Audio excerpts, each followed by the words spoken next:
Well,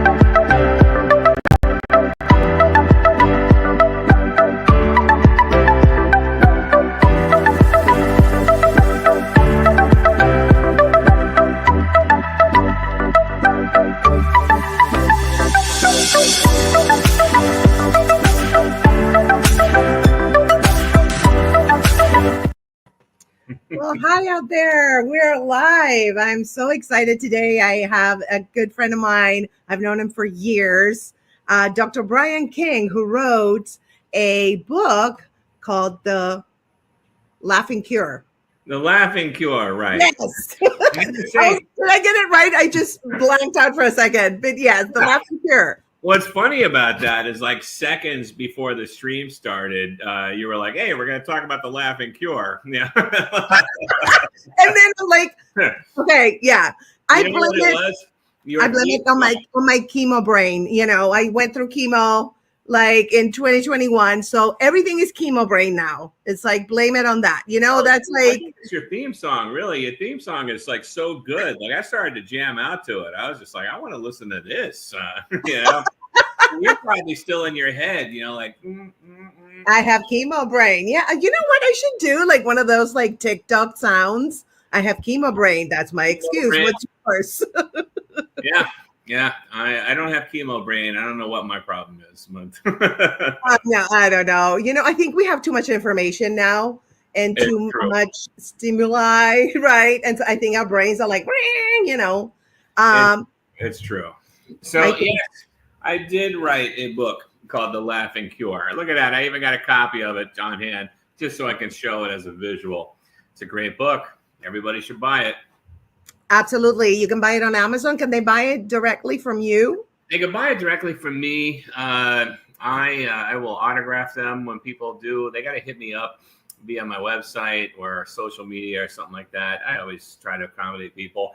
But the cheaper option is to buy it through Amazon because Amazon doesn't like to pay authors royalties. You know? So you know what? I feel like it's your website, drbrianking.com. Yeah, okay, I'm going to add it right here so people can see. Yes.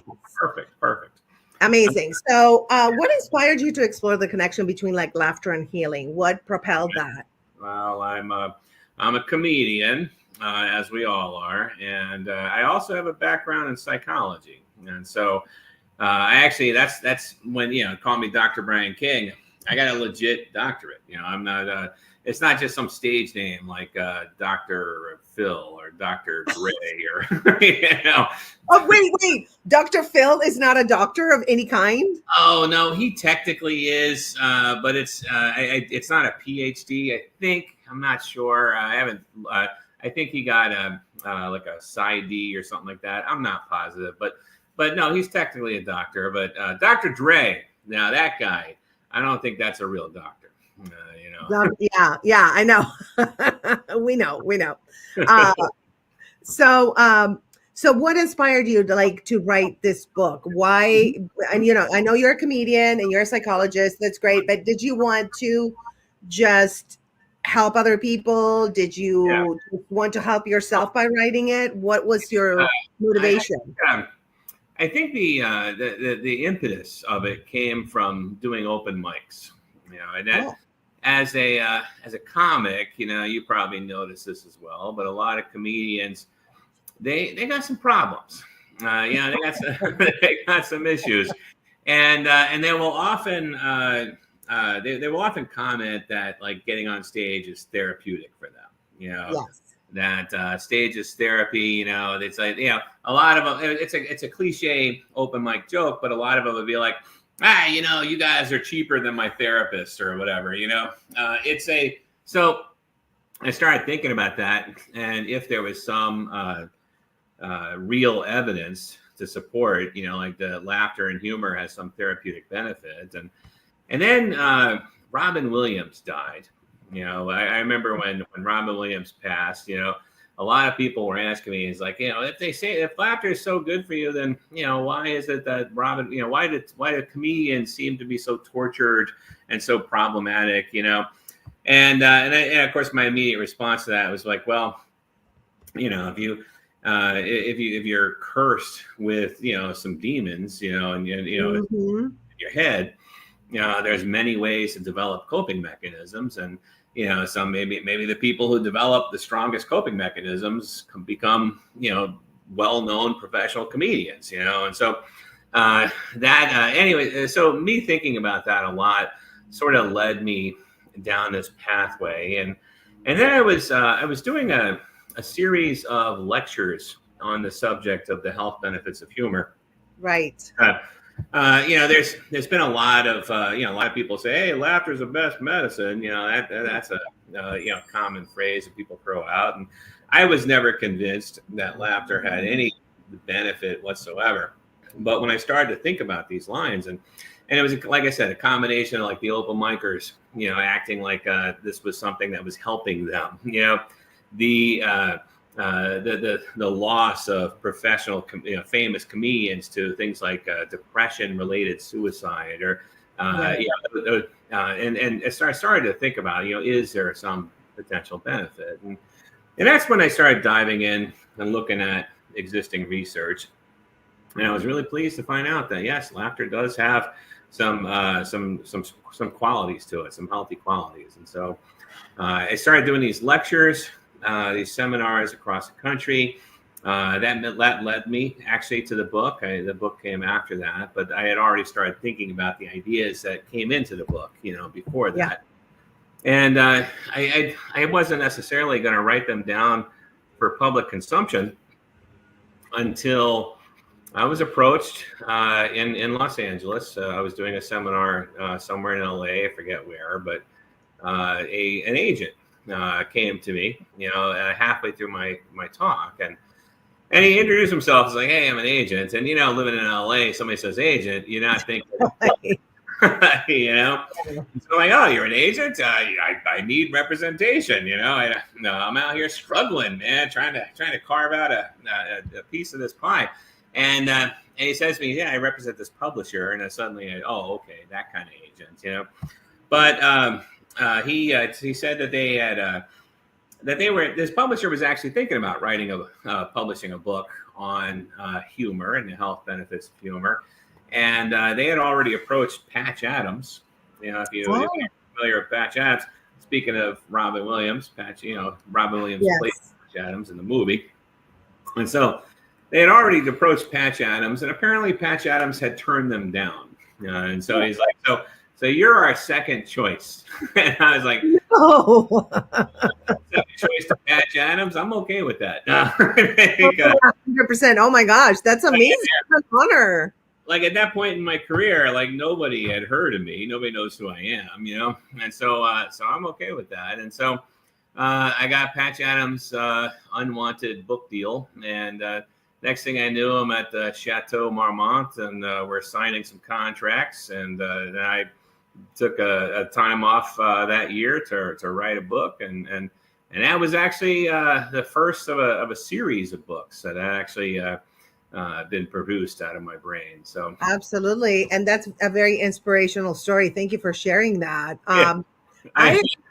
My advice to young to people who want to be aspiring writers, my advice is always, it's pretty simple, really. First, you got to get a PhD in psychology. Then you got to do open mics for 10 years, and then you got to just randomly be doing a talk in LA and have some agent approach you. It's a piece of cake. Yes, amazing. Well, that's amazing. That's a great story. I love that. So can you share some of the scientific evidence supporting that laughter is healthy? It has literally health benefits. Yeah. What are those benefits?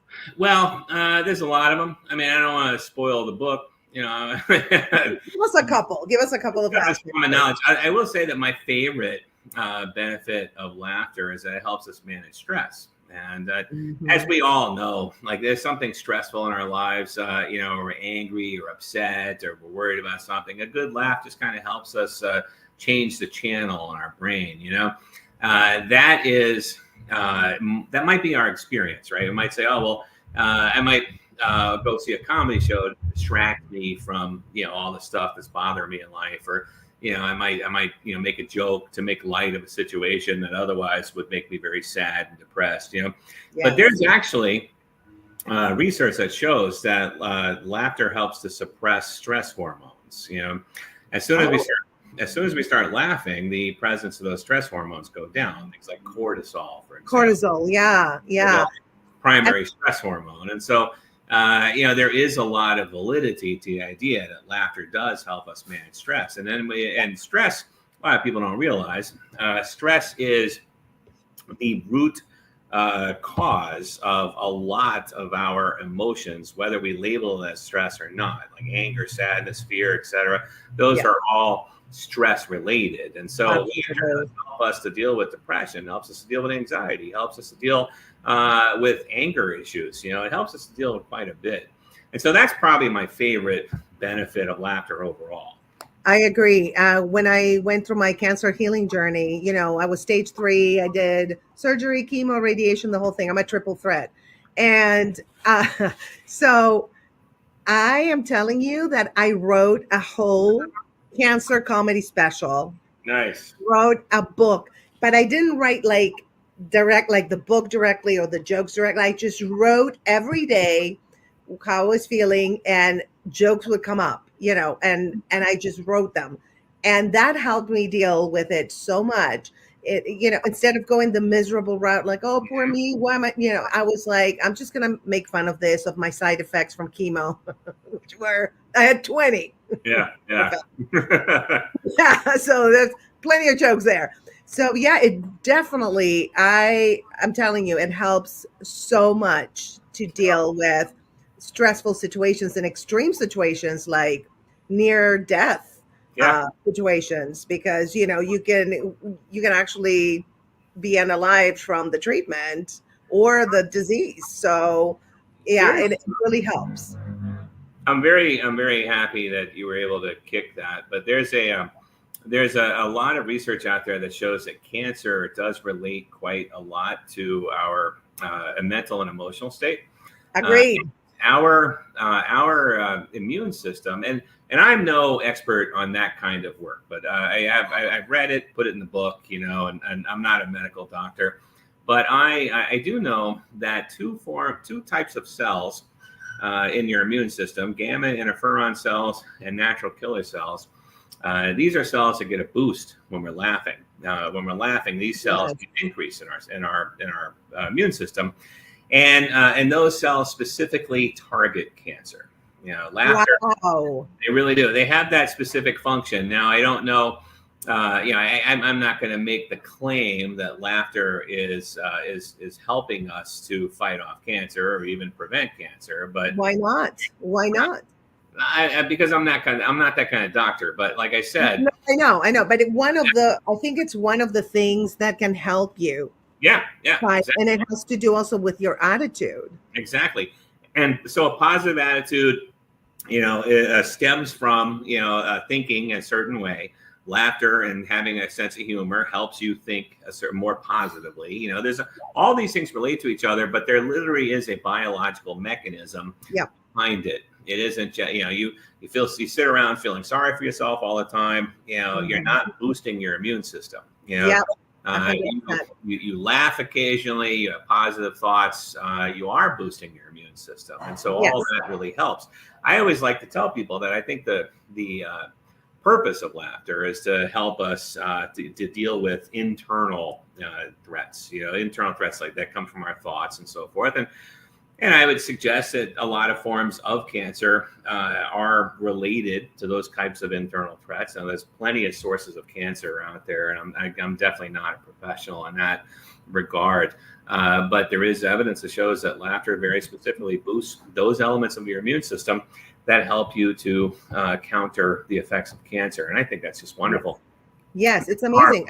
I can tell you, I can attest to that because I made a choice. I was like, I can be miserable through with a treatment, or I can have fun. And I'm like, you know what? I'm going to have fun. Yeah. If I have text messages with my caregiver, my one of my best friends, she helped me through the journey, and they're hysterical. They're like, like I'm having these horrible side effects. I'm texting her the funniest stuff, and that helped me deal with it, and making her laugh Yep. also made me happy. So I think also that cancer, in my personal opinion, in my situation, I went through a lot of grief before, like the couple of years before I got diagnosed. So I honestly do believe that the sadness and the grief that I was going through kind of helped the cancer grow. That's my feeling. Again, I'm not even a doctor in Well, psychology. it didn't. So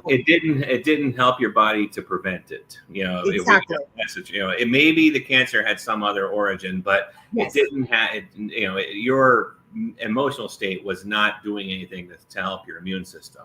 Yeah. I agree 100%. And that's why I think it's so important to do the flip thing. I call it the flip method. Whenever we are having all these intrusive thoughts and they're depressing and they're like negative thoughts, Yeah. I flip them and make them positive. For example, like if I'm nervous about something, or like afraid, Yeah. and I feel butterflies in my stomach, I'm like, oh, I'm actually excited about this. Yeah. I flip it to a positive emotion, and it does make a huge difference. Yeah. Yeah. The interpretation is key. It really is. There's an interesting. You mentioned writing jokes enough to write a book or whatever, but in my book, I do have an interview with a stand-up comedian from Oklahoma Yes.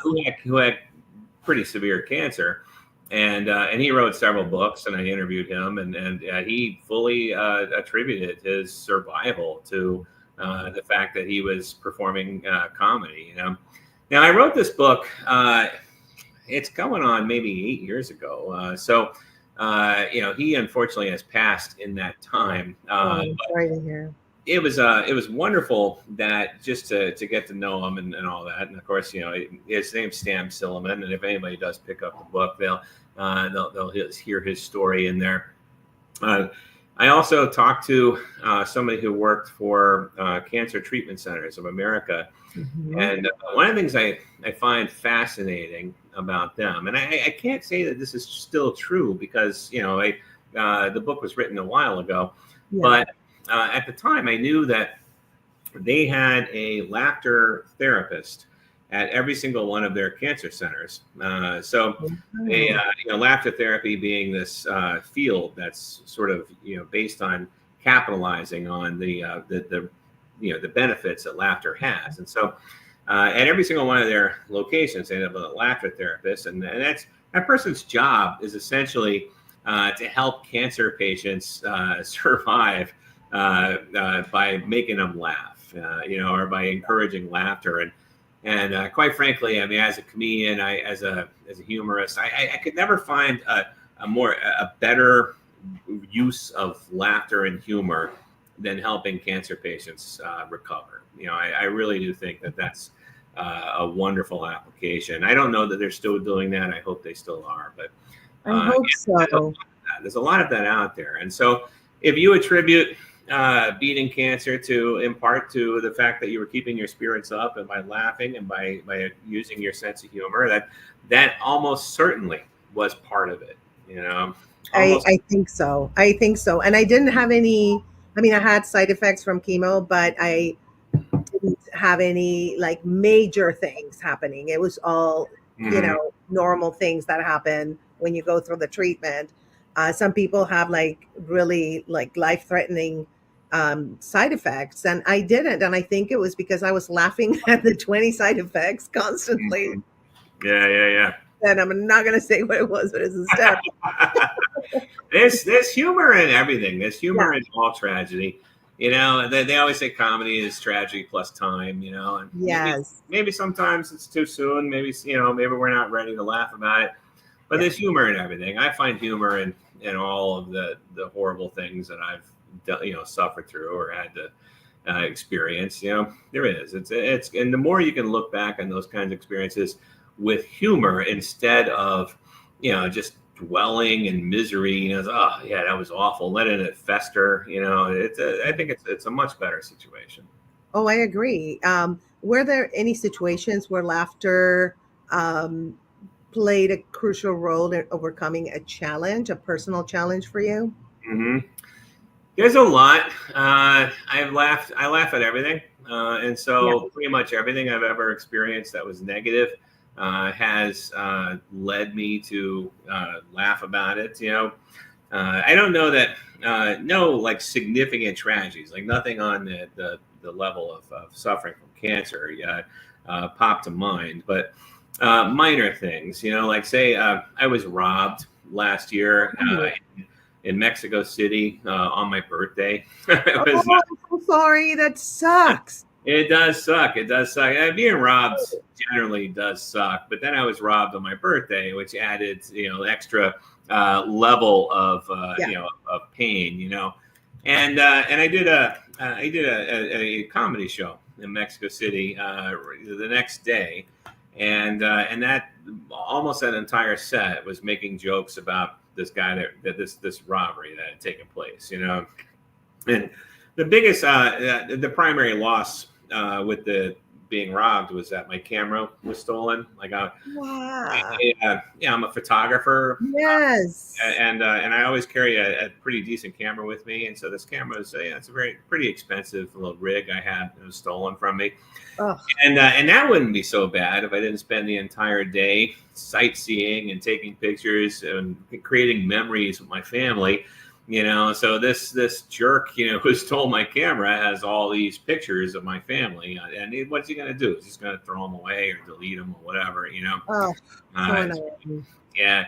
And so essentially, my wife, we both have the same model camera. My wife has her camera, and we decided to spend the entire day after I was robbed recreating those experiences. So we we put on the birthday party hats, and we're trying to pose for photos to make it look like we're celebrating, And my daughter, who's 7 now, but she was 6 at the time, she was like, "Dad, this is stupid,"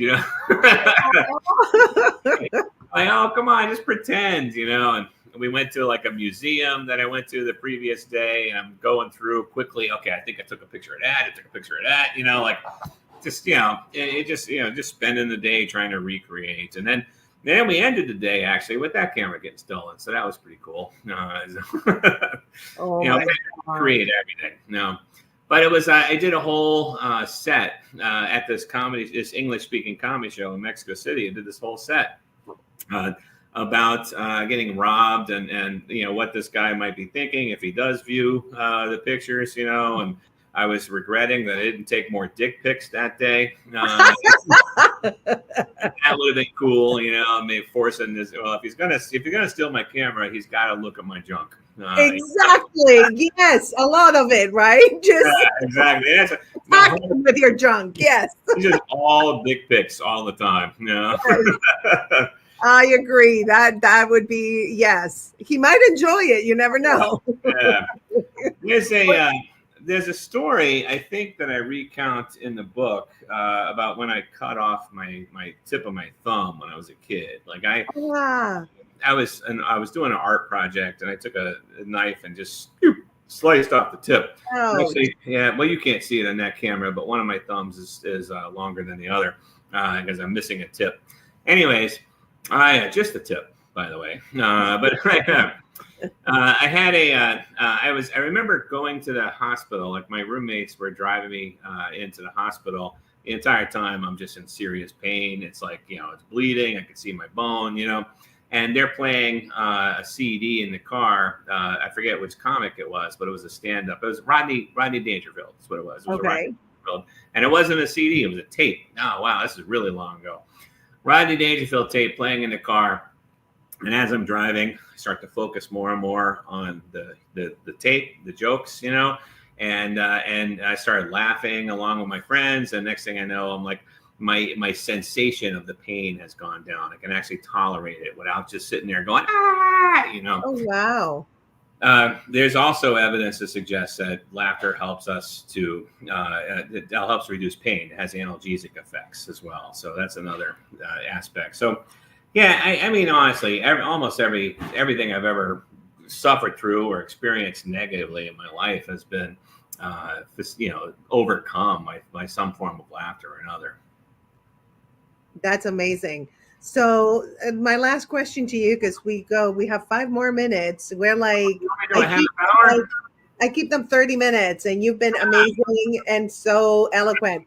I got an hour blocked out of my calendar, by the way. No, this one is just 30 minutes. All right. It's like a lunch hour live.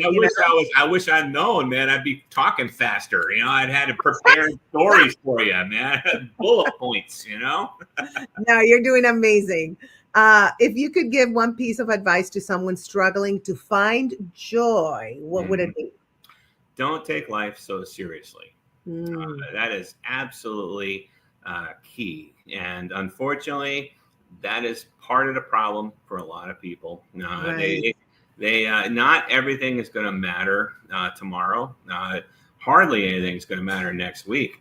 And 50 years from now, forget about it. You know, like don't take life so seriously. Yes, there are things that come up that we need to deal with and we need to focus our attention on. You know, that is definitely true, and we should do that. But we should also keep in mind that, it's not the end of the world. If it doesn't kill you, it's not the end of the world, you know? Absolutely. I followed up The Laughing Cure with a book about stress management. I love it. I wanted to talk more detailed about this managing stress component. And so that book is called The Art of Taking It Easy. This has actually become an international bestseller, by the way. I love that. Congratulations. Thank you. It's been translated into 6 different languages, and it's been published all over the world. But in that book is the main focus of that book is what I just told you. Try not to, take life too seriously. You know, so much of our suffering, like those intrusive thoughts you have, for example, or we all have them, right? But you mentioned them earlier. That's just us taking life a little bit too seriously, and it has that negative output, and if we ruminate on that thought, we cycle through it over and over and over, and maybe we're left alone by ourselves, and it's just like it's ever present, these negative thoughts that keep popping into our head. That's going to influence our emotional state, which in turn is going to influence our physical health. Everything is connected.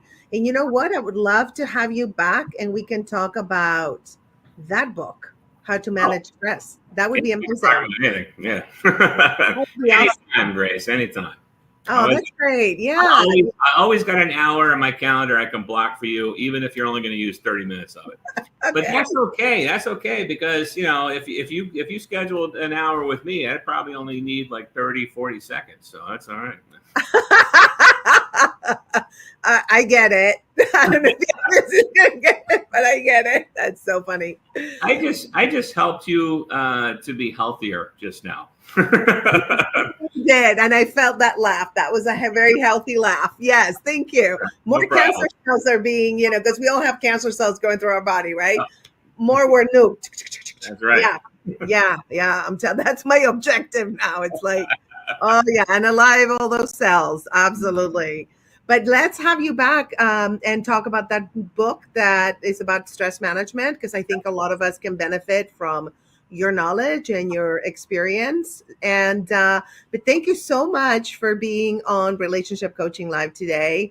And you guys, you need to get that book, The Laughing Cure. You can get it on Amazon or on Brian's website, drbrianking.com. Yep. And it's a great read, super fun, funny. And I just read it like so quickly. It was awesome. Yes. So thank you so much, Brian. And we'll see you again. We'll book it. Stay after. Don't exit the app. Okay. Thank you so much for having me, Grace. You are so welcome. And thank you guys for tuning in. I know we have a bunch on X. That seems to be like my my best like platform. I don't know what's going on with that. It's so crazy. You never know. Every time I Google you, I also add X, but I'm looking for something else. You know? Don't encourage people to do that, please. We'll talk about it afterwards. Okay? All right, you guys. I'm gonna play the outro, and I'll see you next Tuesday at 11:30 Pacific time. Bye.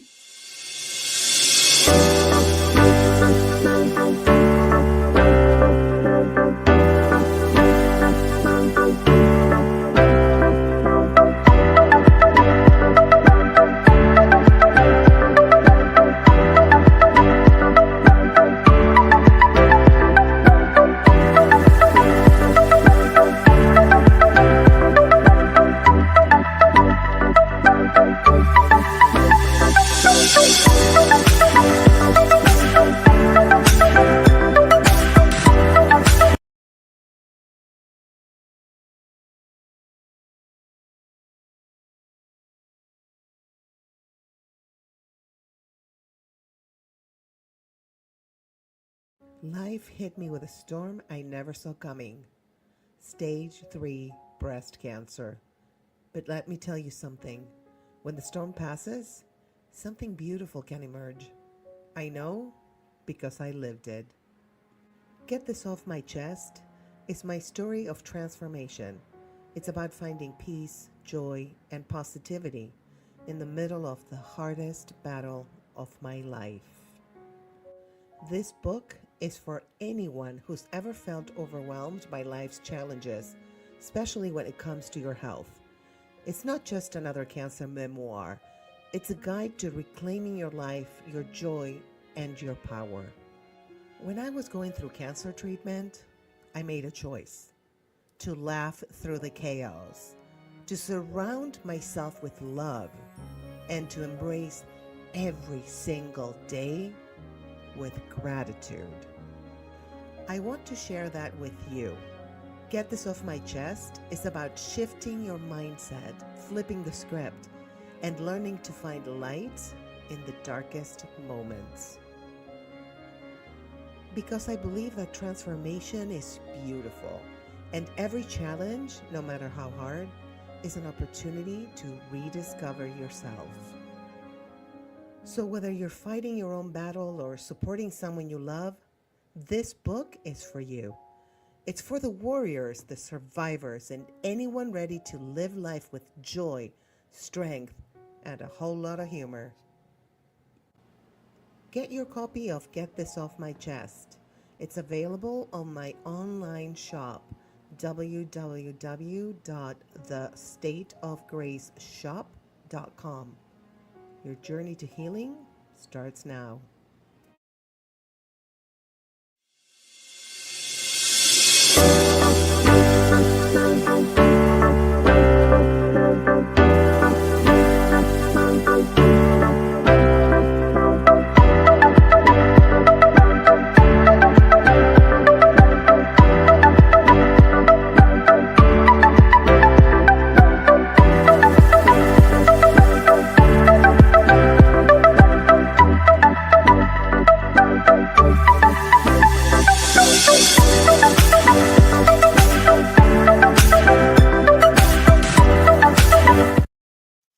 Well, hi, everyone out there who's joining us today on Relationship Coaching Live.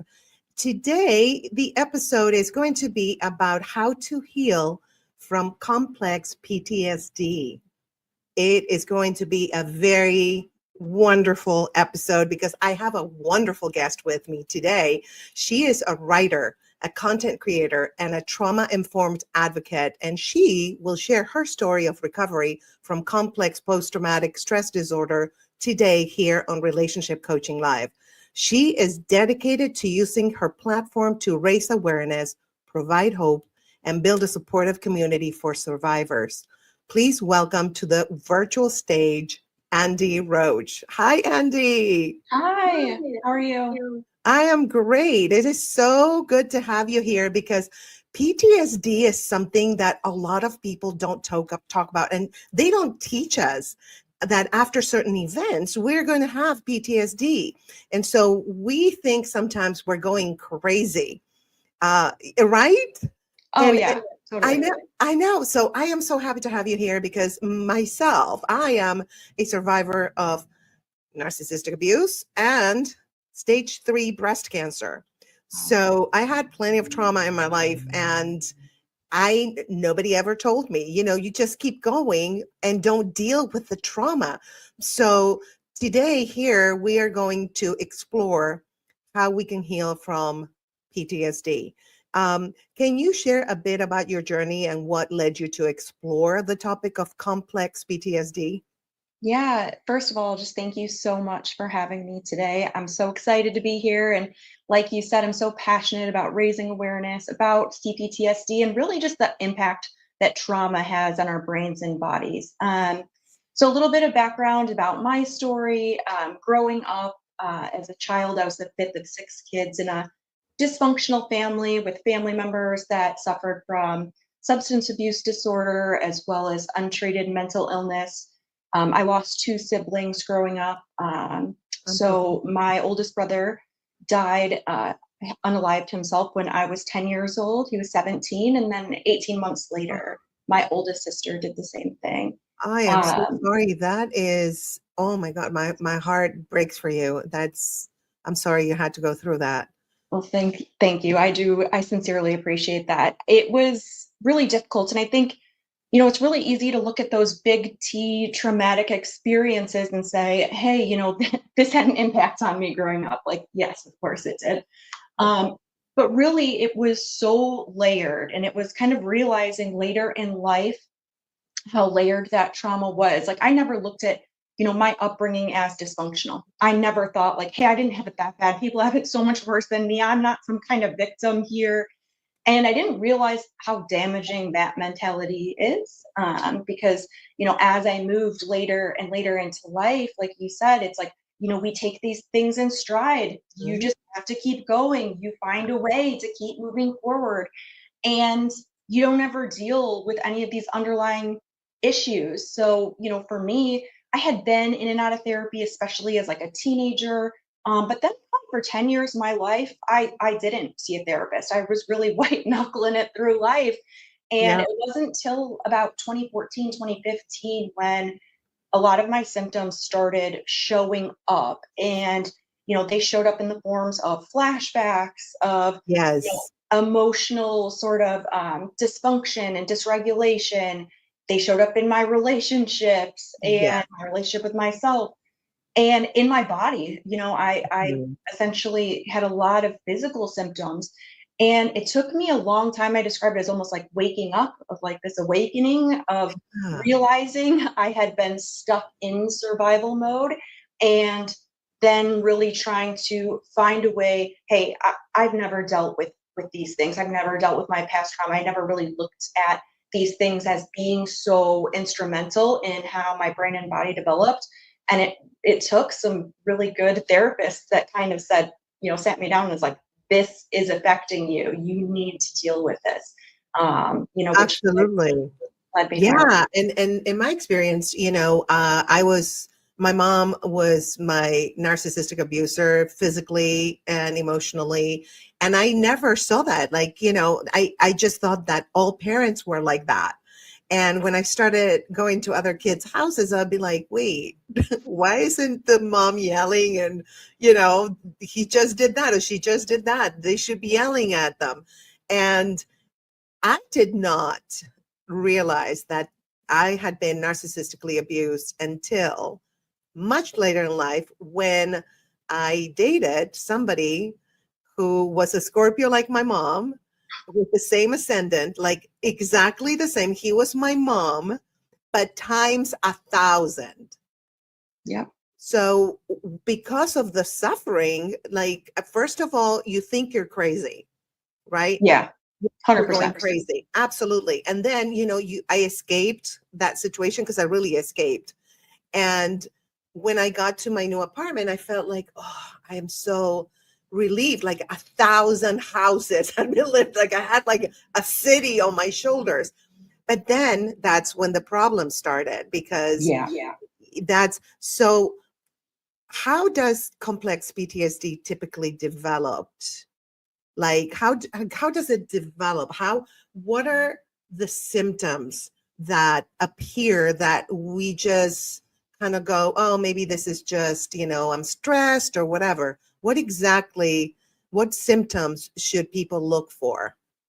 Yeah, so I think the big thing, especially just how does CPTSD develop, is CPTSD does not develop overnight. It doesn't Yeah. typically develop from one single event. We're talking usually compound events. And really, I think the definition is it's a mental health condition that develops from severe or repeated trauma that are usually interpersonal in nature and from which there's no perceived escape. So the easiest example of that is with children, right? Because as a child, we are dependent on our caregivers. So psychologically, physically, that dependency is so hardwired in us that we would rather see us as having deficits or flaws, like there's something wrong with us, rather than there's something wrong with this situation, like, a narcissistic parent or abuse or whatever that dysfunction is.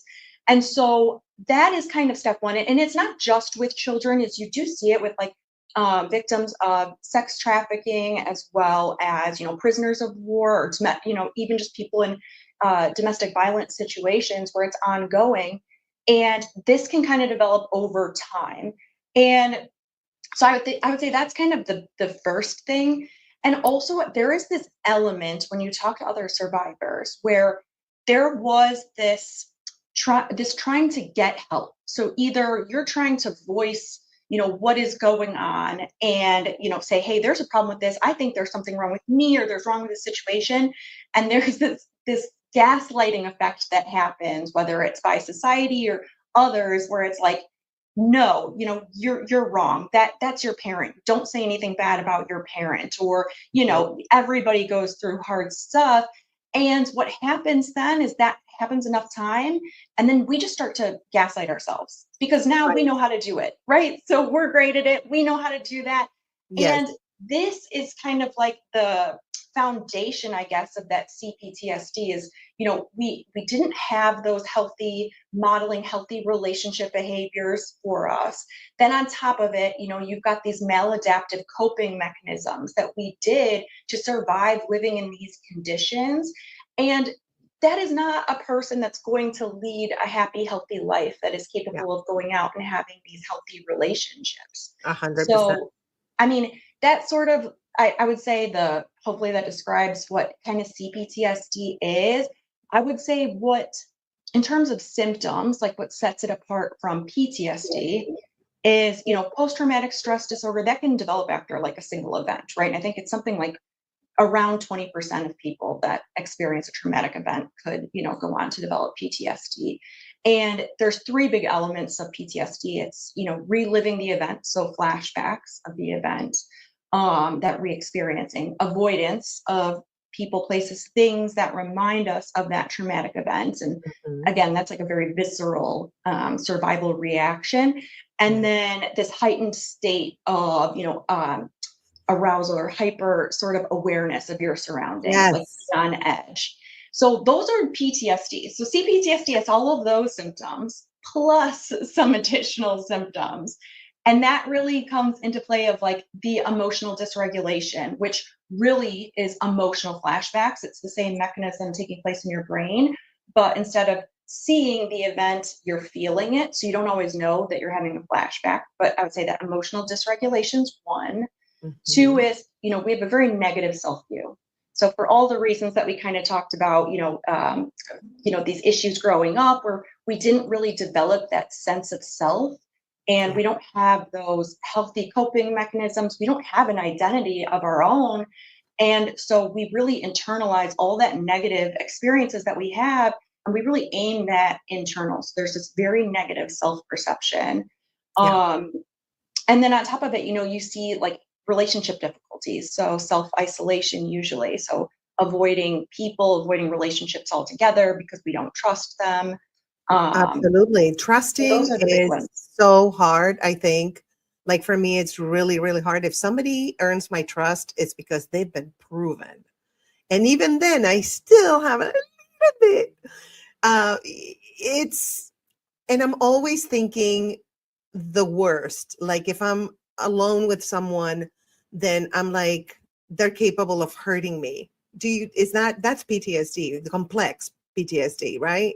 Yeah, I mean, it could be both, right? So if you've experienced that one time, and that could be, PTSD, right? Like where, hey, I'm having a flashback, but also, I mean, it's compound behavior, right? So CPTSD, it's really in like that where we're taking just these symptoms and we're now seeing it evidenced in our behavior, in our lives, in our relationships. And that's where I think that comes into play, where it's like that lack of trust. I mean, the same thing. I trust no one. And I think that's Really? probably, yeah, it's probably going to be one of like the last symptoms to go. And I've Yes. obviously worked very hard on, in my recovery to do better at identifying those people that are worthy of trust. I think, Yes. we have these issues with boundaries, and that's something Yes. that's so deeply ingrained. Like we're responsible for other people's Everything. behaviors, other Yes. people's emotions. We can feel that. So it's like that learning, like where I end and you begin, that is like a really tough thing to It learn. is. But once It you is. learn that, it's also like tougher to implement. So then it's like, Yeah. okay, I don't know how many people I can have in my life, but I'm going to have this small group of people that I Yes. know love me, that I know Yes. trust, and you just have to kind of build out from there, because 100%. Yes. otherwise it's so hard. Absolutely. No, that's where I'm at right now. Like I used to be very social and I was everybody's friend. And then, people would turn on me because that's just human nature, a lot of people, right? And so I would take it personal, which is not personal. Now I realize it's their issue and it's okay. It's their journey. It's not my journey or my problem. But now I'm intuitively, I've been wanting to just double check everybody, like test them. Okay, this person is worthy of my trust. Like the person, one of my dear friends who took care of me during my cancer healing journey, I trusted her literally with my life. Like I would be like coming out of surgery and be like, you need to check, make sure that they don't unalive me here because hospitals, I'm terrified of hospitals. But she earned my trust. She was there for me. She was, and Yeah. so now she's like solid, like we're sisters for forever, but it Yeah. took that kind of level of trusting her with my life because she was the only one that I really, really trusted with my life on so many levels. And now it's like she's forever. And I feel like I'm doing that with a lot of the people that surround me. And I'm letting go of a lot of people that just wanted to use me, wanted something out of me. I realize that. And that's okay. That's, again, it's their journey.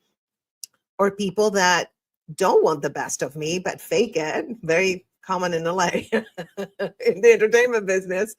And so it's like, and plain toxic people. Like Yeah. those, it's like, bye. I mean, yeah. Yeah, I I have relate to that so much because it's just, yeah. yes. No, sorry, go ahead. No, it's okay. It's okay. I have actually a t-shirt and a mug on my shop. I call myself Buddha with booty. And so I love it. and on this topic, I have one that says, release them with love, then put them on your shit list. There you go. That's it. You're That's like, I something else. learned who you are. I learned who you are. Like, I find it took me a minute, but now I got it. So it's like, you have to do that though. You really Absolutely. do. Absolutely. But I always give everybody a chance, but I'm more guarded now than I used to be because, like you said, before it's because we were raised by narcissistic parents. Well, in my case, it was just one. But it's almost like you become one with that parent. It's really strange. Like you Yeah. identify with that parent. And then I was able to really be myself when my mom passed away, if that sounds crazy. But No, it doesn't because, sound crazy, but I am so sorry for thank losing you. your mom and just like that Yeah, you had to, go through that. I know. And it's so sad that I had to get to that point where, oh, she passed away and now I don't feel responsible or, because I am like a very loyal person. So I was loyal to her, even though, I should have probably cut communication at times or maybe completely. I don't know. I don't have the heart to do that. And so, yeah, I know. And when you love someone and it's just, especially a mom, Yeah. it's such a Yeah. special relationship that it was, for those of you guys who love like that and are loyal, it's a hard call. It's really a tough call. It's so hard. There's a few things that you said that honestly just really kind of resonated with me. I think, first and foremost, it's kind of like let people show you who they are. And part of it is like, as somebody with CPTSD, so much of it is that we're so guarded, right? Like, especially unhealed. Like, unhealed me was extraordinarily guarded. Like I said, I didn't even know who I was, let alone was I ever going to like let anybody else see who I was, Yes. Like, so I think that's part of it. But then it's also when you do start to heal and you do start to open up, that you are expecting people who you thought were very close to you, but how close were they really, to accept you. And when they don't accept you, it's like, whoa, it's like, okay, not only is this healing so hard, but now, I am losing all these people. There's so much grief that takes place with healing from CPTSD or any type of trauma, because you're not only mourning the things that you've lost, like those relationships, but you're mourning what those relationships should have been. What does a healthy upbringing look like? What is that parent who's not, what is that experience like, and you do have to mourn that. And that is so healthy. And it's really the only way, in my experience, that you're able to get through that, is to like give that the sunlight and give that the space where it needs to kind of breathe and then let it go. But it is very hard when you are grieving the relationships of what you wanted a relationship to be, whether it's friends or family. Absolutely. And a lot of crying. Yeah. Oh my God. Crying in the healing. Crying. I love crying. I'm a crybaby. It releases endorphins, right? Or something. I think to get rid of cortisol, like all the bad hormones, it's like it's up all the good ones. So I mean, it is I healing. love It's crying. so good. I love it as much as laughing, because I don't mean to like, I'm going to cry now, but like everything. And as we heal, I don't know if this happens to you, I feel like I've become more empathetic. Like I have so much empathy that it hurts almost. Like if I see, somebody going through cancer on TikTok, I don't know who they are, I'm crying. I just cry a lot more, and I'm able to feel what they're feeling because we've been there. Yeah, exactly. And you just know, how painful that journey is. But I think, honestly, personally, for me, social media has been amazing in my healing journey. For that reason, right? It's like, oh my gosh, for so much of my life, I felt completely alone and isolated. And then it's like you come out of that. And not only is like, before I even got to like speak to other survivors or, wonderful people that are like doing the work, just seeing other people do it, I was like blown away, and it's just so inspired by that. I mean, it's a huge reason of like why I am where I am now. Absolutely. I wouldn't have met you if it wasn't for social media. Exactly. I know. I can't believe how many of my like good friends I've met through Instagram and TikTok. Right? It's wild. I know. So, we're talking about healing, but in your experience, what happens when somebody has unaddressed complex PTSD? How does it impact their life, their relationships? How does that play out? Yeah, it's a great question. So I would say, I'll speak from my experience, right? Yes. And I can certainly speak to what I see. Sorry, they're coming for me always. Do you hear the sound? Yeah, I do. No, it's like I live in a busy street, so I apologize for that. No, it's all good. It's all good. Yeah, so unhealed trauma is probably the cause of most of the world's suffering, if I'm totally honest, right? It's not good. The whole saying, hurt people, hurt people. I'm not saying that survivors of trauma or unhealed CPTSD, all these people are out here hurting others, but they certainly aren't being very nice to themselves. Right. And I think to your earlier point is, when you do start healing, you start to all of a sudden have all this empathy. And I don't think that that's very shocking, because if you think about like the core of that is like, you're probably being a whole lot more empathetic to yourself. Yes. So in my own experience, I can tell you how it kind of played out is it definitely showed up in some of these symptoms, like the emotional dysregulation.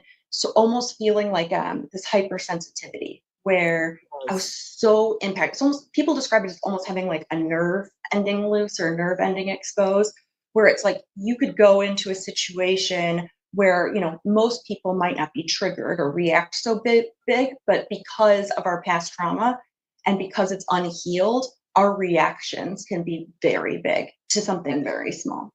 And but it still feels very big to us. So, that's what makes it so painful to live with. So I think that hypersensitivity is probably one. But the other piece is really like just being that emotionally closed off. And when that happens, not only are we not identifying who we are on the inside, we're not being very empathetic to ourselves, but it's probably showing up. So we're having a very hard time connecting truly with others. We might be a people person and a huge people pleaser and very popular and all these things, Yes. active socially, but how deep are those connections? How real are they? How able are we actually to connect with other people? I mean, that's probably not very good. I think a really big one for me was somatization, which means that like there's a physical showing of your symptoms where Yes. so developing, autoimmune issues, which is in my case what I have, where I mean my hair was all falling out, and it's wild because it's grown back now. This is like 2 years, being on a biologic injectable every 2 weeks from home now. But Wow. it was one of those things. It's like, wow, my outside's, I guess, matching my inside now. It's like it's all catching up, but it's that chronic Yes. stress that you're actually putting, your nervous system under, which is connected to all your internal organs, that is going to have a long-term effect, not just with autoimmune, but like digestive issues, Yes. respiratory issues, other issues Yes. that people develop over time. And Yes. those I had really all do of begin to those. show up. Absolutely. I remember when I was with my ex, he was so abusive, and I finally realized, I had a friend who told me, girl, you're being abused because this is ridiculous. And I was like, oh, okay. I know. Because Yeah. you're so used to taking it that it's like, it feels awful, but you're used to it. Right. Yeah. And I actually developed respiratory infections. Like I had, in 9 months, I had one respiratory infection and like 5 relapses of that same infection, because a doctor actually explained it to me. Your immune system is busy with your emotional mess that you're going through. And so it forgets to kill, unalive the bacteria or viruses that are, just having a party in your body. So it is literally, it affects your brain, your organs, and eventually, I do believe you can develop even cancer. I do believe my cancer in my right breast, the heart, is close to the breast, right? And also the breast is love and nutrition for a baby. So it had to do with love. And I do believe that all that trauma it just went from like the inside out. My body was like, I just can't deal with this anymore. You have to deal with it. And develop cancer. And when I had a mastectomy and reconstruction, and when they took the breast out, I felt like my trauma was released from my body. I'm not kidding you. It was a spiritual experience. That's awesome. That's so powerful. And I think that was definitely one of my big light bulb moments when I knew I needed to heal. Was I was listening to a podcast actually called the TED Radio Hour, like very nerdy. So that's something about me, is I'm a huge nerd. I love But I was it. listening to this, and I think the episode was called Hardwired. And they had a guest on, her name is Nadine Burkaris, Dr. Nadine Burkaris.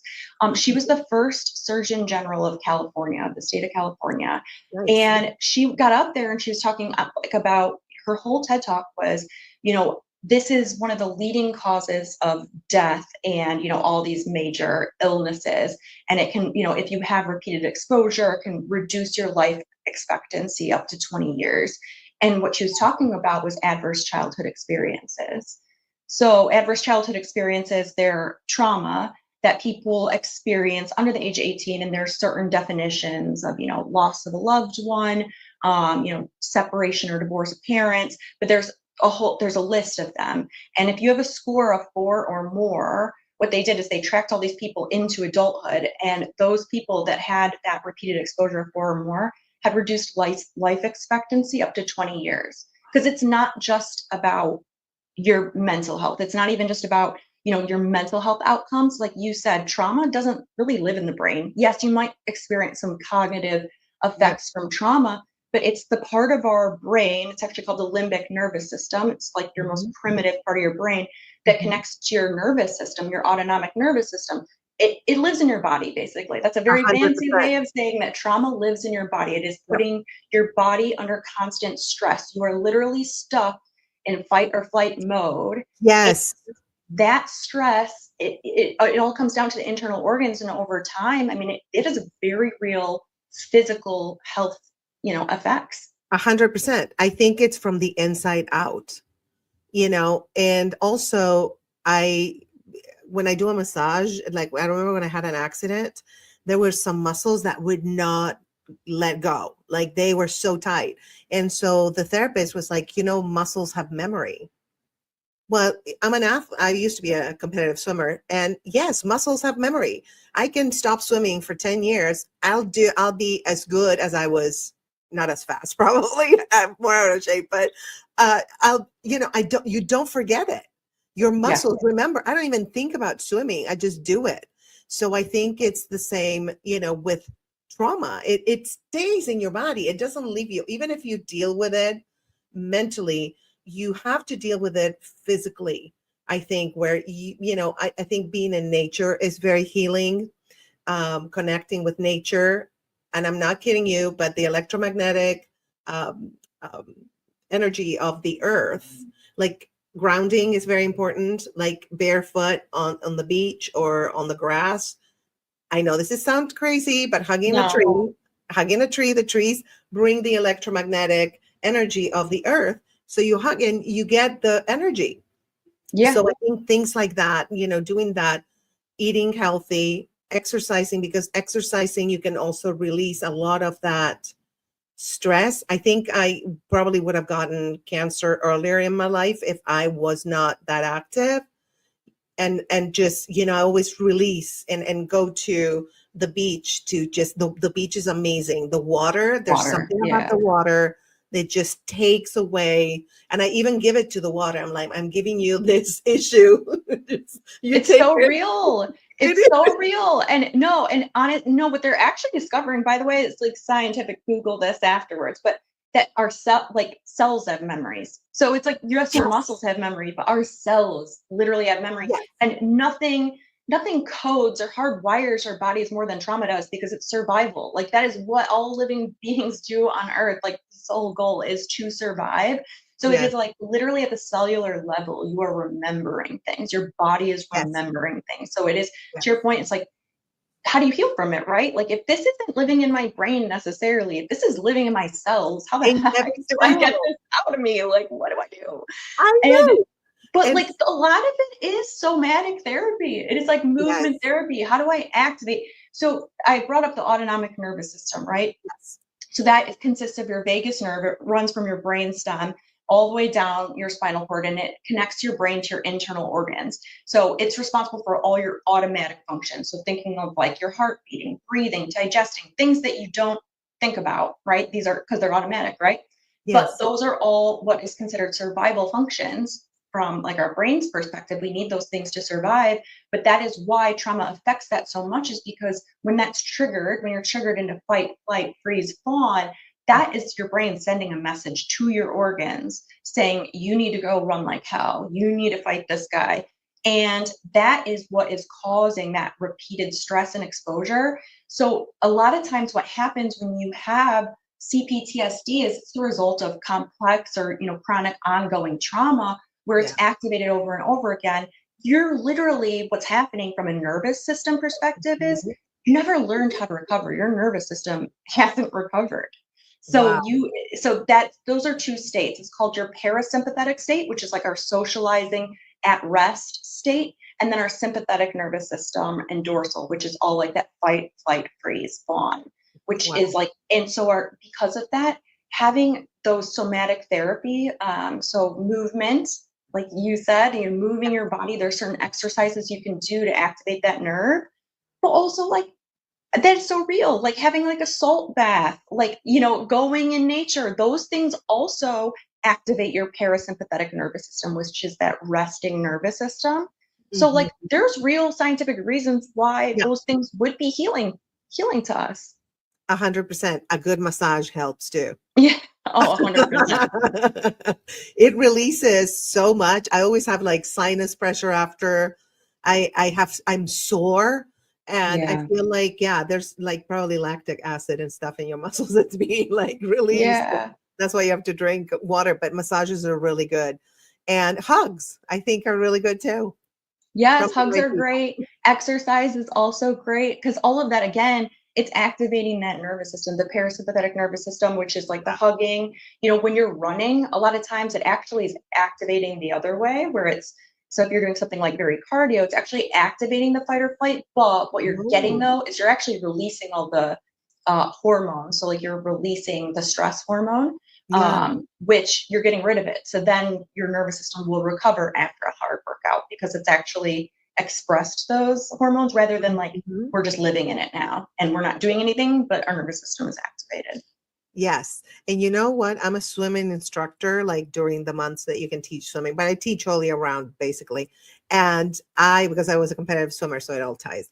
But I love being in the water. I feel like there's something in the water, even if you just move, because I'm just moving. I'm not swimming. I'm just like holding kids and, walking in the water and whatever. And I feel so much happier in the summer when I'm teaching swimming, the sun and, the water I highly recommend, even if people don't know how to swim, just go in the pool and just walk or do pool aerobics or whatever if you're not a swimmer. And that is going to release so much stress, and it's going to heal you like your body and your soul, I feel. Oh, 100%. That water, there's a lot of scientific studies on water too. Really? Just living near water or hearing water activates your parasympathetic nervous system also. It's just really strange. Like it's funny because I think as humans, we've all had instincts to do these things because we felt the healing benefits, but we didn't know why we were doing them. But there's very real scientific reasons why they're making us feel better. But being outside is one of the biggest ones. Like being in sunshine, being in water, especially salt water, so good for you. And I know for me, like there was some big kind of pivotal moments for me where I felt like I was really turning a corner in my healing. I think the first one was like getting EMDR, which I'm not saying, hey, I'm out here promoting EMDR. EMDR worked wonderful for me. So EMDR stands for eye movement desensitization and reprocessing. Okay. It's a mouthful, but basically it's a very interesting sort of modality in terms of therapy because you're not really talking. So we think of like therapy or cognitive behavioral therapy, you're just talking through your problems. It's not really like that. It's very structured where you almost like have a list of all the traumatic events of your life and you start with the most distressing to remember, but the oldest. So like the oldest memory that you have that is the most distressing, and you start with those memories. And it's almost like exposure therapy where you're recalling the traumatic event. You don't have to talk about it. You're just thinking about it. Yeah. And you're prompted almost like a guided meditation, if you will. But while you're recalling it, you're having this bilateral stimulation. So you're either watching a light kind of move back and forth, or you're holding on to buzzers that are moving back and forth. But what that does is it activates your brain. Again, it activates your parasympathetic nervous system while you're recalling the traumatic event, because what they believe is that traumatic memories live in that limbic nervous system. They live like in our survival brain. And because of that, the memories don't go to long-term memory. So we don't cognitively process them the same way. So when you're recalling a traumatic event, you're literally reliving the traumatic event. You're feeling it, you're there. That's why it feels so real. So basically, it's like having that bilateral stimulation allows you to recall that traumatic event while your brain is activated in this parasympathetic state. and then you eventually are able to process the memories. I would say that was the biggest one for me, where I've never had relief from my symptoms before in Wow. all the years I had gone to therapy. Like I had never been able to like live in a present moment because I was always so stuck somewhere else. So I feel like that was the biggest. But then honestly, the second one where I was like, whoa, like the next level of it was literally doing like a Reiki healing, a Reiki cleanse or chakra cleansing. Nice. And those chakra baths, like the salt baths, I was like, oh my gosh, because it's like the one thing to cognitively move the memory. And yeah, it's like powerful, but then the emotional, physical release I got from Yeah. just being in water was like Yes. wild. I was It like, is I did not crazy. expect that. But I Yeah. also can't believe how many times I hear that from other survivors where it was like, Yeah. oh no, like just the being in the water, being in salt water, whatever it is, has like a huge effect. Absolutely. And even chlorinated water. I believe it.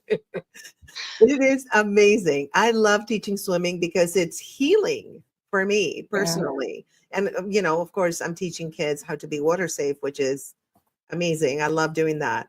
But yeah, the water, there's something about water. I'm telling you. Yeah. So Awesome. what were some of the most pivotal moments in your personal healing journey? Yeah. So I would say some of the biggest moments really were sort of that light bulb moment, I guess. Like I had known when I was doing EMDR that it was good for me. I knew I should do EMDR, but I had been putting it off actually for years. I did not want to do it um, because honestly, I couldn't understand why therapy or like a medication couldn't solve this problem. If this is like a mental illness or, so why can't, just regular therapy? What's wrong with me? And so I Yeah. put it off for a long time. And I feel like that was such a powerful moment for me because that was like, it's like coming above the clouds, when you're in the plane and you're going through all the clouds and the storm and it's just like, ugh. And then all of a sudden it's like you get over the clouds. You're like, oh my God, is this what everybody else is like? This is how everybody else sees the world? Like, whoa, this is wild. Why didn't I do this so long ago? Same. And like when you were talking about having your surgery and almost feeling like you had it physically, this trauma removed from your body, I felt like it was almost like that powerful of a feeling where it was like, oh my, I don't ever want to go under the clouds again, like hopefully that never happens. But I think that was really like pivotal for me because it just gave me that light or like being able to feel that relief was so Yeah. different than, hey, knowing this is the right thing. I know that this will lead to better outcomes. Like, sure, Yes. we know it, but feeling it was awesome. It's amazing. And it's sad that for me it took losing my right breast, my original one, because I got a fake one. Oh, good. They have different zip codes both because this one is like tight. That's a move. Like, I'll be here to stay. I love it.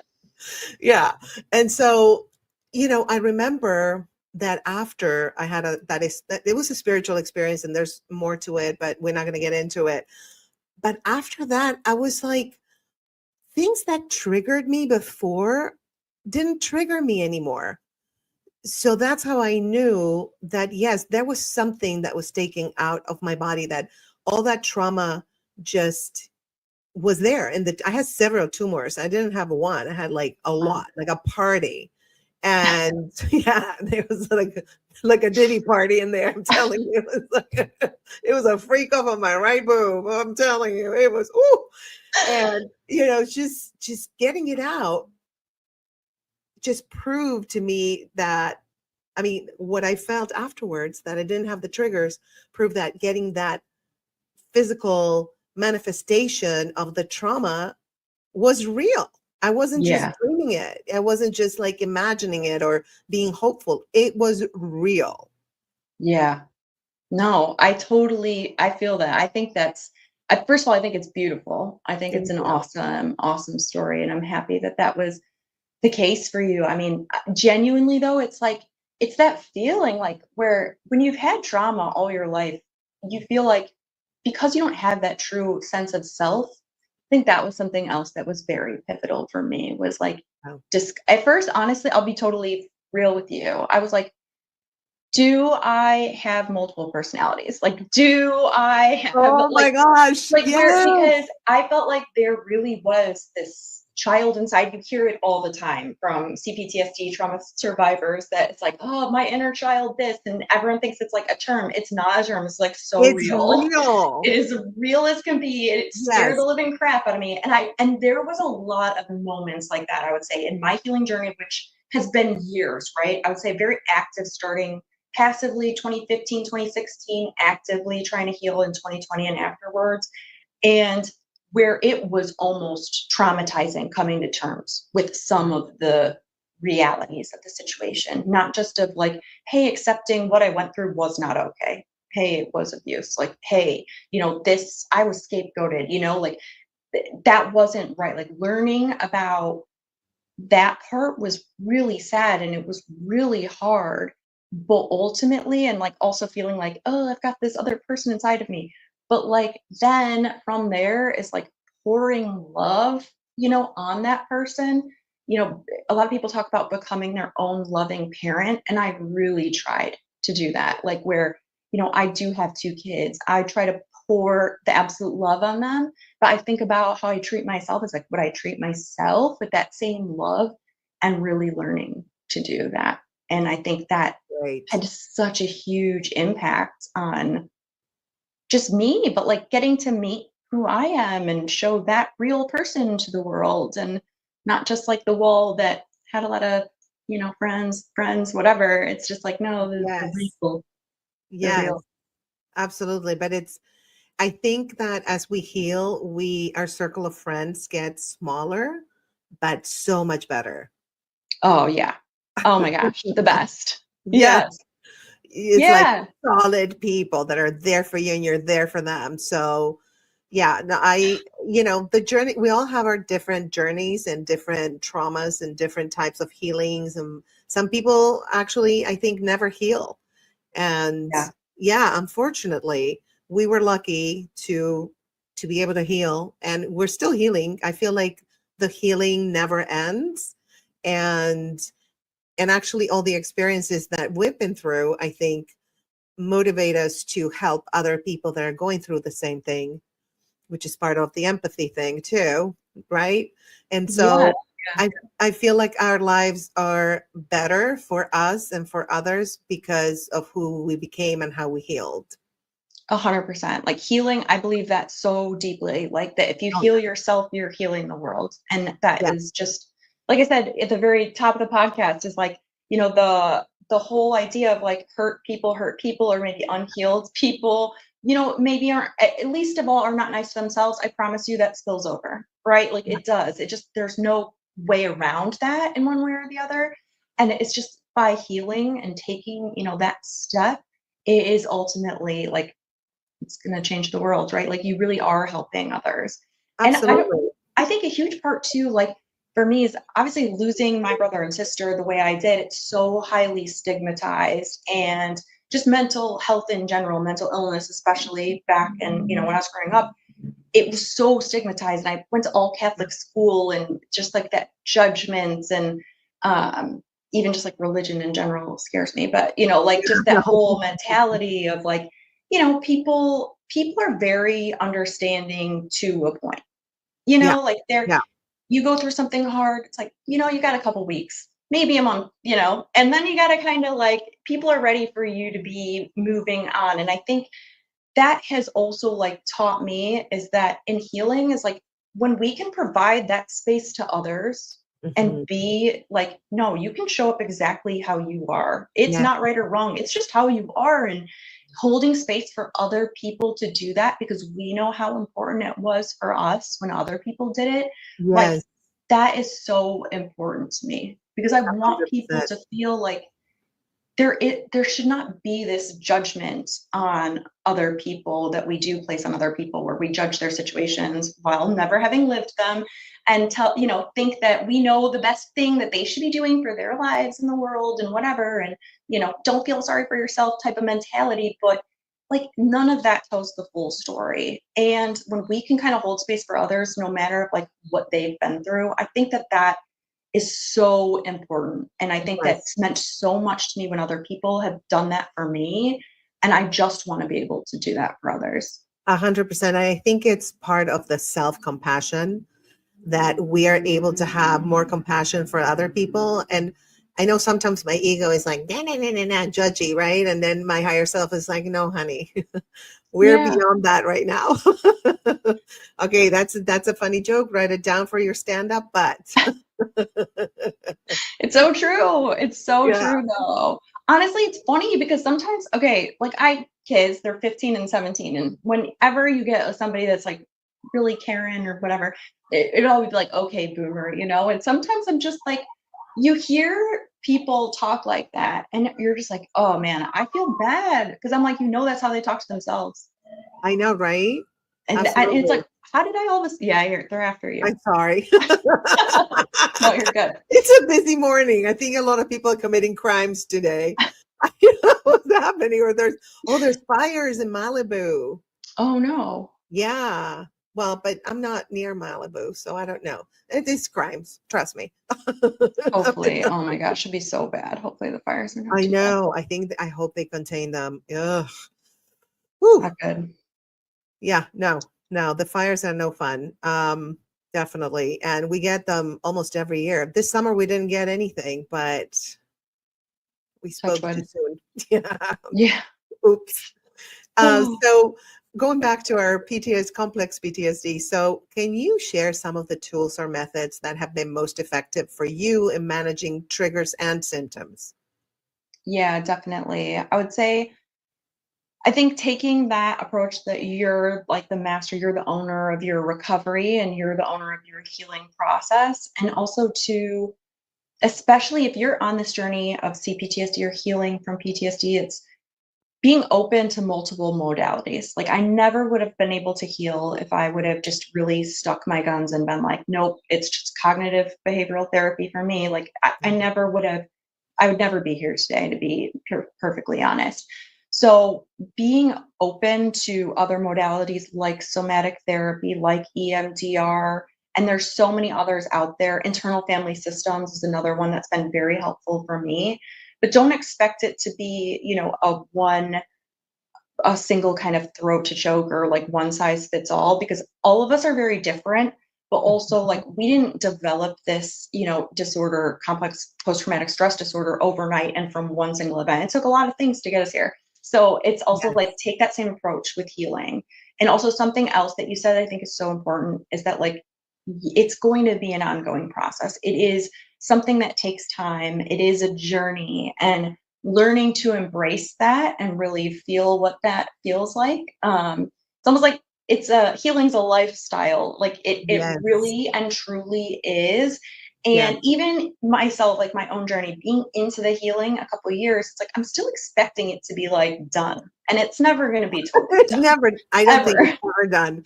I've been No, but doing this for a while. Like, when did I break up with my ex? Like 2012, I moved here. So it's been 12 years.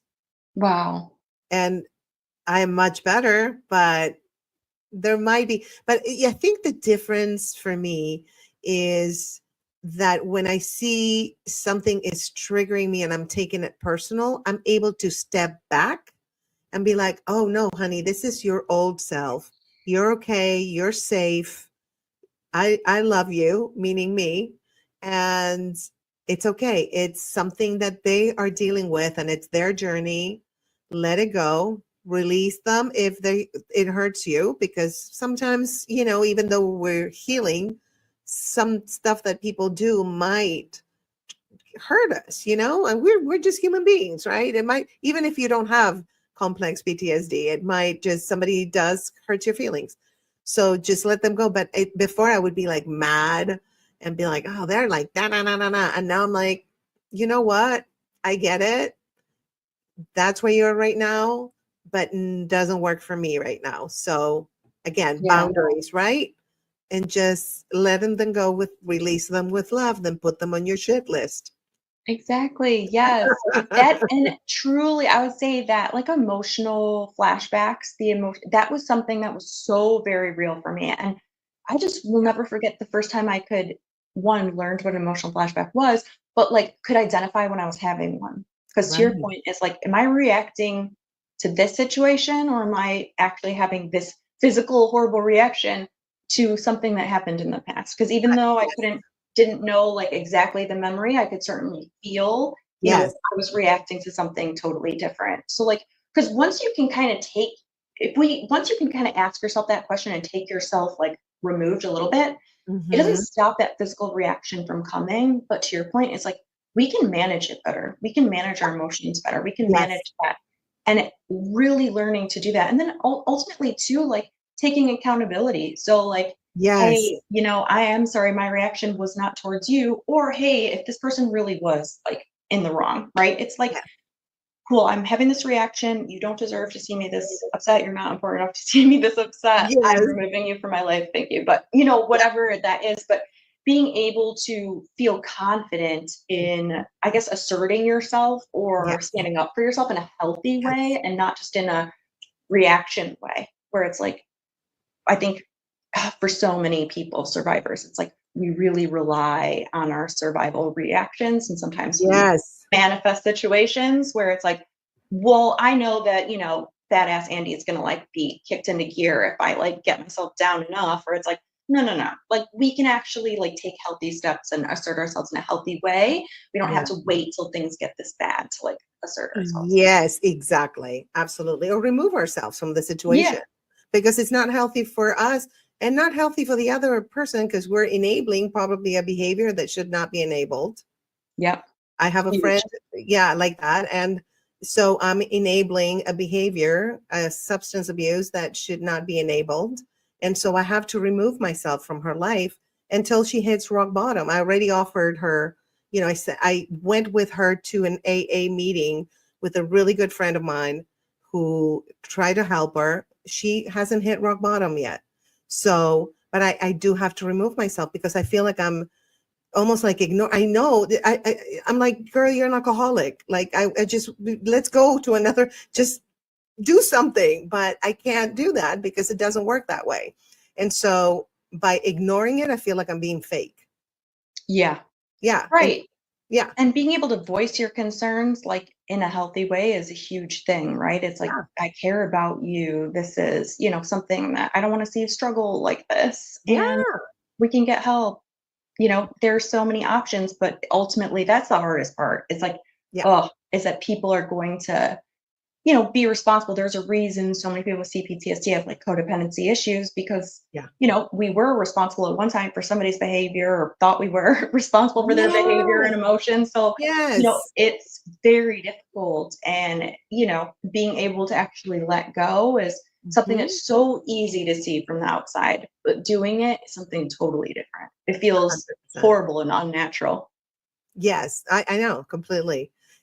So we're gonna wrap up, and to wrap up, I would like to offer some guidance to the people that are listening and feel like they are dealing with complex PTSD. So, what are some immediate steps that someone can take if they recognize they may have complex PTSD? Yes, I think the biggest thing is if you feel like you are in a situation where you have CPTSD, well, first and foremost, if you feel like you're in an unsafe situation, I would say hopefully get out of the unsafe situation, but also like, reach out, like look at, Mhm. um, you know, honestly, social media for sports. Like if, Yes. you feel like you're struggling with this or you want to just learn more about it, social media is actually an amazing way that a lot of survivors are telling their story. Yeah. And it's also a great way to connect with other survivors so that you don't feel so alone, but to actually get the help and resources, find a trauma informed provider. A lot of providers will say that they are trauma informed, but definitely look for providers that specialize in trauma and or complex trauma.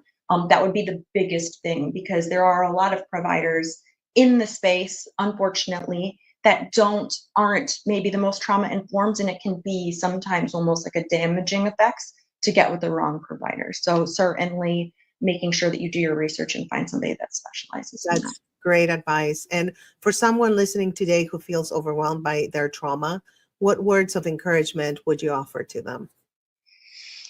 Yeah, I would say you're not alone. That's the biggest thing is you are so far from alone and you are so loved. And I heard this quote the other day on TikTok and I can't remember who said it, but I wish I could. But shout out if they're listening is if you're struggling with self-love or you're struggling to really love yourself, but you're trying, you already do. Yeah. And I think that's the biggest thing is like, if you're asking yourself these questions, like if you have CPTSD, if you can relate to a lot of what, we're talking about, like that's enough. You relate to it enough. Like you can take the next steps. You can get help and you definitely can heal. And it's so freaking worth it. It's so worth it. Yes, absolutely. The life changes. You gain so much peace and joy and knowledge. And you, like we were saying, you catch yourself like, okay, is this really the person doing something wrong to me, or is it me reacting to my triggers? So yeah, so it's really totally worth it. And to do it before your body, like I waited a little too long. My buddy was like, girl, I'm gonna have to have a party and boob because we're gonna celebrate. It's a freak off. So just to be able to connect with the listeners, how can they connect with you, learn more about your work, and find resources to support their healing journey? Definitely. Yeah, you can definitely reach out to me on social media. I'm on Instagram and I'm on TikTok. My handle is Complex Andy. I also have a blog that's up there. You can read more about my story at complexandy.blog. But there you can find, certainly there's a number of resources that I have out there on my blog as well as linked on my Instagram page. We also have an awesome community of complex trauma survivors called the Healing and CPTSD Community Hub. And it's a totally peer-led organization with Nice. all different types of complex trauma survivors. We have different support circles kind of specializing in different types of trauma. But that is truly an amazing space. And definitely one, connecting with others has been just such a cathartic and amazing part of my healing journey. And I know that that's definitely a way that we could definitely help other people. 100%. Community is key. Yes.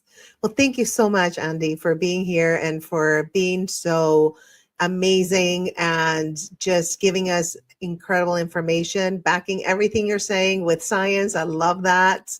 And just, It's the nerd in me. I can't help it. It's like a girl, reaction. I am a nerd too. I love it. Yes. I am such a nerd. And it never ends. I think we're going to like, till the end, we're going to be like learning and researching, and yeah, it's fun. I think we came to this planet to learn, to grow, and to heal. I love that. It's so true. It's like evolution. Like we're there to evolve, like not just survive, we're here to evolve in like every sense. And yeah, I think that's awesome. And I'll always be like that too. It's like the curious child. Like you can't get rid of it. I would always ask my mom, like, well, I have a question. And she would be like, oh God. And I would be the white child. What? Da, da, da, da. I know. Like, do I have to answer your questions? I would torture her. Yes, please. Yeah. No, well, thank you so much for having me on, and thank you so much for this space where we can, share these stories and experiences. But it means so much. So I really enjoyed it. Oh, my pleasure. And thank you for the work that you do. And guys, follow her at Complex Andy everywhere. Okay. Thank you so much, Andy. Thank you. Bye. So thank you guys for tuning in to Relationship Coaching Live. And this was a really great episode where we all learned a lot. And we will have Andy back. I think she's incredible. And we will hear more about complex PTSD and her story, because an hour is really not enough, you guys. And again, thank you for joining me. And I'm going to show you a video of the Christmas merch that I have on the State of Grace shop. It's really fun. I designed everything because I'm a nerd. I design, I edit, I do everything. I don't even know how I have time to do all this stuff, but you should check them out. They're a lot of fun. I just ordered my first one, and the quality of the t-shirts is incredible. The mugs are all great. I have a mug here. I put the ho in ho, ho, ho. And I have others, resting Grinch face and a few. I'll roll the tape so you'll see the video. All right, my loves, I love you. And thank you for tuning in. And I'll see you next Tuesday. Mwah. Well, hello, Grace Nation. Are you ready to slay your holiday style? Then check out the State of Grace shop for the most fun Christmas merch around. Start your day with a mug that speaks your holiday truth, like I put the ho in ho ho ho, or resting Grinch face. Trust me, these mugs will make your coffee a little sassier. And these teas, honey, they are naughty and nice. Rock nice until proven naughty at the office party, or slay all day for your cozy Christmas movie marathons. Perfect for spreading laughs, love, and a little mischief. So what are you waiting for? Sprinkle some holiday magic on your wardrobe and sip your way to cheer. Head to thestateofgraceshop.com and grab your mugs and teas before Santa takes them all. Shop now, because these goodies are definitely on the nice list.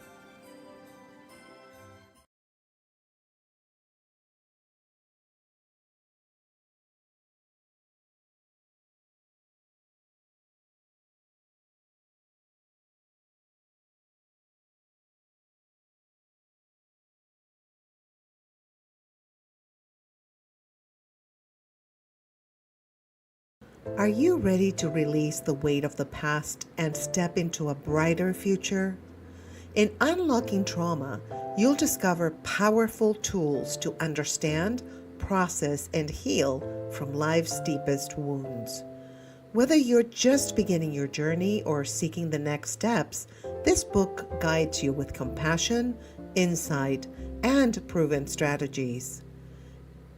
It's time to take charge of your healing and reclaim your joy. Let's unlock the door to the life you deserve. Start your journey with our free guide, and for a deeper dive, grab the expanded PDF copy of Unlocking Trauma for just $5.99. Both the guide and book are available now at thestateofgraceshop.com.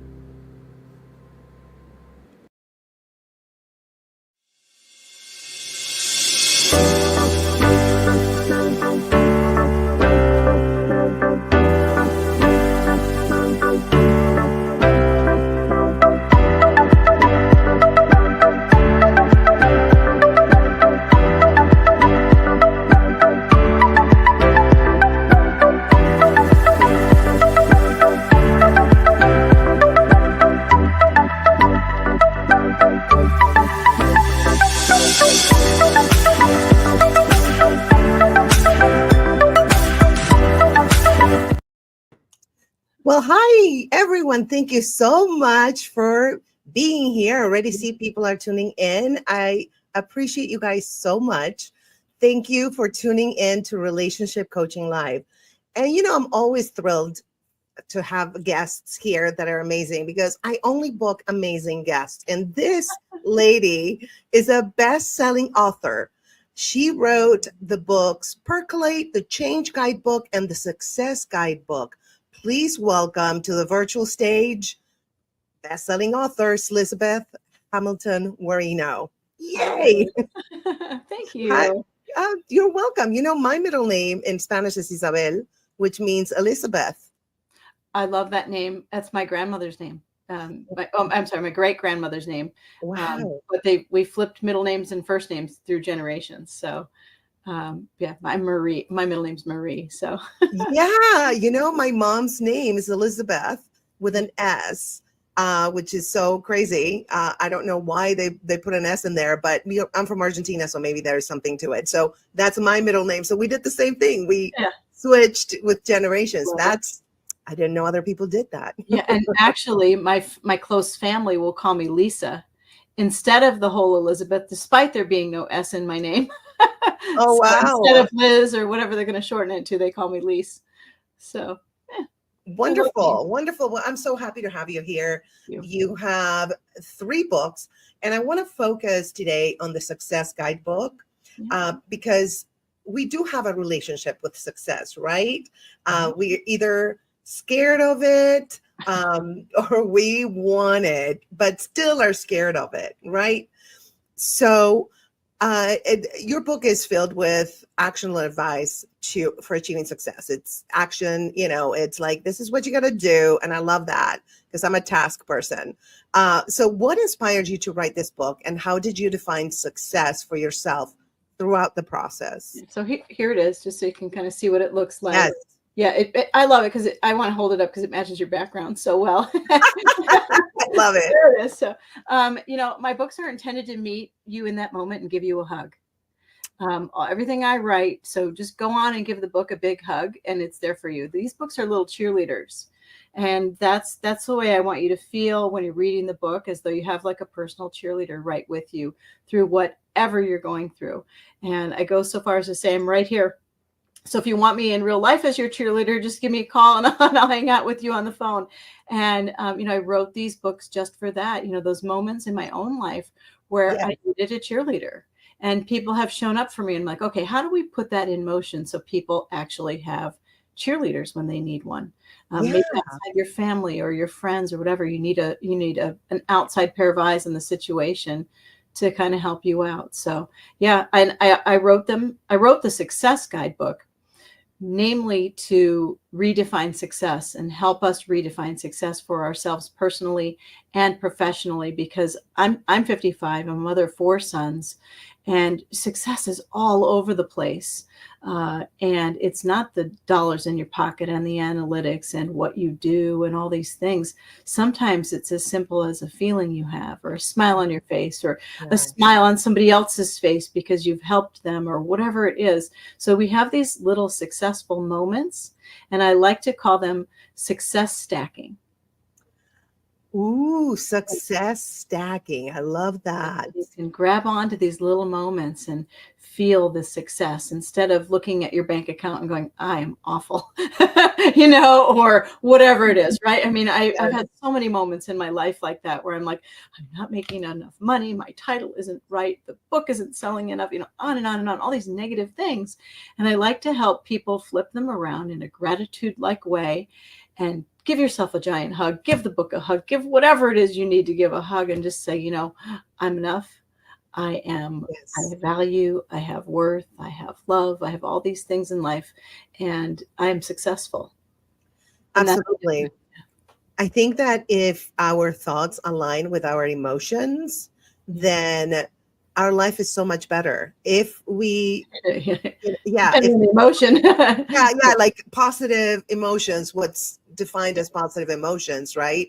And I read somewhere that if we change our intrusive negative thoughts to positive thoughts, then there would be less depression in our lives, which I do believe it. I understand depression is a condition that, some people have, and we all have something, right? Yes, we do. Yes, we do. Maybe many things. Many things. Yes. I know I have anxiety. And, but, whenever that wants to creep in, I'm like, let's flip the thought of, oh my gosh, like you were saying, my checkbook, my bills and everything. And I'm like, breathe and just be grateful for what you have. And I know that you write your books thinking about gratitude, change, and success. Yes. So what inspired you to be motivated by these 3 big, amazing words: gratitude, change, and success? There's number one, there's such big topics that it seems like no one can ever get a grip on them. And I'm like, we need to help people out in these moments to help people navigate change, to help people navigate fear, to help people feel enough, and so forth. The second big thing, though, that really motivated me, I have been resuscitated twice from life-threatening food allergies. I'm 55, like I said, and I've had life-threatening food allergies since my late 20s after a pregnancy. And so I have a life-threatening condition on board every day, every time I eat something, and so forth. And, it's made me feel very much less than in moments and have anxiety in social settings and things like that. So that's the second thing. The third thing is my father is a huge influence in my books. He passed away in 2018, but it's a bummer because he was a great human. But he had a stroke in 2004. Right in the middle of the living room floor in Minnesota in his house, he had a stroke, and everything that followed after that queued up for the Best Ever You Network. It queued up for the books and so forth, because he survived things that most people don't survive. And in the way he survived, and in his attitude, attitude was so inspiring, because I remember feeling like crap with my food allergies and thinking, oh, woe is me, boo-hoo, kind of thing, and walking around stomping my feet and feeling miserable. And there he was in a rehab facility from having survived strokes and was on the mend and all this stuff. And they wheeled him into this speech therapy session, and my mom and I were in there, and the nurse said, okay, we're going to play the alphabet game. And he was pretty debilitated from what happened to him. And she said A, and he said aardvark. And my mom and I are like, huh, that's a strange word. Must be like drugs heavily on board or something. I don't know. But B was benevolence. C was courage. D was determination. E was excellent. F is a swear word I've changed to faith and goodness, happiness, integrity, joy, kindness, love. M was movies. O was open-minded. P was platypus, and on and on and on. And that became the basis in that exact moment for Percolate. I wrote it in my journal. This is my first book. It's a Hay House book. It was Percolate, the ABCs of Life originally. And now it's Percolate, Let Your Best Self Filter Through. And on the cover are some of the words that he talked about in that moment. And that made me just tune in and be like, oh, okay, I get it. We fight for our survival. We're resilient. We learn how to navigate change. We roll with the punch. We do all these things. And we also, in turn, share our stories so that other people don't feel alone, and we help them heal, and all of these amazing things. I just believe we are here to help each other be our best and their best. Yeah, we are on the same page. I always say I'm here, and I stayed after my cancer journey to love and help others. Like, I knew it before intellectually, but then after my cancer healing journey, I was like, when you face your own mortality, I was like, oh yeah. And I'm going to, like you're saying, we're going to go and take action and do it and not just say it. Right. Yeah. Those are a lot of different words there. Yeah. A lot of times we're wishing for things and we're not doing them. And what I help people do is take those action steps necessary, but I back people up so that they align their heart, truths, and energy to find success in all areas of their life, so that you're not just climbing a ladder or doing this or that and ignoring all these other areas of your life. They all go round and round for comprehensive success. So I kind of preach comprehensive success, and that's sometimes a little different. Yes. What do you mean by that? Yeah, what do you mean by that?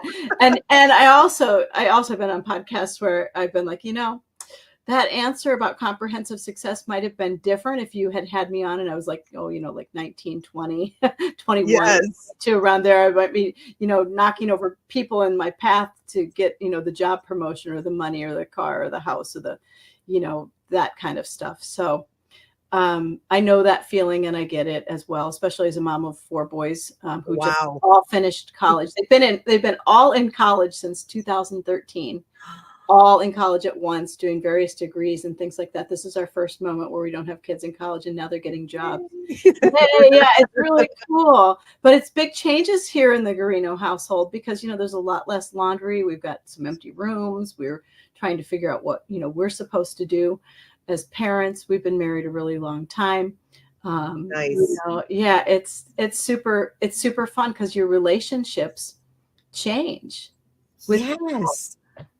It's really neat. It's interesting. I have adult sons now, and our relationships have changed. It's like, okay, I've seen eye to eye with you as an adult now. This is strange. I remember you with the tooth fairy money, little one. That is incredible. So your relationship, well, yeah, especially if partnership, it's just it changes all the time. And of course, the kids, when you had the kids, you felt more like you were mom, and now you're more like adult to adult, right? Yeah, that's a huge change to talk about.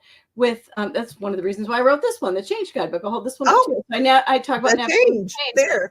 But there's in this one, there's a whole section about, when your kids graduate high school and go on to college, and you're like, huh, who are you, husband? And the divorce rates soar in those moments. So many of our friends and people were getting divorced right after the kids graduated high school and selling their house and moving and doing all these things. And my husband and I looked at each other and we're like, we don't want that to happen. Not that it was on the brink of happening either or anything like that, but we're like, let's make sure that doesn't happen, because this is a funky, navigation, because we've had so much of our identity wrapped up into the kids and their sports and their school and their laundry, even they're making dinner at night, all the things. And so we had a lot of fun. Is it more romantic now than it was before, or how does it change, if you don't mind me asking? No, it is more romantic, and in very different ways, because we were like, what do we want to do? We're like 50, we're in our 50s and 60s, and we're like, this is kind of a neat moment. And so what we said to the kids, so we put our dreams out there, and we're like, okay, we don't want to be in Maine in the winter anymore. The kids were like, oh, shocker, really? and we said, we would like your support to help us live in Myrtle Beach, South Carolina for 1 month. And we tried this 3 years ago now. And so one of the kids watched the house and their dog in the house while we left. And now we're up to 3 months.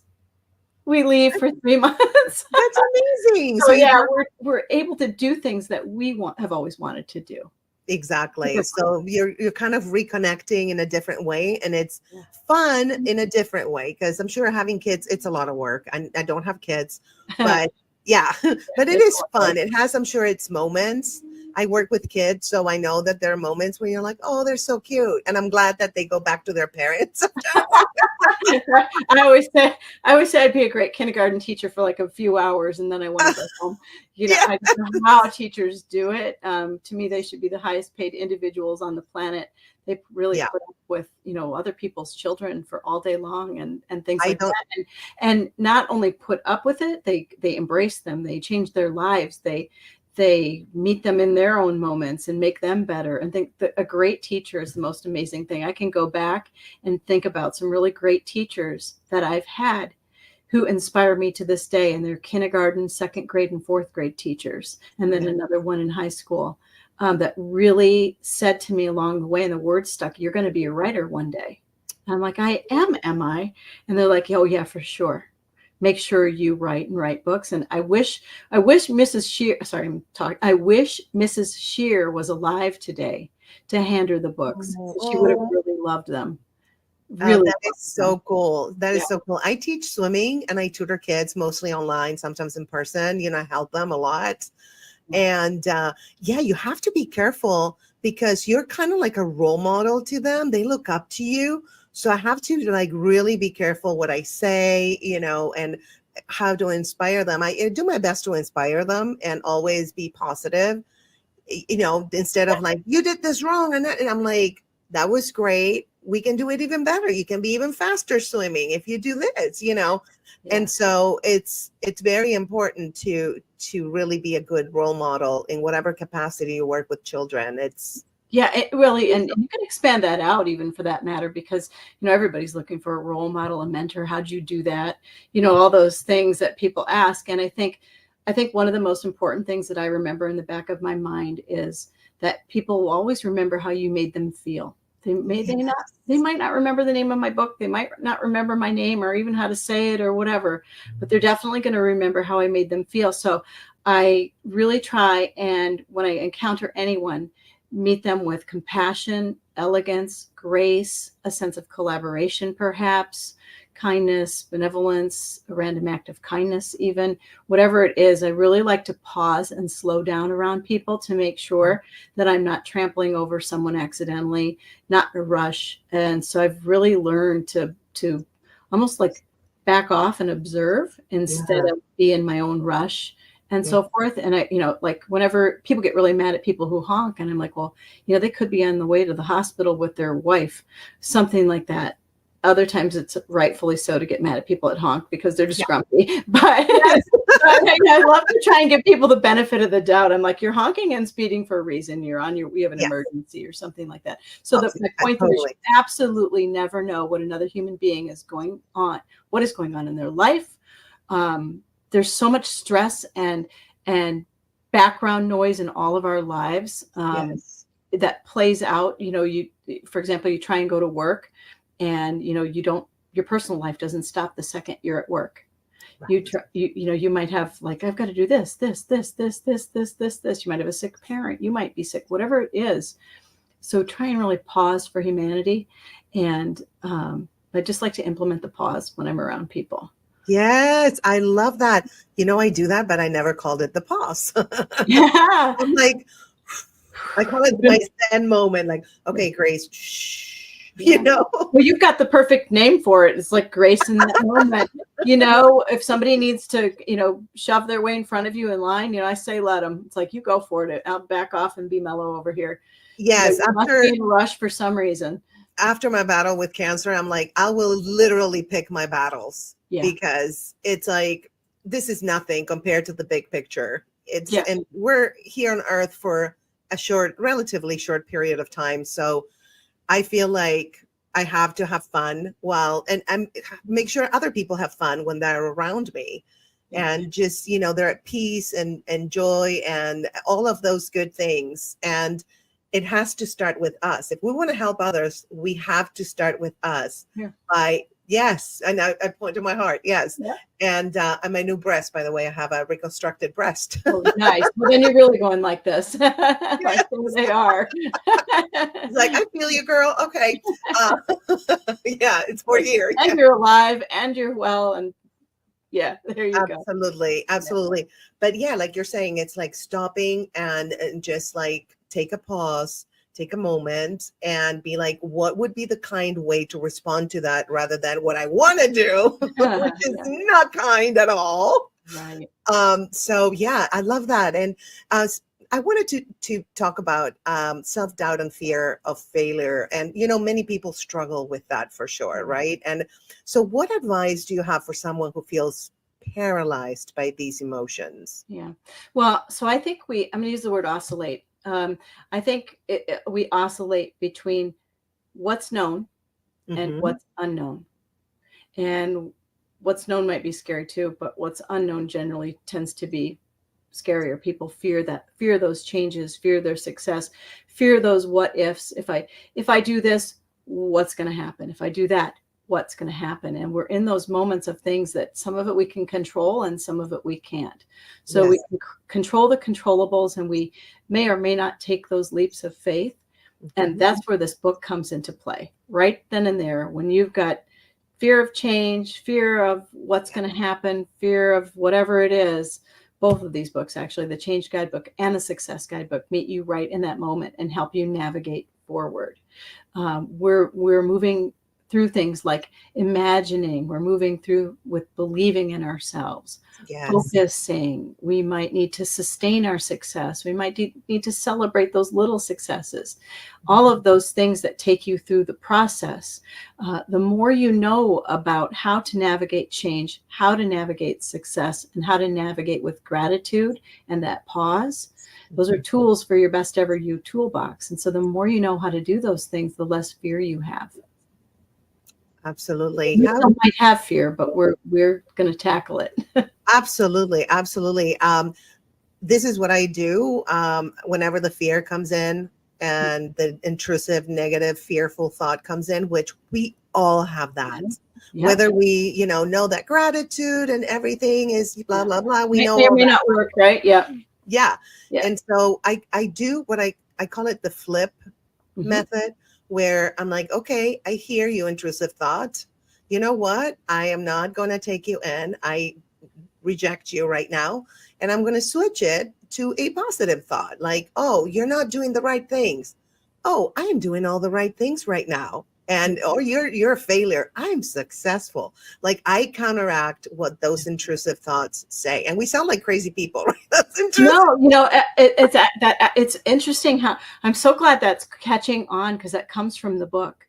That comes from my work. The flip, it's called the gratitude flip. It actually stems from my work. I didn't know that. And I heard a cancer survivor say it, and I'm like, the flip method. That is brilliant. Yeah. So there's a bunch of ways to do it, but one of the ways in gratitude is, instead of I have to do that. Yes. Kind of mode. It's I get to do that. Yes, I love that. I get to. Okay, great. Yes. The other thing is perspective. So gratitude flip. So we're gonna, like, if I looked outside right now and saw a giant flat tire on my car, I might be like, oh man, my day is shot. Yes. Instead, I'm gonna go, wait a minute, I've got a car. And I'm going to back it up, as silly as that sounds. And you might, and so as you practice those perspective moments more and more and more, you get so that you have gratitude on autopilot. You have to really catch yourself at first, though, and be like, okay, wait a minute, what did I just say and do? Somebody else might catch you and say it for you and say, wait a minute, we got to think differently. But as you do that, more and more and more, you will have gratitude on autopilot. And that's really what I like to teach, where you're like, okay, I woke up and I'm grateful for my breath. This day can unfold from here. Absolutely. Absolutely. I didn't know that the flip, I heard it, like I said, I heard it. And it caught on with the cancer community. Yeah. Two things that we've done have caught on. That one, and then the one word for your year. One word for your year? What is that? So at the end of the year, close to the end of the year, for the next year, I'll have people pick your one word, and that's the word that you're going to focus on for the year. So started years and years and years ago when I picked abundance. And I'm like, okay, everybody, we're going to learn about abundance this year. I've picked forgiveness. I've picked joy. I've picked healing. I've picked gratitude, all these different words. So pick a word to focus on for the year and kind of focus your energy around that. It's kind of like an anchoring in your power exercise. I love that. And you give all your energy. We're electromagnetic beings, right? There's the Taurus field, electromagnetic. It's a whole thing. I'm a nerd. But anyway. So I do believe that whatever you put your energy into, that's what's going to flourish. And there's actually experiments where, like, if you talk to a plant, like, I hate you, you're nothing, the plant dies. Or even rice. They did it with rice also. And the rice was just starting to mold and whatever, just not good, no bueno. And then the ones that they spoke to, like, I love you, you're amazing. So that energy got to the plants and the food, and the plants were like so beautiful. And it definitely, I think that energy does change our cellular structures, especially. Yep. Kids, sponges for that. Cats, dogs, animals, children, people, other people. We need that for sure. For sure. I can think of I'm pointing over here because I had a feral cat. The cat has now since been with us for years now. The cat is 20, but we got her as a feral animal. And I took her because she wasn't hissing at any of the kids or anything like that. She was just like, I'm scared. Something happened and I'm scared. And she's a love bug. Her name's Mel, the podcast kitty, and she's with me on all of my podcasts. But you can apply that energy, oh, I love you. Oh, you're so cute. Oh, you're so beautiful. Oh, you're this or that. And you can change lives. You can definitely do that. I, with my cancer healing journey, every day, I made it a point, like I would say, I am perfectly healed. I am beautiful. I am healthy. I am order. I am harmony. I am truth, because cancer is a mistake, right? An error from the body. So I kept saying, I am truth. And just by saying those things, not only did I feel better, even though I was the treatment, I'm a triple threat. I did surgery, chemo, and radiation. So yeah, it was brutal, but I'm cancer free now. So thank God for that. Yeah. Whew. So, but I do believe it helps me not only feel better, but I think that my cells heard me. And I know it sounds super crazy, but No. I'm not ready to talk about it, but I do that when something is, because I still have side effects from the chemo and stuff. Sure. And so whenever something is a side effect and I just send white light to that part of my body, Yeah. it's literally the MRI from before and after I do that. There's two different things. Yeah. Well, when my dad was so sick in the hospital for those 3 years, fighting in and out of ICU and rehab and things like that, fighting to get back home after his stroke, one of the things that we did was my mom, so I'm in the middle of a lot of kids. So we all the grandkids, kids and everybody, we plastered his room with pictures of ourselves, not that he could see them or anything like that, but the nurses and doctors couldn't, and it creates compassion. Mm-hmm. We had movies going for him because he loved movies and could, hear them. Music, talking, people, anything going on in his room that was happy, energetic, joyful, and things like that. Not toxic positivity. I'm not talking about that. I'm just like the right amount of necessary keep you alive things, because when you're in those situations, sometimes it feels like you're just like a number.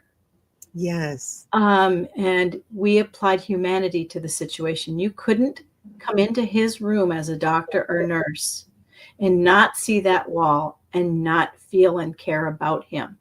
I love that. Very, very good friends with the doctors and the nurses, and he would go back and ring the bell that ICU survivors ring and things like that. That was a really, really, really hard time. And so I feel for people who go through things. That's part of why I write my books and things like that, is the grief, the loss, the changes, and everything that you navigate. And sometimes you have something on board with you, or you've gone through something and it doesn't look like it. Like people look at you and have no idea. Right. Absolutely no idea what you've gone through, been through, survived, or anything like that, unless they stop, pause, and ask you, and you're willing to share, or they've read up on you, or whatever it is. And so, and that's probably a pretty long story, but when you do things like that, what you're saying, the energy around you being positive when you're really faced with a terrible situation, it certainly doesn't hurt. Oh, absolutely not. I actually, this is an experience I had after my treatment. I like to go to the beach. It was a big deal because I could barely walk and not get out of breath because, they do radiation on your chest, and so the lungs get affected, right? Yeah. It's gone now. It's okay. But so I would just, walk to my little bench and look at the ocean. And I just was so grateful to be alive and to be cancer free at that moment, and to have survived this journey. And I was actually even grateful for this journey because it made me be a better version of myself, which I never even thought or knew it existed. Yeah, no, I hear you. I feel that same way too. I'm like, there's some things that have happened that have made me a better human, and right. They're kind of negative and hard and things like that. But that's part of the human experience, I think. And we change and we learn and we grow and we age and we go through things, and so we're a collective experience, and I think that's wonderful. So absolutely. So in closing arguments, you guys go on my show. We'll have some fun. Yes, for this trial of success. So as someone who studied success, right, deeply, what is one piece of advice you would give to someone just starting out on their journey to creating a successful life? Oh, don't compare yourself to others. Ooh, I like that. Yes. Remember, you're authentically you. You are you. We need you. We don't need fake you. We don't need trying to be somebody else you. We don't need comparison you. All of those things that we do, especially in this age of social media, we need you. And that sometimes is very hard because somebody may have gotten into your head and your space and so forth with naysayer mode. Right. Said, you can't do that. Why you? All that stuff. And so we need you. And I always give people, I don't actually issue these, but I tell people you need earplugs and bubble wrap. Earplugs for the naysayers and bubble wrap because it's awfully bumpy out there. in your journey of remaining authentically you, you're going to bump into people who just don't believe in you the way you believe in you. So if you're believing in you, you go for it. And that's who we need that will make you your most authentically successful you, really believing in yourself. And that is a hard thing to do. Chapter 2 in this book is a whole chapter on that. The success book? Yes. College baseball took over chapter 2 of my book. The head coach of Georgetown University baseball, Coach Edwin Thompson, and my own son, Cameron Garino, took over chapter 2, and they write all about believing in yourself. Oh, that's really cool. Yeah. And the Savannah Bananas are in here too. Talk about believing in yourself. I don't know if you know who the Savannah Bananas are, but they're in here, and they talk about they're kind of like a baseball circus. They've changed baseball completely, where you dance and sing. Look them up after the show. But they're in here, and everybody thought they were bananas. Their ideas. And look at them now. They are everywhere, and it's so cool. Look at social media and the Savannah Bananas. Well, sometimes people are ahead of the curve and ahead of the timeline. You know, I'm a quantum physics nerd. So it's like they're on a different timeline, almost operating on a different timeline, and people are on another timeline. So they're like, what are you talking about? Right? Yeah. That happens with success too. You might be just early to the timeline. I've had that happen to me a few times. I'm like, oh, this isn't working. Then you'll see it 5 years later. I'm like, so it happens. I love that. So basically, believe in yourself, be authentic, and be grateful for everything, right? And we're not taking anything with us. We're not entitled to time. No, we're not. You're absolutely not entitled to time. So once you figure that out and really implement it into your world, it makes every single nanosecond of your life matter. I love that. Back up and go, what exactly am I doing with my time here? Absolutely. And you having your NDEs, near death experience, and me having to face my mortality, I think that gives you such a different perception of time, which is a social construct, by the way. It's like, what is time anyway? We're stuck in this dimension with time and space, but that's okay. We came here for a reason. But yeah, not to take anything for granted, and also not to take time for granted, because it's almost like, I don't know if this happens to you, but before I do something or plan to spend time with someone, I'm like, how is this enhancing my life? Yeah, absolutely. I think I don't know if we do that when we're kids. Maybe this generation does now, because they're way more involved with self-help and awareness, and there's a social awareness group these days. I remember just being a kid and just kind of going from moment to moment to moment to moment, and then started to get a little bit older, got some food allergies on board, had some of my children and things like that. I'm like, oh, hang on. Wait a minute. Yeah. And then my father got sick, and I was like, really hold on. And then when he passed away in 2018, it was like, oh, super hold on. I remember he was so sick. I went home for Christmas, and he was like, this is going to be my last Christmas. I don't know if anybody knows that, but you and Mom. But yeah, it will be. Just trust me on this, because I'm getting sick and sicker. And I said, what are we going to do without you? This is just the worst idea. This is the worst concept ever, the thought of the world without you. And he's like, you're going to put one paw in front of the other and continue on. I'm like, oh, you're going to make me, because I love cats and everything. And the worst. And so sounds like such an amazing human. Yeah, really cool. And so for 2 years after he died, I was like, oh, I don't know what matters. Mm-hmm. That feeling, like when you go through something really profound and your life is at stake, or somebody has passed away around you, you really go, I could wear a brown shoe and a blue shoe, and it really doesn't matter. Nothing matters. It doesn't matter. Totally. It's weird. You have to kind of pull yourself back to like, okay, yeah, some things do matter. But I remember right after he died, because I saw him take his last breath, I was like, oh, yeah, my house.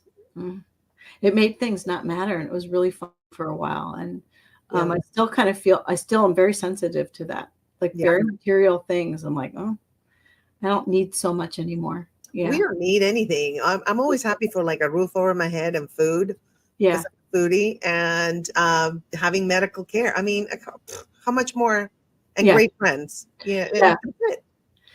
I'd throw pizza and maybe some ice cream in there too, or some chocolate chip cookies into that mix. I gotta have some of that stuff. Yeah. But yeah, no, I get it completely, and I feel the same way. So that's my work. That's why besteveryou.com exists. That's the books and so forth. And it's just to be super mindful, especially around other people, and be kind and sweet to people, because that you just have absolutely no idea what we're all going through. Exactly. Yeah, like you were saying, when we're in traffic, my instinct is like when they honk or they're like, we're like in LA especially, and I'm like, no, Grace, wish them well. With my name, Grace, I'm going to wish you some grace. Yes, and I always kind of like say, hey, be careful on the road because you're a little crazy today. So, and I just, let it go. And it's so much better to let go of things that really don't matter in the big picture. They really have absolutely no bearing or influence in your life. You know, we just create our own reality. And why not create a reality that has joy, peace, authenticity, gratitude, and the little things that don't matter? Who cares? Yeah, and it helps you too when you're around somebody who is wired like an 8-day clock to, help control yourself around the people who do move at Mach speed and do move at this and do things more stressful and things like that. And sometimes you're a really good influence around those people as well to say, how's that working out for you? What really matters? Or, there's a lot of questions you can ask when somebody's super stressed out or harried or whatever. Absolutely, 100%. Well, this was so fun. We went a little bit over the usual time, but that's okay because you're amazing. And please, guys, get the book because, as you heard, she's amazing. She's got it down. She's got it. Okay, she knows, like big KNOWS. She knows. So she has 3 books: the Change Guidebook, the Success Guidebook, and Percolate. So they're all available on Amazon. Yeah. So and they're available on Kindle, right? They are. They're available. These 2 are distributed by Simon & Schuster. This one's by Penguin. They're available wherever books are sold. Barnes & Noble, Books A Million, Kindle. They're audiobooks too. That was really fun, taping audiobooks. That was a new experience, heading to Boston for a week and taping the audiobooks. So really proud of the audiobooks. That's amazing. I love that. They're audiobooks too.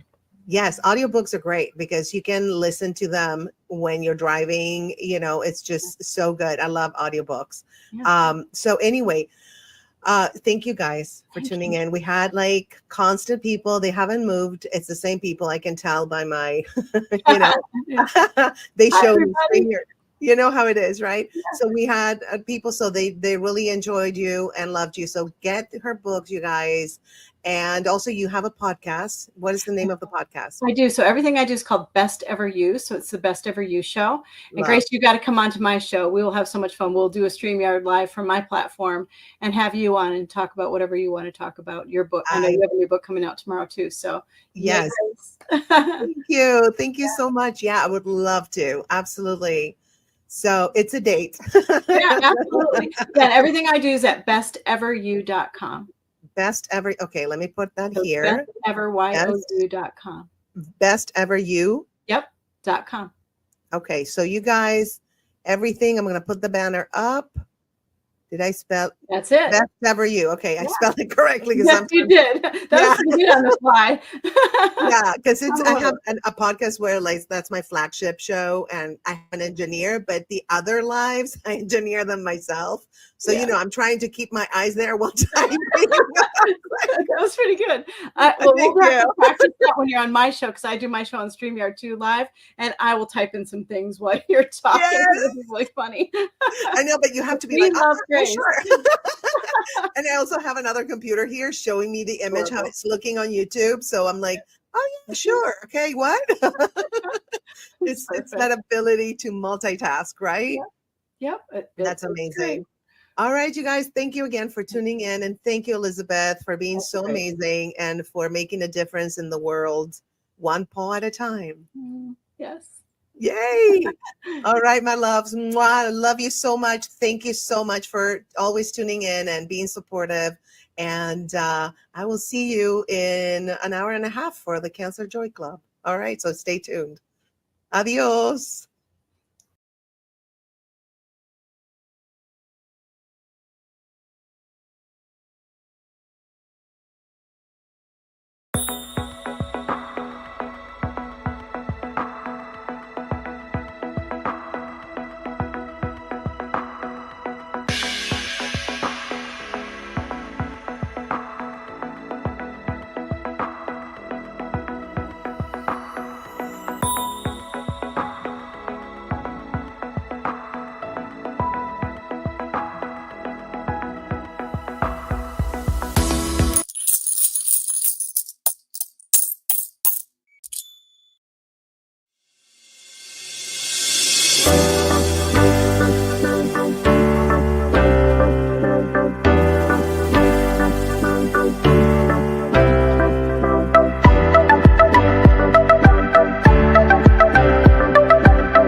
Welcome to Relationship Coaching Live, where we talk about relationships. It can be anything. It can be relationship with a partner, relationship with your parents, relationship with a friend, even relationship with your GPS.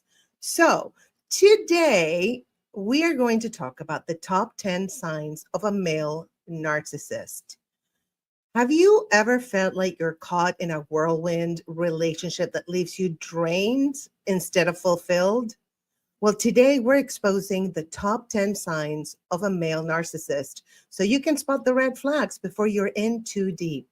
Grab a pen because these are the warning signs no one talks about, but everyone needs to know. So let's dive in. So sign number 1. We're going to go from 1 to 10. It's a grandiose sense of self-importance. What is that? Well, a narcissist will often exaggerate achievements or talents. We know those people, right? And they expect you to treat him like he's the center of the universe. He may constantly remind you of his big plans, right? Or how lucky you are to be with someone like him. We've all experienced that. And please, by the way, in the comments, let me know if you've experienced a male narcissist, whether it's a partner. Again, it can be your parents, it can be a brother, a sister, a boss, anybody that you have to deal with. So you often wonder, like, is this person a narcissist or am I tripping? No, you're not tripping, okay?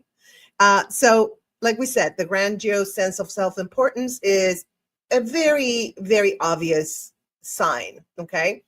And why this matters, because this sets the stage for how he expects to be treated, which is like a king, while you're left as the servant.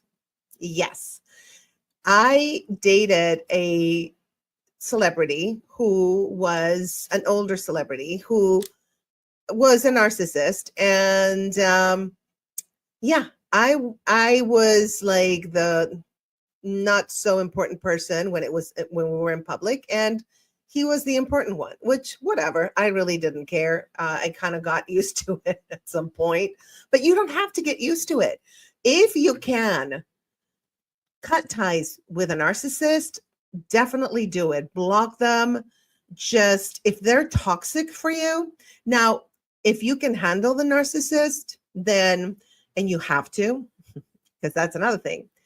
If you have to for a while until you can get out, these are really, I'm going to actually do another video as far as how to deal on an emotional level with these traits, okay? With like having to deal with a narcissist even though you don't want to. But today we're just going to do the plain facts. Top 10 signs. Boom. Okay. All right, you guys. Sign number 2. Ba-da-ba-da-bum. Lack of empathy. Oh, yeah. Okay. So if he struggles or outright refuses to understand or care about your feelings, like if you're upset, he'll either dismiss it or twist the situation to make it all about him, right? It's all about them. And why this matters, because empathy is the backbone of a healthy relationship. And without it, you're left feeling invisible. And that's another thing. You feel like you don't matter with them, but they kind of tell you you matter and you're important to them. But then with their actions, they kind of show you that you're not. So not only listen to what they say, because they tell a lot of lies, but also, so listen, sometimes they tell them themselves. That's what I'm trying to say. But also look at the actions, and just write down this top 10 list if you can. And just, put it in your notes on your iPhone or on a piece of paper or on a little sticky pad thing. I love these. Those are my favorite. I have them all over the place. But just remember, if they have like 80% of these traits, yeah, you're with a narc. Anyway, all right. So let's go to sign number 3, excessive need for validation. So the thing is that narcissists thrive on attention and compliments, okay? And it's okay to want a compliment if you're like, do I look good in this dress, or do I look good in this fit? Great, that there's nothing wrong with that. Like I said before in many of my videos, there's a spectrum of narcissistic personality disorder, and we all kind of fall into some kind of narcissism, but like the selfie type of narcissism is not that important unless it's accompanied with most of these traits. Okay. So why does excessive need for validation matters? Because his constant neediness can be emotionally exhausting for you and often feels like a one-sided dynamic. You know what I'm talking about, right?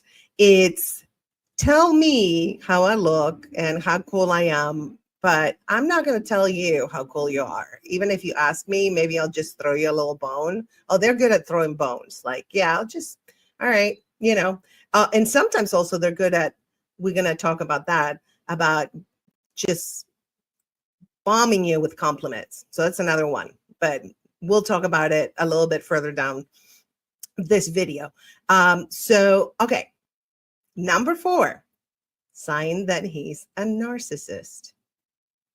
And it is manipulative behavior. Oh my gosh, we all know someone like that, right?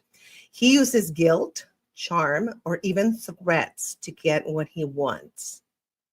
Now, the guilt and the charm is one level of narcissism, but the threats, that's just borderline. Like he's probably capable of being violent. So I would say, because I've met people like that. And so you have to be very careful. If somebody threatens you, first of all, that's bullying. Bye. Never see you again. I don't put up with that. I don't know about you guys, but I don't. That just says a lot about a person. And even if they apologize, it's like, no, not for me. So this could be like the manipulative behavior could be as subtle as saying, something like, you don't really love me if you won't do this, or as overt as outright lying. Yeah. Why does this matter? Because manipulation erodes trust and creates a toxic cycle that's hard to escape. Yes, because once we start being manipulated, we kind of get used to it. And I know this sounds crazy, but I remember, with my experiences with narcissists, like narcissistic personality disorder, like top of the line narcissists, you get into that toxic cycle and it's almost like you put up with it because it's kind of like, okay, I'm in this relationship. Maybe they're having a bad day. He's having a bad day or whatever. So just don't put up with it. Okay. Definitely don't. Number 5, Let's go with number 5 now. And it's a sense of entitlement. Oh my gosh, we all know someone like this, right? He expects special treatment without putting in the effort to earn it. Yes. And on top of that, special treatment, if you're bullying me and you're being mean to me at times, no, I don't think so. So whether it's like cutting in line or getting the best seat or having your cancel plans for him, you know, his need always comes first. It doesn't matter. It's even if they fake it, because remember, they lie. So they might tell you otherwise, but watch their actions and also listen, because again, they will tell on themselves. And another thing I always say with a narcissist, an accusation is a confession. So if they're telling you, oh, you're an idiot, you know, or whatever, they insult you. That's what they think of themselves. That's what they are. Or they don't think of themselves as that, but they deep down, they know who they are. Or you're mean and you're not mean. And they're like, you're mean. Because I remember I had one, like, it was, you're mean. And I was like, like how? And he was mean, very, very mean. So anyway, so sense of entitlement, where, you know, why it matters? Why? Because a relationship can't thrive when one person always takes without giving. A relationship is, it takes two to tango, right? So no. Anyway, we're going to go to number 6. We're going to just go through these and then we're going to talk about other things about narcissism. But I want to get through these because I want you guys to spot these traits and definitely take care of yourselves, okay? And do whatever you need to do, whether it's cut ties or not engage with them. Another thing is not engaging with them is a good idea, or just plain block them. Okay, so number 6. This one is one of my favorite because they do it so much. Blames others for everything. Oh yeah, it's like the devil made me do it kind of thing. Nothing is ever his fault. If he loses his job, it's his boss's fault. If you're upset, it's because you're too sensitive. We met people like this, right? It's not because they said something mean. Oh, it's a joke. No, honey, it's not a joke. You just said something really mean about me and I don't appreciate it. But it's always you. It's your fault. You just can't take a joke. You're too sensitive. You're whatever. You know, they always find an excuse. They're masters at it. And you remember, the older they are, this was what I find. The older they are, the better they are at the game. Like I know people in their 80s that are, oh my gosh, like so good at it that it's like a master class in narcissism. It's very sad. So anyway, so why it matters?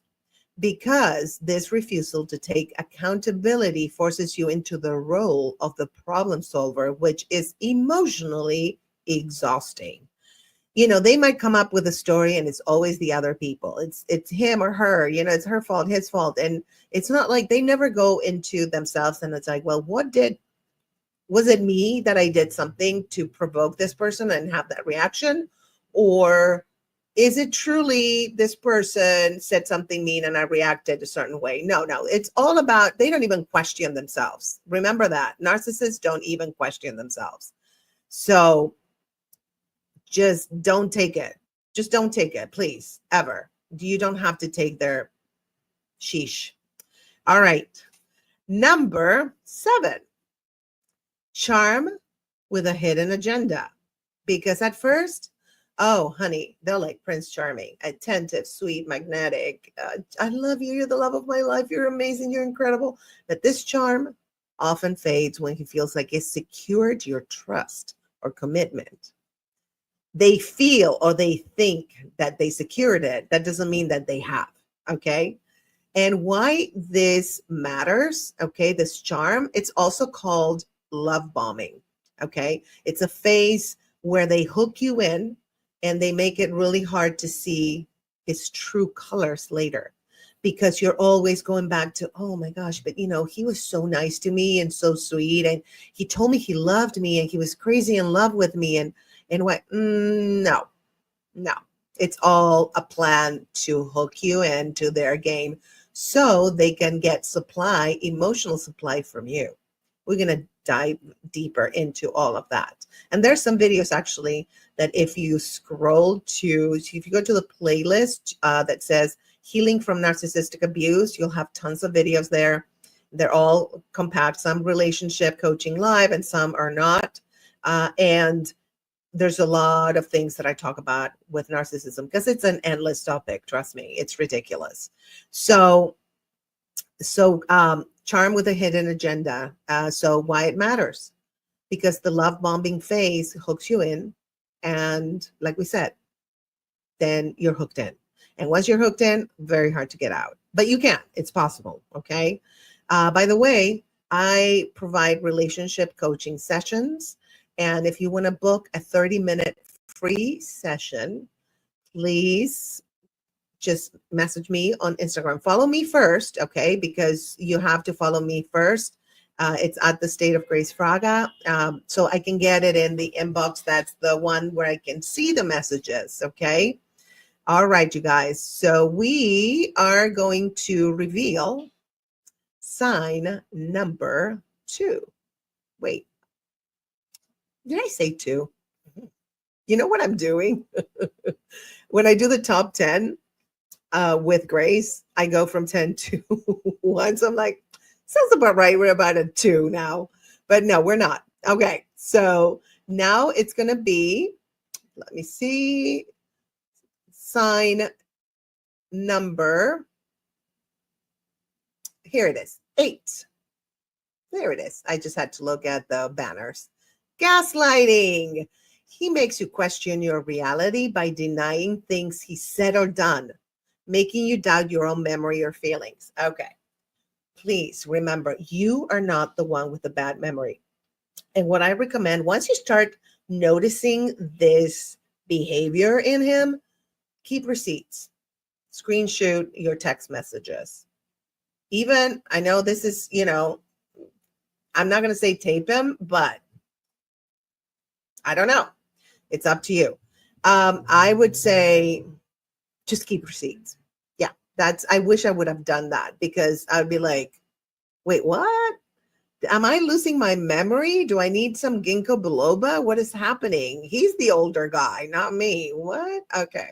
But no, it wasn't me. For sure, it wasn't me. And then also what you can do, and I did this, I would tell a friend, like, he said this, this, and that, right? If it was something that really mattered to me, and then I would have a witness like, oh, okay, I'm not crazy. I did that in the end because I didn't catch on until later because I had no idea what narcissistic abuse was until it was revealed to me. Okay, so for example, I never said that, or you're imagining things. Alarm, red flag. Please just watch out when they say that, okay? And why does it matter? Because gaslighting keeps you off balance and easier to control.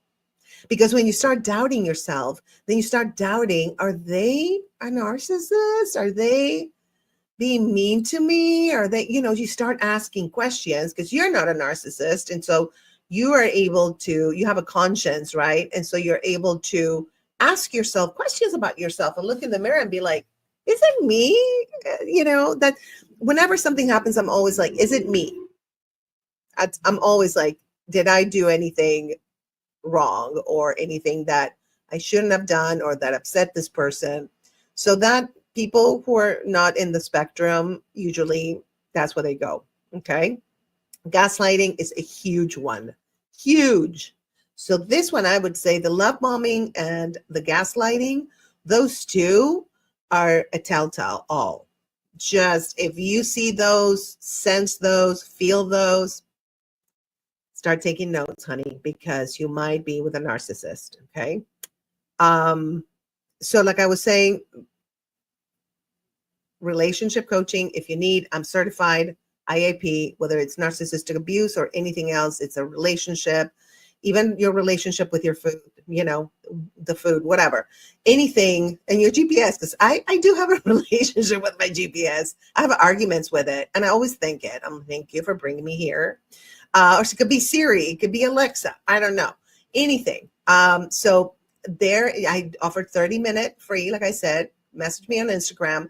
And if you go to the State of Grace shop, let me put the Actually, I'm going to put that on, it's actually there. It's on my headline. If you look at my headline, there it is, the State of Grace shop. And I'm actually going to put it on the ticker. I offer discounted sessions. So you definitely want to visit that store. And it's actually super fun. It's not just, here it is. Okay. So it's 10% off the merchandise because the relationship coaching sessions are already discounted. Okay, let's go back to narcissistic abuse. Sign number 9. Envy and jealousy. Oh, yes. He's envious of anyone who receives attention or praise, even you. That has happened to me when we're in the same business, in the entertainment business. And when I received attention or praise over him, not bueno. He did not like that. He might downplay your accomplishments or criticize you for bragging. He never did criticize me for bragging, but he kind of didn't even know what my accomplishments were. I have a whole story, but it's not the time to tell it. But yes, they do that. And why does this matter? His jealousy can stifle your personal growth and make you feel guilty for shining. Did you hear that? They make you feel guilty for shining. What is that? They want to dim your light. Why? Because then there's more spotlight on them. No, unacceptable. Block. See you never. Okay. Number 10, you guys. Okay. Explosive anger or silent treatment. So when things don't go his way, he may lash out with anger or punish you with silence. Both tactics are used to regain control and make you feel small. Yes, the silence one, I've seen that happen, but not to me. And the lash out, my ex was more like the lash out. It was crazy. But the silence one can be a form of abuse. And again, we've all done some of these things, but it doesn't mean that you're fully narcissistic, have narcissistic personality disorder. Like I said before, love bombing, gaslighting, to me, those are like telltale. Okay. But these also, pay attention to these for sure. Why it matters? Because this creates an emotional roller coaster, keeping you in a constant state of anxiety.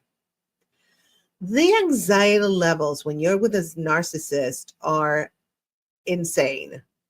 Insane. I couldn't even tell you. And I went to food because that's when I'm anxious, I eat. And I'm sure other people probably don't eat. It just depends how you react to this whole insanity, because it is insanity. It really is. It destabilizes you. It dysregulates you. And yes, it's not your fault. You have control over the situation in the sense that you can leave. You can block them. You can cut ties completely. Absolutely. Why would you want that energy, that toxicity in your life, right?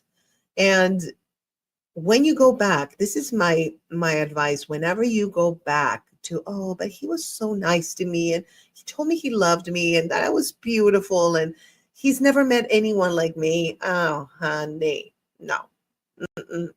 Don't go back to that, because that was the hook to get you hooked into their insanity. They actually are fed by our negative emotions. And I think that is a telltale thing. If you feel drained, I was talking to a friend of mine yesterday about this. If you feel drained, or if you feel like you're really tired and you're not sick or there's anything going on, watch out. Ding, ding, ding, ding, ding. Okay, alarm needs to ring that alarm bell. I do, believe me. So, final thought on this: recognizing these signs isn't about judging someone, okay? It's not about judging, oh, you're a narcissist, because nowadays everybody's, you're a narcissist. No, really get receipts, analyze, make sure at least they have 80% of these top 10 signs that you can spot, okay? It's really about protecting your energy and emotional well-being, because it is a proven fact that when you're with a narcissist, with a toxic person, your immune system is weakened, because a doctor explained it to me. When you are, your immune system is kind of busy with your emotional turmoil, it kind of quote unquote forgets to fight disease, or it's too into the emotional turmoil to fight the disease. I was sick constantly when I was with my narcissist, constantly. It was pathetic. If you're seeing several of these behaviors, trust your gut and prioritize your peace. Your peace is the most important thing in your life. Peace will make everything fall into place in your life. Everything, even your finances. I'm not kidding. But when you're in turmoil, everything is a mess, or eventually it's going to fall apart. Even if it seems like it's okay, eventually it's not going to be okay. So remember that a healthy relationship, well, did I just say relationship? Sorry, my Spanish tongue sometimes just bleh. So remember, a healthy relationship, okay, feels like home, not a battlefield, which is how you feel when you're with a narcissist. You feel like you're fighting a war. No, not acceptable. Let's keep the conversation going, and please comment your thoughts below or share your own experiences. And remember that you are not alone on this. Okay. I would love to hear your thoughts on this, or you just have some comments. If you want to comment, I would love to hear what your experiences have been with a narcissist, or what you know about a narcissist. If you can add some more information that I have not added, I had not put on in this live, on this live, definitely. And again, I am available for relationship coaching. If you go to the stateofgraceshop.com, there's a button on top, books and relationship coaching. And if you want, also, I have a book on narcissistic abuse that you can actually get. I'm going to post a comment first, and then I'm going to show you that book. I have a little blurb on the book, a little video on the book. So here is my friend Jessie. Hi, Grace. Wonderful Tuesday to you. How are you doing? I would like to ask if this goes back to the insecure little boy and little girl per the narcissist, the wounded child. Yes. They hurt people, hurt others, right? We heard that. And that's what this is all about. And for some reason, because of their narcissistic personality disorder, they cannot deal with that properly. They're not, because they're not able to look at themselves, because everything is caused by the external circumstances. So yes, beautiful. I love that, because that's a conversation that we can have on another live about the narcissist and the wounded child, or just the wounded child. You know, how we can heal that inner child, because that is a real thing, you guys. The inner child is there and very much alive in you. And it doesn't mean you have multiple personalities. It means, on a quantum physics level, I think what it means is that the timeline, that all the timelines, first of all, are parallel, like the past, present, and future is all happening at the same time. So it is you in another timeline, but it's still you. Okay. So yeah, your inner child, and you can actually talk to your inner child and heal your inner child. I've done that, and it's a beautiful thing, because it's there. Okay. Don't think, oh, that's BS. It's there. Inner child is there. And now let me show you a video about the book, the narcissistic abuse book that I wrote, that you can get at the State of Grace shop. You can put Grace 10 off, and you get 10% off the book. And it's on PDF. You can read it on your phone or on your laptop. Have you ever felt like you've lost yourself, like someone else's manipulative grip was holding you back from being the strong, beautiful soul you truly are? I take you on a journey, my journey, through the darkness of narcissistic abuse to the light of freedom and self-love. Through personal stories, hard-won lessons, and powerful strategies, I'll show you how to break free from toxic patterns and reclaim your power. You are worthy of joy. You are worthy of love. And my friend, you are worthy of the life you've always dreamed of. Let me help you get there. It's time to heal, to thrive, and to live life on your terms. This isn't just a book, it's your guide to a brighter, more powerful you. Grab your copy of Healing from Narcissism today and let the transformation begin. All right, so that's what that book is about. It's really a great book. It has everything from how to spot a narcissist to healing from narcissistic abuse. So everything we talk about here is there, but kind of like summarized in a way. And it's very fast in the sense that it's a quick read and you can absorb the information easily. Okay. And it has stories also, so you can relate to them. So is that the whole projection thing? I kind of feel bad for those people, not in the way of compassion or sympathy, but because that is what they choose. You know, I know exactly what you mean, because that's a question. Should we have compassion and empathy for a narcissist? Yes and no. I know that sounds crazy, but yes, because they kind of were born that way. I think it's a disorder, a personality disorder.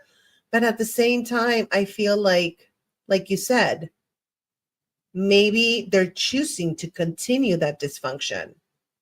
Maybe, it's like somebody who has a mental illness and a personality disorder, like somebody with a mental illness or without, they can fall into the spectrum. So that's different from the spectrum of narcissistic personality disorder. But I feel like a lot of people that have mental illnesses, they choose to get better, right? And to react, to be self-conscious about, oh, well, that, I have a friend who's bipolar, right? And she, no, don't worry. That's what I meant to apologize. No, it's fine. No, I know exactly what you were saying. So I have a friend who's bipolar and she's very self-conscious, right? And so she's like, am I boring you with this, or am I too intense on this? And I love that she asked that question, not because it bothers me. Like, I love to listen to her. She's brilliant and funny as hell.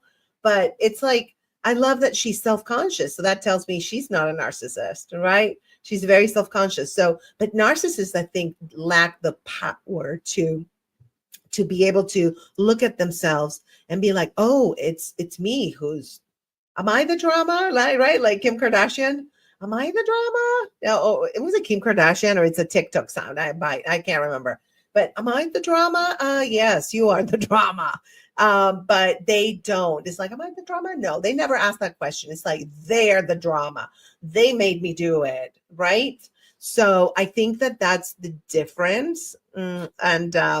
Yeah. So if you guys have more comments or questions, please feel free to show them to write comments, and I'll show your comments. You're part of the live.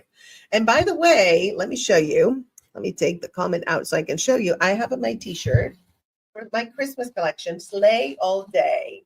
And I have mugs, and I have desk mats, and I have like 4 different things. Like this one is one of the mugs. I love this one. It's like, I put the hoe in ho, ho, ho.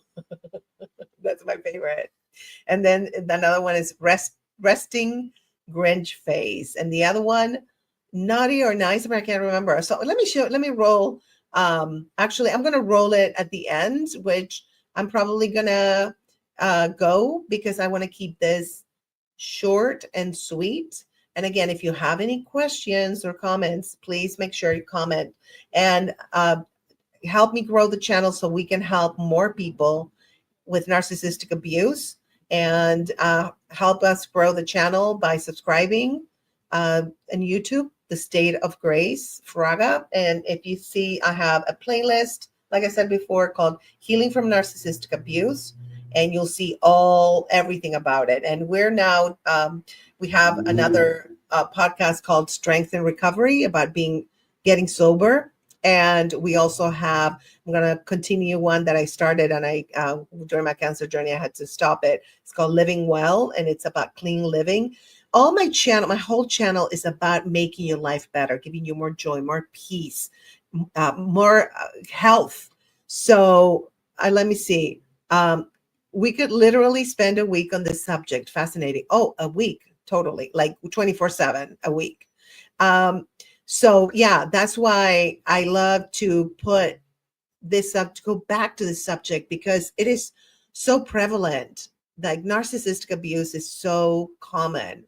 And now with social media, we are seeing people that are talking about it. So it's like, oh, before, when I experienced it, nobody was talking about it. And it was the time when social media was for kind of like, look what I ate, and stuff like that. So I didn't know. I had to literally have a friend tell me, you're being abused. And then I had to go to a therapist. And even when we went to therapy together with my ex, he would charm the pants out of the therapist, obviously not a great therapist. And he would be like, oh, there's no problem here. Really? And then he had a therapist who allegedly said that I was the problem. She was a woman, and he was a very charming man and quite good looking. So there you go. You figure it out. I'm telling you, these people, they just drive you nuts. But anyway, so guys, thank you so much for being on the live. We go live every Tuesday at 11:30 a.m. Pacific time. That will be 2:30 p.m. Eastern time. And next week, I think, let me see what we're going to talk about, because I have so many lives, you guys. I have to figure it out. Oh, next week is how to deal with the holiday blues. So you definitely want to tune in next Tuesday. And the rest of this week, for you guys that like the Tias, we have a Christmas special with the Tias live on Thursday, December 19th. At noon Pacific time, 3 p.m. Eastern time. And then if you want to hang out with me and have dinner with me on Friday, December 20th, I go live with Chat with Grace at 7 p.m. Pacific time, 10 p.m. Eastern time. And that's it for this week. That's plenty. Okay. And don't forget my New Year's Eve party on December 31st. You can get the tickets at the stateofgraceshop.com. And let me put up the banner right there, the ticker. And yeah, just get it. And it's only $10. And we're going to start at 8. We're going to play games. We're going to talk about our New Year's resolutions. And instead of doing it on YouTube, I decided to do it on Zoom. So I might stream it on like as a private, I don't know. I decided to do it on Zoom because this is what I felt. I felt like for a party like that, we have to be kind of like be able to talk rather than just type, right? And so, or I might just do it on StreamYard, but that's a little harder to have that many people. I think Zoom is going to be best. So get your tickets, $10. We're going to be there from 8 to bring in the new year together. It's going to be fun. You might get a visit from Bill or Consuelo or Psychic Priscilla. So you might get a visit from them. I will show you videos that are only available on my paywall that are super fun and funny. And we will play games. We will get to know each other. We would shoot the shit. I will just try some stand-up with you and see if you like it.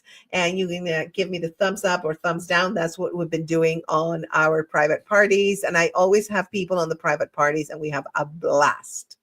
It is so fun. It's like my favorite date, you guys, is dating you on a Saturday night.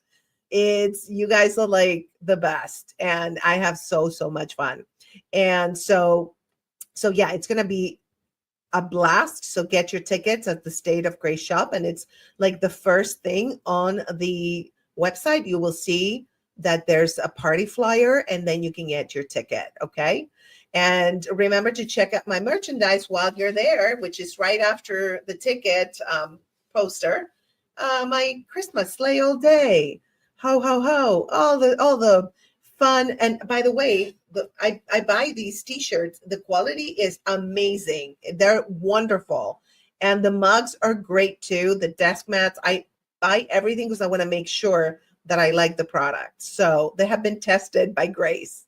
And if you have a problem with them or whatever, there's a defect, they just refund you right away. So you just let me know. I can actually get you the refund super quick. Anyway, you guys, if you want to contribute to, because if this live has blessed you and has enlightened you and helped you, feel free to Venmo me at Grace-FM, like Radio FM, or a Cash App is Comedian22. So thank you so much, my loves, for joining me. I love you. I want the best for you, and I want you to have joy, peace, love, and enlightenment for the rest of your lives. Have an amazing rest of your day, and hopefully I'll see you on Thursday. Well, Consuelo will see you on Thursday. All right. Mwah. Love you guys. Well, hello, Grace Nation. Are you ready to slay your holiday style? Then check out the State of Grace shop for the most fun Christmas merch around. Start your day with a mug that speaks your holiday truth, like I put the hoe in ho ho ho, or resting Grinch face. Trust me, these mugs will make your coffee a little sassier. And these teas, honey, they are naughty and nice. Rock nice until proven naughty at the office party, or slay all day for your cozy Christmas movie marathons. Perfect for spreading laughs, love, and a little mischief. So what are you waiting for? Sprinkle some holiday magic on your wardrobe and sip your way to cheer. Head to thestateofgraceshop.com and grab your mugs and teas before Santa takes them all. Shop now, because these goodies are definitely on the nice list.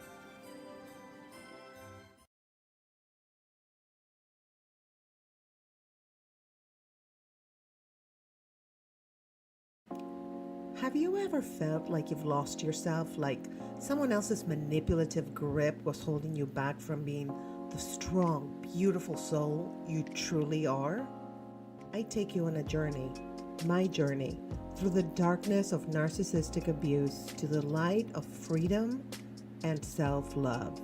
Through personal stories, hard-won lessons, and powerful strategies, I'll show you how to break free from toxic patterns and reclaim your power. You are worthy of joy. You are worthy of love. And my friend, you are worthy of the life you've always dreamed of. Let me help you get there. It's time to heal, to thrive, and to live life on your terms. This isn't just a book. It's your guide to a brighter, more powerful you. Grab your copy of Healing from Narcissism today and let the transformation begin.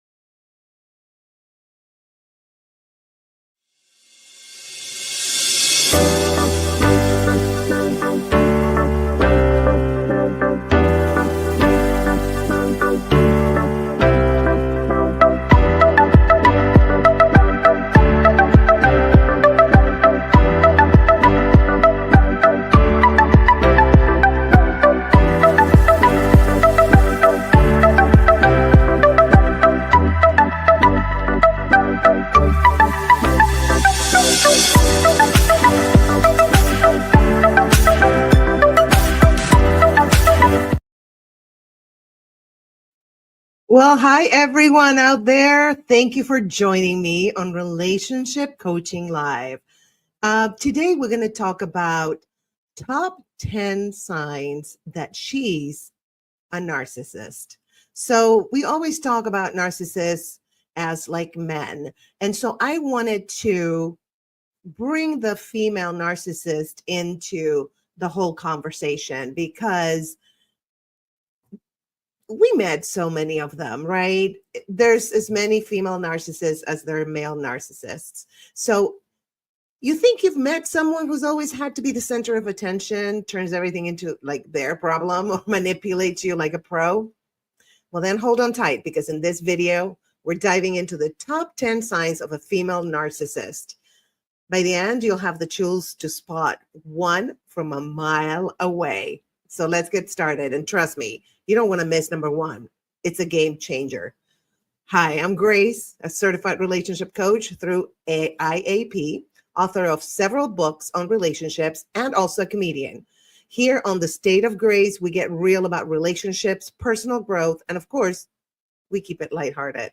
So let's jump in, okay? So now remember, before we jump in, that narcissism is a spectrum. We're talking about common signs here, but keep in mind that only a licensed pro can truly diagnose. Let's go.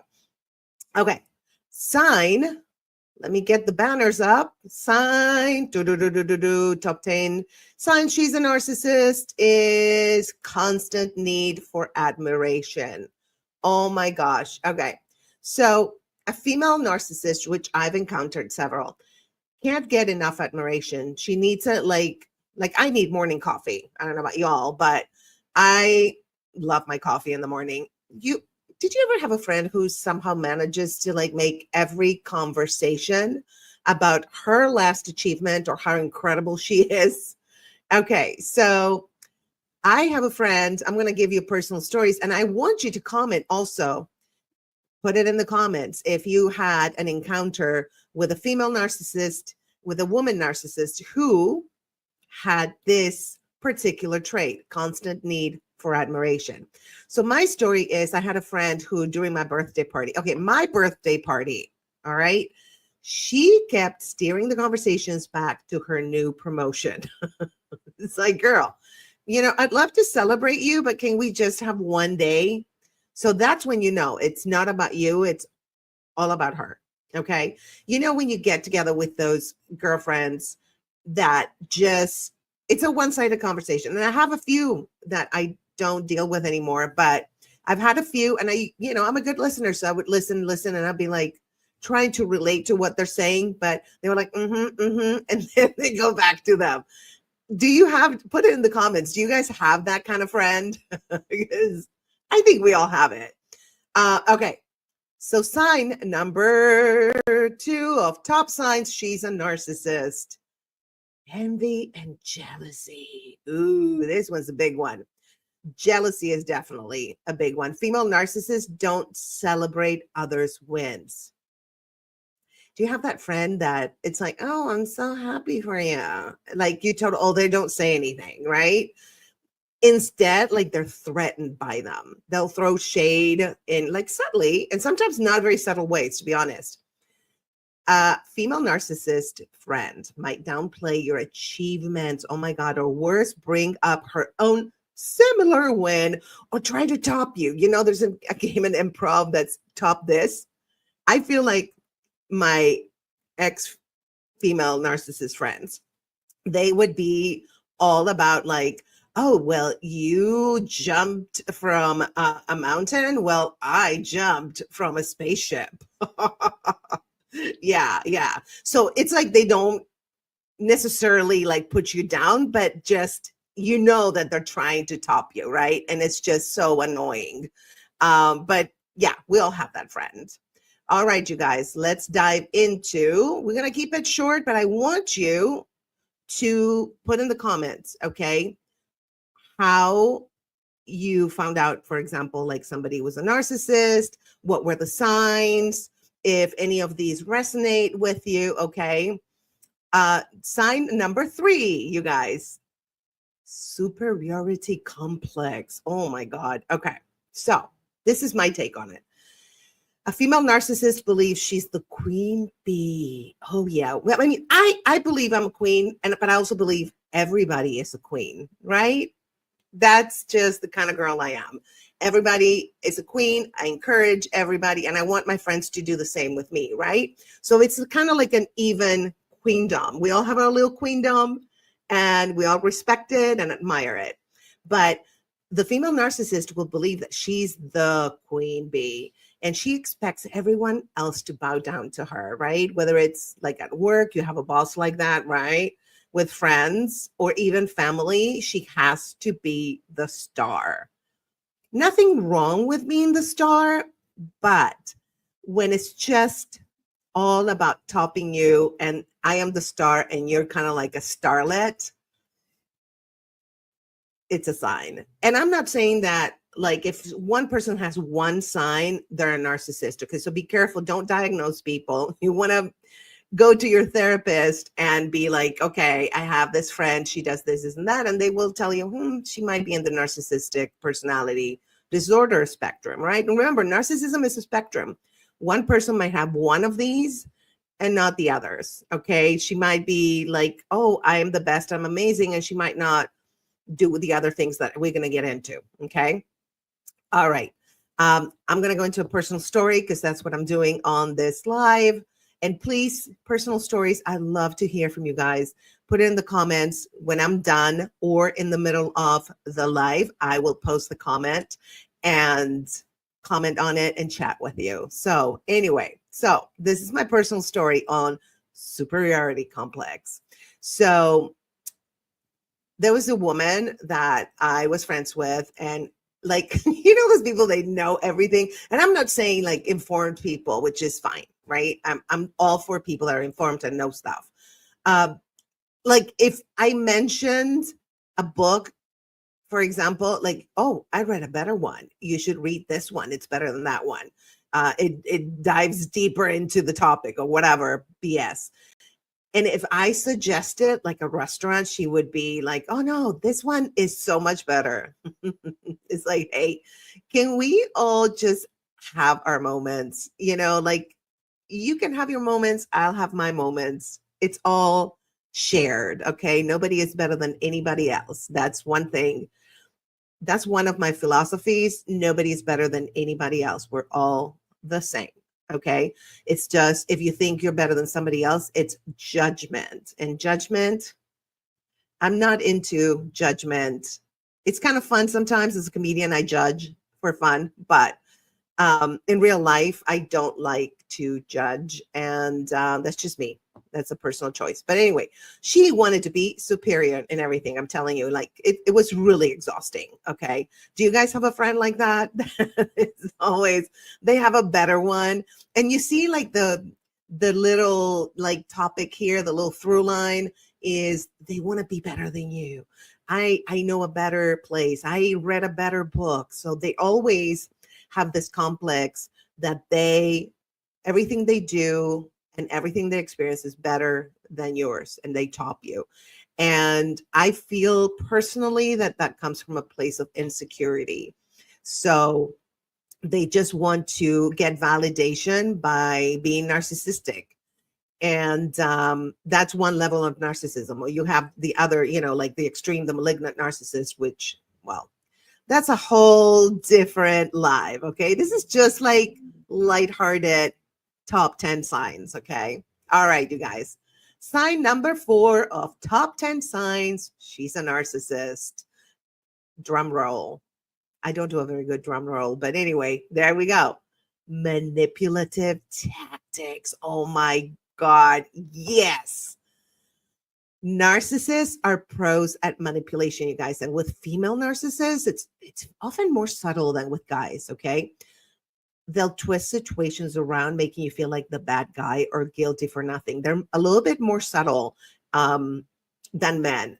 Men can be subtle too, but I think the female narcissist is more subtle. But there is female narcissists. I grew up with one that was not very subtle. In your face, she would tell you, okay? So let me see. We have a comment. Hi, Coach Judy. I love it. You did in your 20s, eventually went different ways. And we're talking about number 3, which is superiority complex. Of course, when we're in our 20s, we think that we're the best, that we're always going to be in our 20s. We're always going to be strong and healthy and have all this energy. And then life will bring you down, right? It's like, girl, you're losing your energy. Your body is not as tight as it was before, et cetera, et cetera. But yeah, I agree, Coach Judy. Sometimes it's not just narcissism, it's youth that where we're very confident or we're very insecure and we want to show that we're confident and we want to get validation from external sources. So I love that you said that because that's very, very true. Again, that doesn't mean we're narcissistic. We might be a little bit, but on the spectrum, there's from like selfie type of narcissist to the like malignant sociopathic narcissist. So again, these are all signs of the lower spectrum, like the lower kind of narcissist, not the malignant one. Okay, that one is a whole different vibe. And here is Prasanna. I'm shy to talk to women about what to do. Oh, sweetheart, I know. I understand. It's hard to talk to women. You're probably young, and it takes practice to talk to people in general, right? Because I know I was shy when I was younger, and I kind of learned how to be less shy. I pushed myself to talk to people and understand their point of view and be open to listening and be open to telling my experiences. So that just takes practice, Prasan. You'll get there, my love. Okay, so let's go back to manipulative tactics, so they are pros, again, at manipulation, going back to it. And the females are more subtle, right? And they make you feel guilty. Where I'm just recapping what I said before, because, in between, I want to address the comments because this is a live and I love the conversation with you guys. So I'll tell you my personal story about this. And I remember I had a friend and I pointed out something small, like something silly, like, to improve on. The something that she did. We're not going to say specifics because I don't want the person to identify themselves with my story if they watch this. So, and next thing I knew, she's saying, after all I've done for you, this is the thanks I get. Wait, I think that was my mom. that was my mom, I'm telling you. And I'm thinking, wait, you just like, because they throw this at you and you're like, am I the villain here? That's manipulation 101, folks. That's what it is. Okay, so for those who are on YouTube, please subscribe, like, comment, and share. All right. I'm going to break here for a second and show you my book that I wrote about breaking free from narcissistic abuse. So I'm going to roll that. Let me find it here. I wrote it actually this year, you guys. I have so much experience with narcissistic abuse that I wanted to just share that experience. I've been writing books up and down. Let's just roll the tape. Have you ever felt like you've lost yourself, like someone else's manipulative grip was holding you back from being the strong, beautiful soul you truly are? I take you on a journey, my journey, through the darkness of narcissistic abuse to the light of freedom and self-love. Through personal stories, hard-won lessons, and powerful strategies, I'll show you how to break free from toxic patterns and reclaim your power. You are worthy of joy. You are worthy of love. And my friend, you are worthy of the life you've always dreamed of. Let me help you get there. It's time to heal, to thrive, and to live life on your terms. This isn't just a book. It's your guide to a brighter, more powerful you. Grab your copy of Healing from Narcissism today and let the transformation begin. All right, you guys, I hope you enjoyed that video. And if you want to get the book, remember, go to thestateofgraceshop.com. Okay. I'm going to put a ticker at the bottom. I apologize for the sirens. I always get sirens here. I live in a busy street. Apparently there's a lot of crime here in Los Angeles, California. A lot of let me tell you, I don't know if you guys have that Citizen app and it tells you where crime is in your neighborhood. Mine, like, I get notifications on the regular, you guys. It is something else. So let me put I can't find the State of Grace shop. Oh, here it is. Okay, I'm just going to keep that there. Okay, you guys. So if you want to get that book, I also have a free ebook, okay, on narcissistic abuse. If you want to download that on the stateofgraceshop.com. So you just go to the section that says books on top. Okay. I have all the buttons, like, this type of merchandise, books, blah, blah, blah. So just hit books and relationship coaching and you'll see it there. So you can, if you can't afford the book, it's only $5.99 and it's on PDF. You can read it on your phone or on your laptop. But if you can't afford it, there's the short, guide to narcissistic abuse. Okay. So not to be a narcissistic abuser, but to spot a narcissist and to heal from it. So anyway, all right, you guys, I am going to go with number 5 of, drum roll. Hold on. Here it is. Top signs, 10 signs she's a narcissist. And now we're going to go to number 5. And it is lack of empathy. Oh my goodness. We know this one, right? And if they have empathy, I find in my life that they kind of fake it. They can act sometimes, so they pretend that they have empathy. But female narcissists can fake empathy when it suits them, right? But real empathy, like the real deal, where you feel it in your heart, nah. She might act sympathetic if there's something in it for her. But if it's just you needing support, honey, you're on your own. They don't care. And this goes also for the male narcissist, but we're just focusing on female's narcissism. Okay. I'm going to tell you a story. I was going through a rough patch, cancer journey. And, I was telling her my story and she was like dismissing it, like, oh, everyone has problems. You're strong. You're going to be fine. All right. Well, I'm going to take my problems elsewhere because you are not providing any kind of empathetic support here. But yeah, it's just, I even had a friend who I got a mastectomy and reconstruction on my right breast. And once I got the reconstruction with an implant, she was like, oh my God, you totally inspired me to get a boob job. I was like, honey, this is cancer, not Baywatch. So anyway, that's the empathy I got for that. And I'm not looking for empathy, it's just nice when somebody connects with you and you connect with somebody else's experience. I don't know about you guys, but like I scroll through TikTok sometimes, and because I've been through the cancer journey, I'm always like this. I put my hand on my heart because I know, and I cry because I know what they're going through. And it's just the empathy. It's just, I think after my cancer healing journey, my empathy went like through the roof. It's crazy. But anyway, so you'll know when somebody is really empathetic and when they're not. You know it. You feel it, right? You feel it in your gut.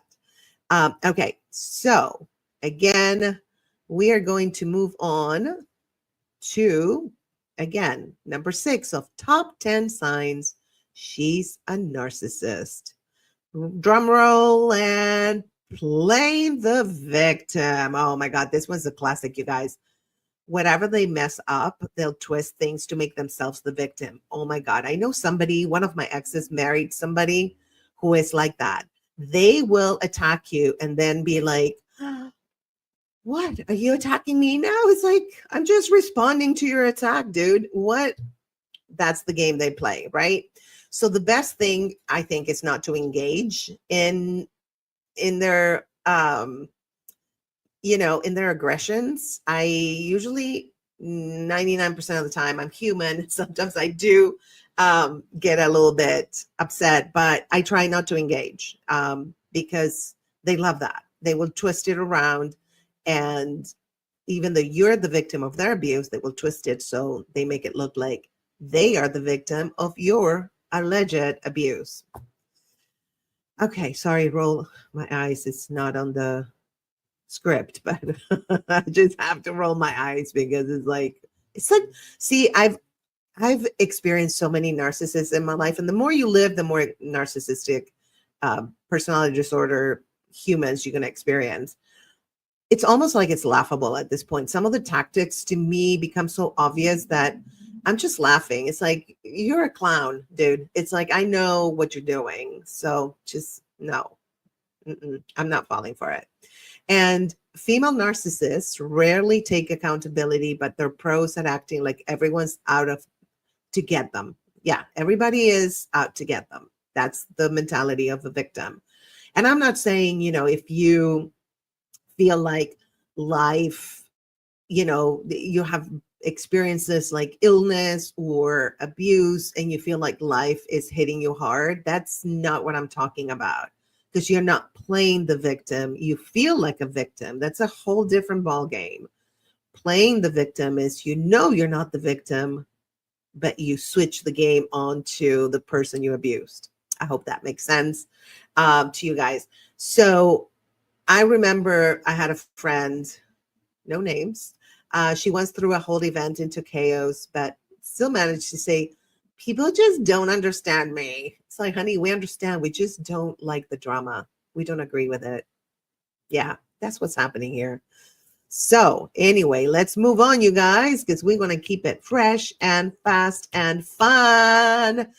Top 10 signs she's a narcissist. We're going to move on to number 7. That's 7 in Espanol. So, blah, blah, blah, blah. Excessive need for control. Oh, yes. And I'm not talking control where you want, you're organized and you want things to go a certain way smoothly for you and for everybody else. That's a whole different thing. I'm talking about loving the control. Okay. The female narcissist will plan down, like everything down to like the last detail, and get super salty if anyone dares to suggest something different. Like it's her way or the highway, right? If we're planning something together, I think everybody's input is important, right? But if someone wants to dominate, it's like, I think my way is the best way and we're going to do it this way. No, honey, there's the door. Bye. So I remember, personal story here. And if please in the comments, let me know if you've experienced any of these things and I will post it and we'll keep chatting. Okay. So I remember we tried planning a girls' night out once, those are fun, right? And let me tell you, this girl was running it like a military operation. I'm thinking, can we just relax and enjoy? But no. She had to be in control. Everything had to be her way. Again, it's a good thing to plan and also go with the flow. I think a mix of both is balanced. I'm all about balance, by the way. I have some Libra placements in my chart, so I like balance a lot. Anyway, we're not going to get into astrology, but I find it interesting that I have Libra in that. How I handle my life, I have Libra. So yeah, there's something to, I should do something about astrology, but anyway, let's move on.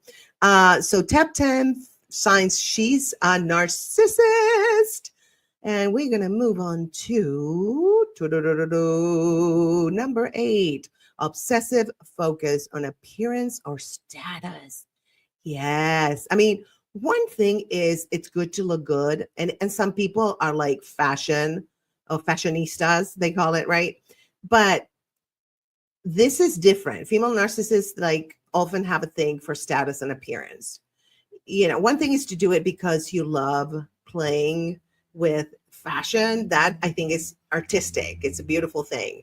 But you'll notice that with female narcissists, and there's an obsession with showing off online, always needing compliments on looks, wealth, or achievement, right? And I'm not saying, we all have that to a certain degree where we post stuff and we want that validation. But if you always need that, if you always it's always about you versus like, okay, I'm doing this to help other people. Maybe you'll relate to this, whatever. That's a whole different thing. Again, balance, a little bit of narcissism. It's not bad.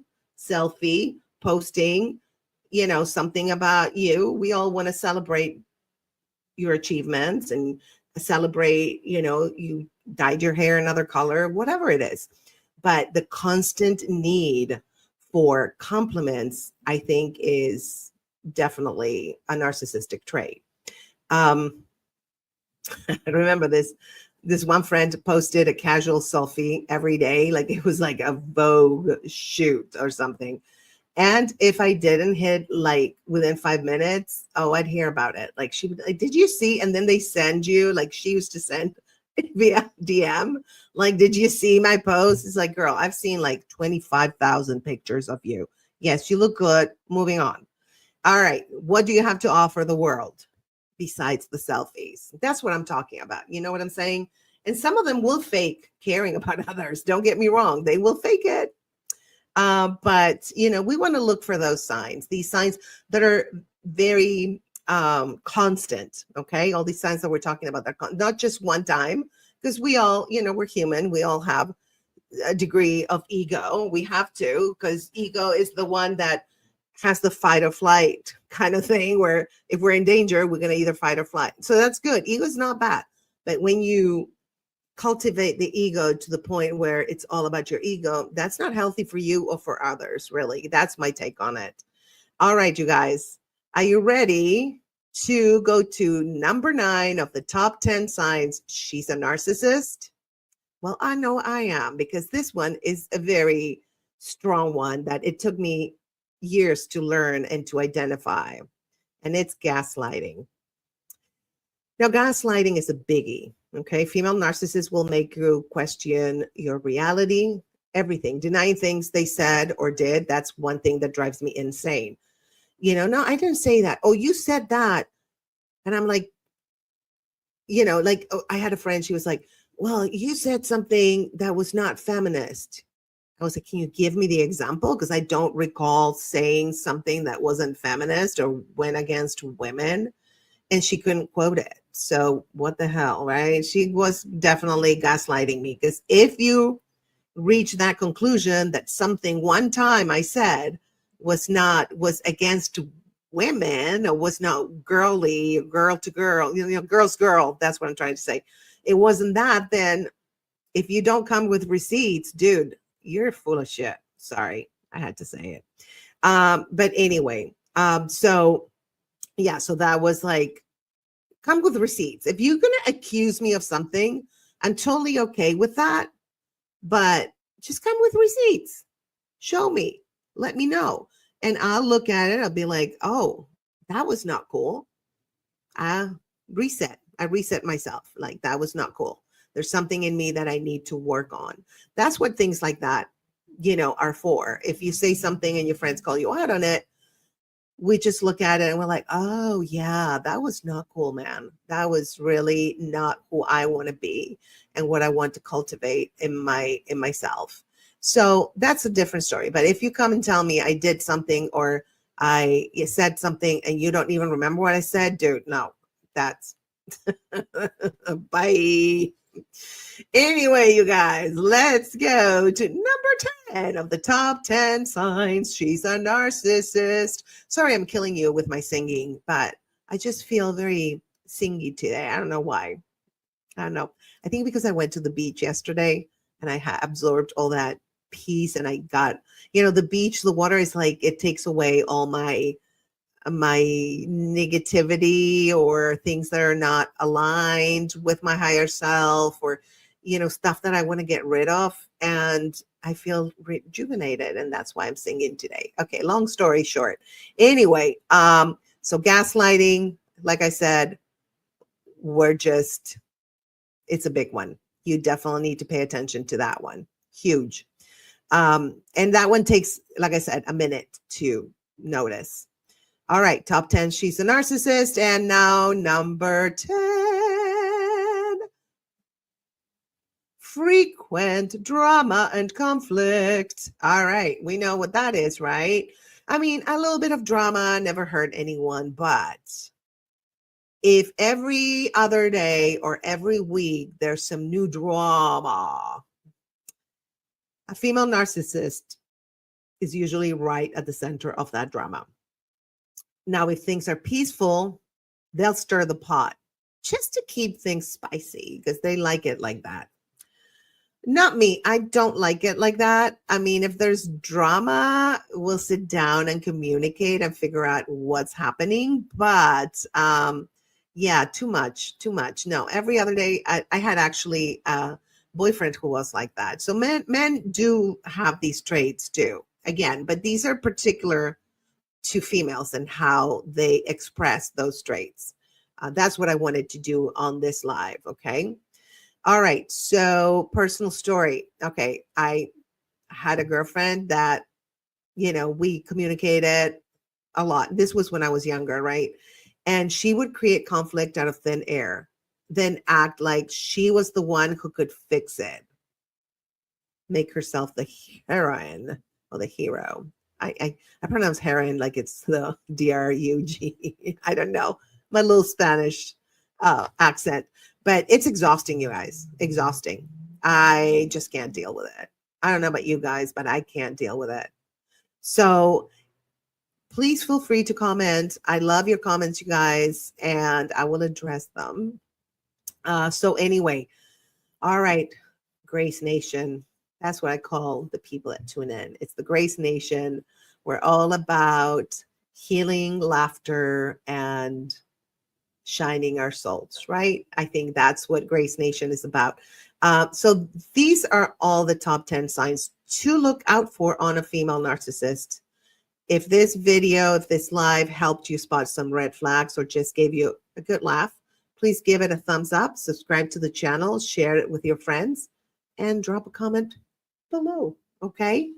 If you are ready to dive deeper into healing, check out the book that I showed you the little video about. It's Breaking Free, A Journey of Healing from Narcissistic Abuse. It's only $5.99 for a PDF copy.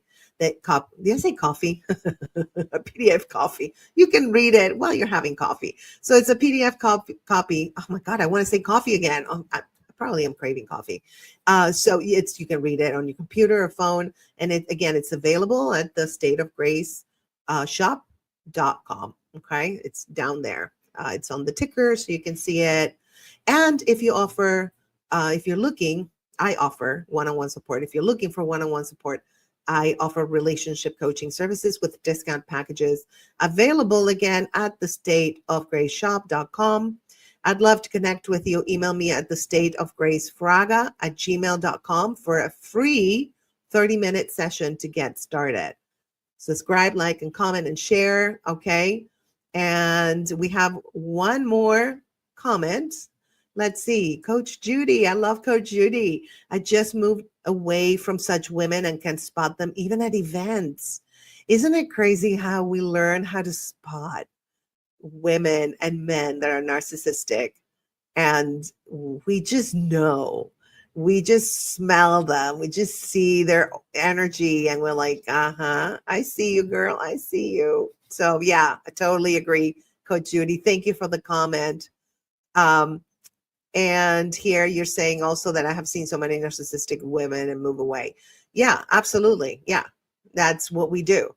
Once we spot a narcissist, we can be, polite to them, but no friendship. No friendship. Okay. All right, my loves. Thank you so much for tuning in, for watching. And remember, you're stronger and wiser than you know. So I see you in the next live, Grace Nation. I love you guys. Are you ready to unlock your body's incredible power to heal itself? Discover the transformative journey in healing from within. In this powerful guide, I share my personal healing stories and the science behind the mind-body connection. With simple techniques like focusing on emotions, Healing from Within will guide you to tap into your own healing potential. This is your time to transform inside and out. Whether you're healing physically, emotionally, or mentally, Healing from Within will give you the tools you need to sustain a healing practice and embrace your journey. Healing from Within, available now at www.thestateofgraceshop.com. Visit www.thestateofgraceshop and start your healing journey today.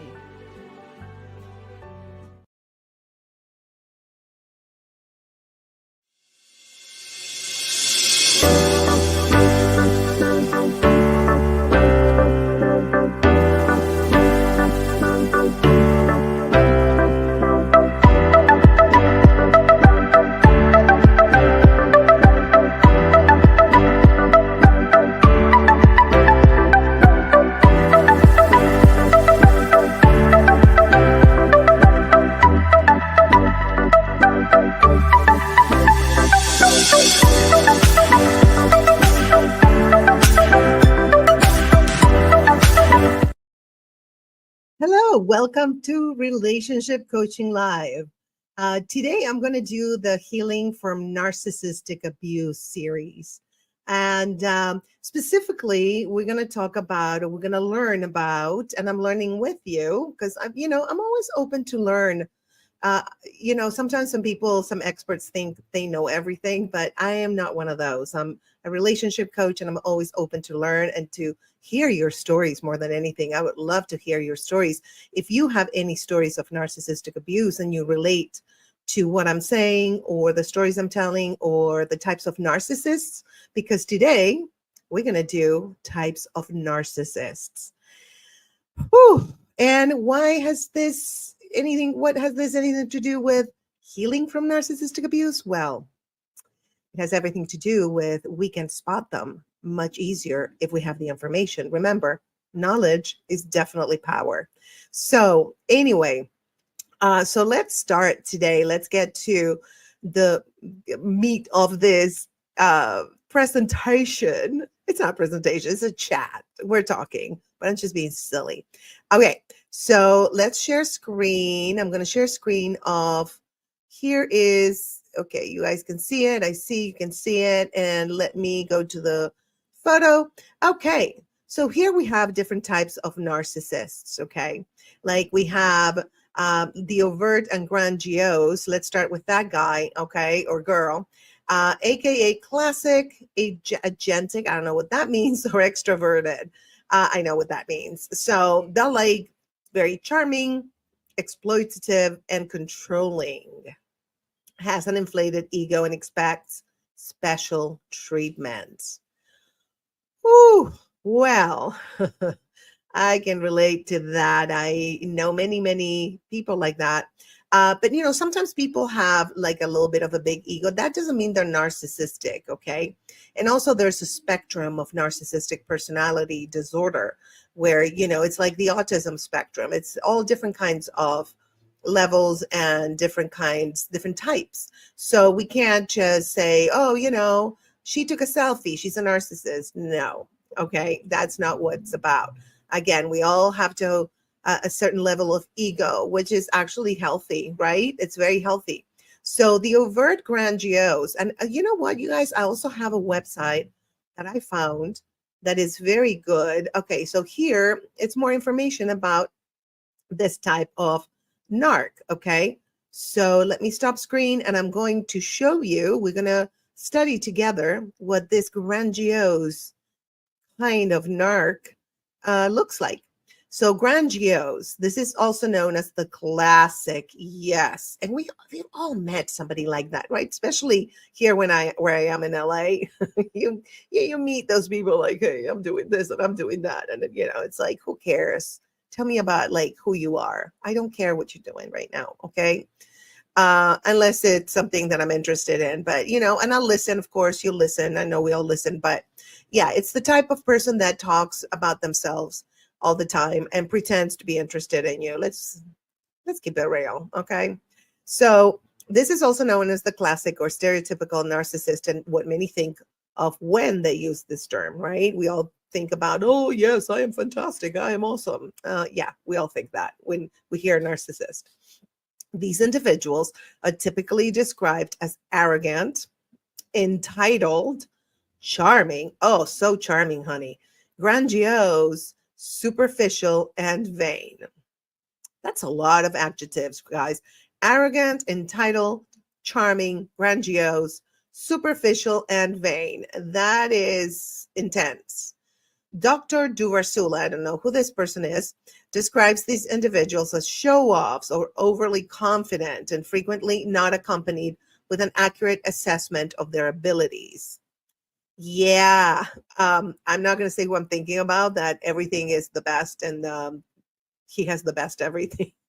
It's like, it's kind of, to me, it's kind of funny at this point. When I see one of these, I'm like, oh God, you're so, thank you for letting me know who you are. That's what I think when I meet one of these people. They tend to lack empathy and have a proclivity for lying and being antagonistic, 100%. When these individuals are disappointed, they will exhibit rage. Ooh, I can think of, give me a P, give me a D-I-D-D-Y. Yeah. And also another person I'm not going to say because it's a political thing. But anyway, I don't want to get into politics. So we and others may find ourselves attracted to them. Absolutely, because they're charming.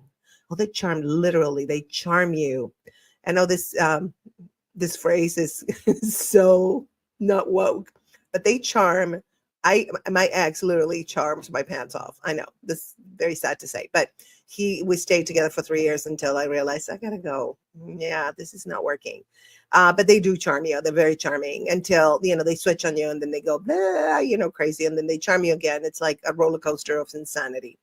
So these individuals may also be rather prominent in their communities. Absolutely, because they're kind of leaders. I know it sounds crazy, but they're leaders because they're so charming and they lie so well. So they'll tell you what you want to hear. And they can fake empathy, by the way, also.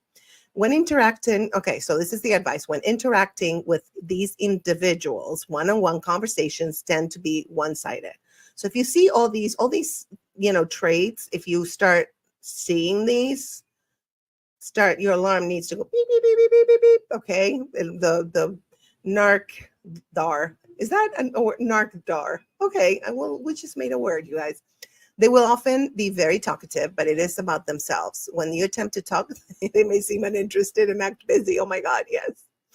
Oh my God, we know. I mean, especially here in LA, you guys, it's like so many people like that. If you in the comments, if you want to tell me if you know people like that, please do, because it's always fun when we all meet each other and it's like, oh, I know this person. I've been near this person. They are exactly like that. Okay.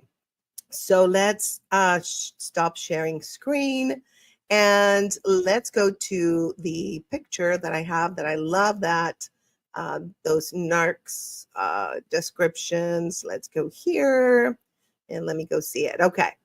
So let's go. Why don't we go? We don't have to go in order. I would love to do the malignant, but it's kind of in order. We'll do left column, right column, and then the middle. But I might have to do an extra relationship coaching live podcast for these, because I don't know if we have time to cover all of them. So anyway, malignant, he or she is the most severe type, associated with antisocial traits, hostile, aggressive, paranoid, and sadistic. Well, aren't they delightful? Yes. So let's see if the website has some description of these. Have you guys ever met somebody like that? A malignant narcissist? I have. And unfortunately, it's a person that used to be close to me. And it's not the boyfriend. He wasn't, I don't think he was malignant. He was just braggy and annoying and abusive. So let me share the website, you guys. And let me see, where's the website? Here it is. So let's see, covert, vulnerable. No, we're going to go to malignant. Here it is. Okay. So this website apparently is Dr. Duvarsula. I'm not familiar with her, but she seems like she knows her stuff. So malignant narcissist, according to Dr. Duvarsula, this is the most toxic and aversive type of narcissist. Oh, yes. This form takes the grandiose narcissist and adds a more exploitative, antagonistic, Machiavellian, and at times seemingly psychopathic overlay. Yes. Malignant narcissists drive people to the edge and leave them feeling betrayed, fearful, manipulated, tricked, and devastated. Oh, she couldn't have said it better. That's exactly what these types of narcs do. They just destroy. They're here. I think they're here on this planet to just destroy people and leave us completely broken. But, the good news is, just by the way, I want to say this. As a victim of narcissistic abuse and as a relationship coach, I can tell you that you can heal from narcissistic abuse. It's a long road, but if you have been affected by a narcissist, whatever any of these types qualifies for you to get therapy, okay? And they should be getting therapy, right? But I don't think narcissists have the capacity to change. I know that sometimes, like on TikTok, you see these people where they're like, I'm a narcissist, ask me anything, what do you want to know about us? And I'm like, dude, if you were a narcissist, a real one, would you really be given the information, give us the tea? Maybe, right? Maybe this person went through therapy and he or she became self-aware and they are like, well, I want to help other people, but do they really want to help? Maybe they're helping themselves by doing it. Maybe that's their agenda. I don't know. Okay, let's continue with the malignant narcissist. So the malignant narcissist is often referred to as the dark triad. Ooh, you guys, this is serious. Psychopathy, dang, Machiavellism, or whatever, however you pronounce that. My Latino tongue can't say it correctly. And narcissism, great. Oh, delicious. Yeah, I want to meet this person.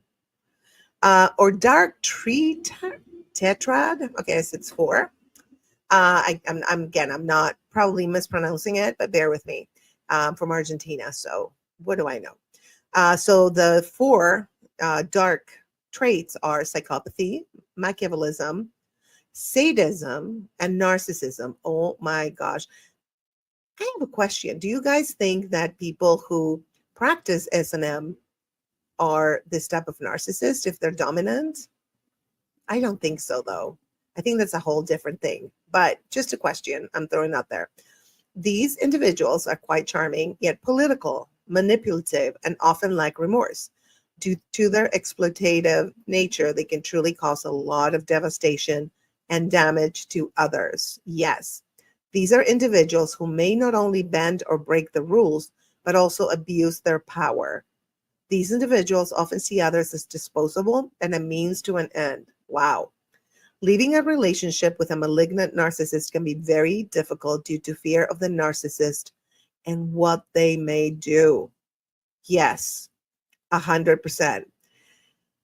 I did meet a malignant narcissist in my lifetime, and I was scared of this person. I am not scared anymore, but yeah, they're a little scary because you don't know. They're pretty vengeful too. If you hurt their feelings, or if they're not doing with you what they want to do with you, or they want to get you to do. So, yeah, I'm kind of a little scared of them. Oh, hi, Gary. Thank you for the like. I appreciate it. Thank you, my love. So, yeah, I don't know, you guys. What do you think? Tell me in the comments what you think. I'd love to hear from you and have conversations with you in the comments. It's always fun. I enjoy it very much. So, anywho, yeah, so the malignant narcissist, my goodness, they're scared. They're very scary. They really are. And this person, unfortunately, it was a close person. Unfortunately, I was not, I hate the word paranoid, but I was always cautious, very, very cautious. Like I thought, he was going to send someone to do something to me or do it himself or herself. I'm not going to give genders or themselves. So yeah, so it was quite scary. And that's when I decided to learn martial arts. It's called Krav Maga. It's an Israeli martial arts. And let me tell you, Krav Maga is amazing. And nobody's paying me to say this, okay? I did it for 3 years until I tore my meniscus because I did it a little bit too hard. and I screwed up my meniscus. It's all good now. It's fine. It's healed. The meniscus is, I know it sounds like a Jewish soup, but it's actually by your knee. It's near you. It's next to you, like the kneecap. It's next to it. It's like part of the knee system. And it was very painful. But anyway, so I did Krav Maga for 3 years. And I highly recommend it if you had an experience and are healing from narcissistic abuse to take on martial arts, specifically Krav Maga, because Krav Maga is an Israeli martial art that is about street fighting. So it's very to the point. It's like defense and offense. So they don't play. I'm telling you, Krav Maga, when they teach you, they're not playing. And they also teach you how to take pew-pews from people and other stuff. Okay. If you get what I'm saying, because I can't say these things on YouTube. So I'm streaming all over. So I'm streaming on YouTube. I can't say it. But yeah, so it made me feel, it empowered me very much, because I knew that even if this person tried to attack me physically, I was very ready. I knew what to do. I felt empowered and confident that I could take care of myself, because, I'd rather use my body as a WEAPON than, other things. And your body can be one. Yes, let me tell you, what they teach you in Krav Maga, you will be empowered regardless. Even if you haven't gone through narcissistic abuse and you want to feel empowered, I highly recommend it. It's amazing. Okay. It saved my mind. It really did. All right. Let's move on to the next type of narc, because aren't these guys fun? Huh? There's so many types. We got to remember them all so we can spot them. Okay. So the next one, let's go like here. Somatic. Oh, this is funny. Obsessed with their body, weight, and physical appearance. To a certain extent, we're not obsessed with our appearance and body and weight, but we've been kind of trained and programmed to kind of take, look after that, right? Kind of like take care of ourselves. But I guess there's a kind of like a line between taking care of yourself and being a somatic narcissist. So they believe that they're prettier, stronger, or fitter than others. I'm sorry, this is so funny.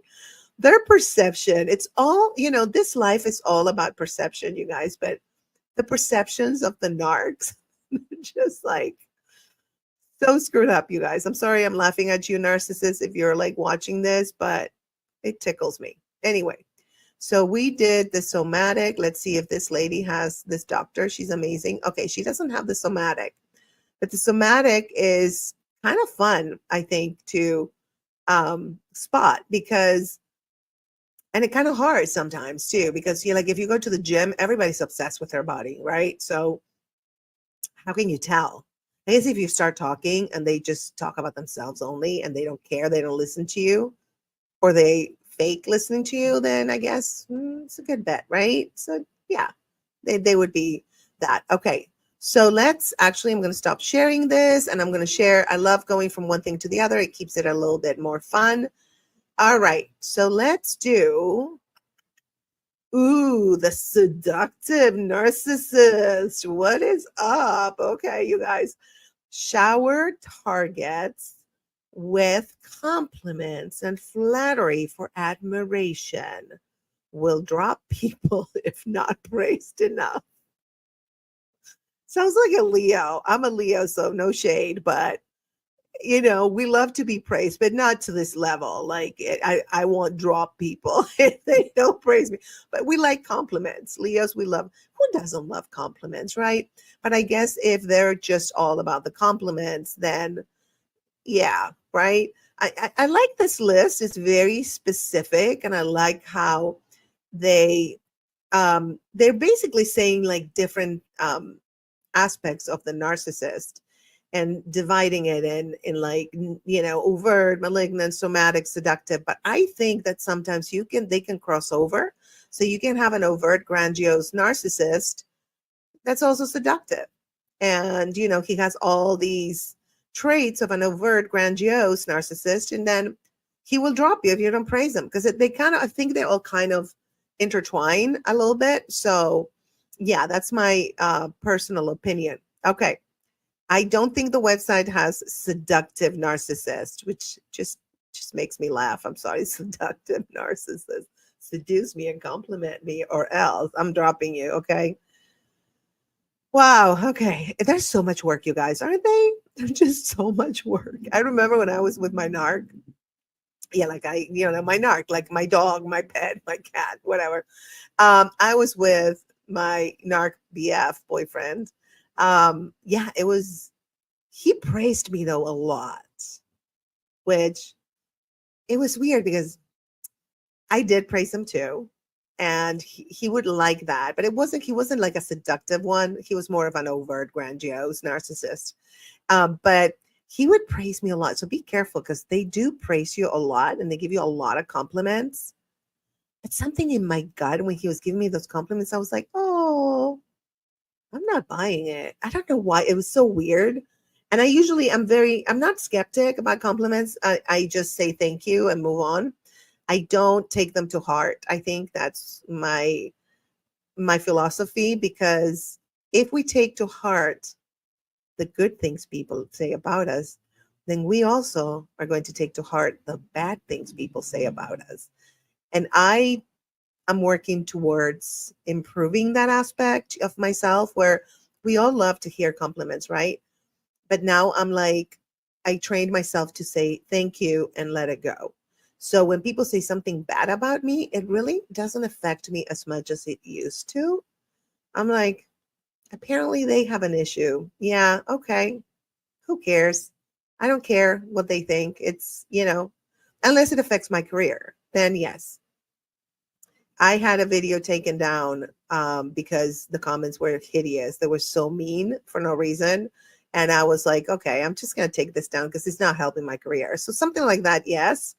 I think it's a smart move. But as far as like taking those comments to heart, I did not take them to heart. They didn't even make me feel any kind of way. I was like, this is not good for my career, so I need to get this down. And they took it down. They were very nice. It was a company that had them up. Very nice. I appreciate that. If you're listening, I appreciate you very much. So anyway, okay, so let's go to the pick, because I love that pick, you guys. It's so cool. Okay, so let's go to the right column. Covert and vulnerable. Okay, so AKA closet, introverted, or hypersensitive, insecure, withdrawn, and avoidant, low self-esteem and defensive, often plays the victim. Yes, and again, all these types of narcissists, they cross over, because my overt, grandiose, narcissistic ex was also a vulnerable one, because he did play the victim a lot, right? They do that. They play the victim and they abuse you, and then they play the victim, which is so annoying, right? You guys, so annoying. So we're only doing a half hour here, and I'm trying to pack all these wonderful tidbits. And by the way, I'm doing lunch with Grace around noon, but give me like 5 minutes, because I need to prep my food, because I'm doing this live right now, so I can't prep my food. But anyway, so I'll be there like 12:05 if you want to continue to chat with me about anything. We chat about anything. It's called Lunch with Grace. Anyway, moving on. So let me show you the coverts. Vulnerable. The vulnerable narcissist is characterized by a lack of empathy. All of them do, right? That's kind of like a common trait, I think. So lack of empathy, entitlement, hypersensitivity. Yes, hypersensitivity, very much so. They get offended by stupid shit. Like, let's face it. It's like, okay, get over it, dude. Passive aggressive behavior, yes. Sense of justice, yeah, but a really warped one. Resentment, insecurity, low levels of self-esteem, and higher levels of depression. Yeah, because, okay, so let's think about this, okay? If you're entitled, you believe you deserve everything, which, granted, we strive to have the best life, right? But one thing is to strive to have the best life or have the best life. And another one is to be entitled to have the best life, right? It's two different things. So if they're entitled and they're not getting what they want, they're going to play the victim. So that kind of makes sense, doesn't it, you guys? It's just very sensical, even though their behavior is not nonsensical sometimes, most of the time. Contempt is pervasive and prominent in these individuals. In the extreme of this presentation, these individuals tend to exhibit behaviors consistent with sociopathy. Ooh, that is no bueno. It's the lack of empathy. You know, sociopathic individuals have an incredible level of no empathy. Like I've had sociopaths just say, I mean, they are planning your demise and they think it's funny. That is disgusting. I don't care how much I hate someone, and I don't hate, but let's say I dislike someone. I actually wish them well. I don't want any bad to happen to them. Because, by the way, on a spiritual level, you know that anything you say about other people, your body and your soul, but your body specifically doesn't know it's not you. It thinks you're talking to it. So if you're planning somebody's demise, your body will think you're planning its demise, which makes sense, right? So yeah, you don't want to do that. These people are so unhealthy. And that doesn't mean, they might live to be 200 years old. And people that are really good might live to be 25. It's a crapshoot. But anyway, that's another story. So, okay. Ooh, this is the definition of an internet troll. These individuals frequently engage in projection. So yes, whenever these people in the comments, you are this, you are that, and da da da da da, they're really projecting their own shit. Because how unkind is it to say shit about people in the comments? I've been guilty of saying shit about one celebrity who was, okay, I'm not going to say, but I said, and then I was sorry I did, because not nice. But the trolls do it all the time. Sometimes we do it, people that are not narcissistic, but the trolls all the time. They live for it, don't they, you guys? They just love it. Some of these trolls are bots, by the way. So even robots have problems. No, I'm kidding. All right. Projection is a defense mechanism unconsciously used to regulate anxiety that we may feel about ourselves. How true? How true? Well, I don't like that I gained weight, so I'm going to call everybody fat, which is so annoying. I hate that. I don't like when people body shame. It's gross. But that's just my personal feeling and opinion. Okay, so an example of what this looks like is when someone is being aggressive and then proceeds to accuse the person they're talking to as being aggressive instead of acknowledging their own behavior. When we cannot tolerate an aspect of ourselves, we have to discard it. This can lead to conflict, distress, and gaslighting. Absolutely. And when it comes to narcissists, the thing is that they will accuse you of things that they're guilty of. That is so typical. It's textbook. Let me tell you, I spot a narc when they say something about me that I know is not true. They're really telling on themselves. Remember, an accusation is a confession. Most of the time, not always. Anyway, when it comes to narcs, right? So, all right.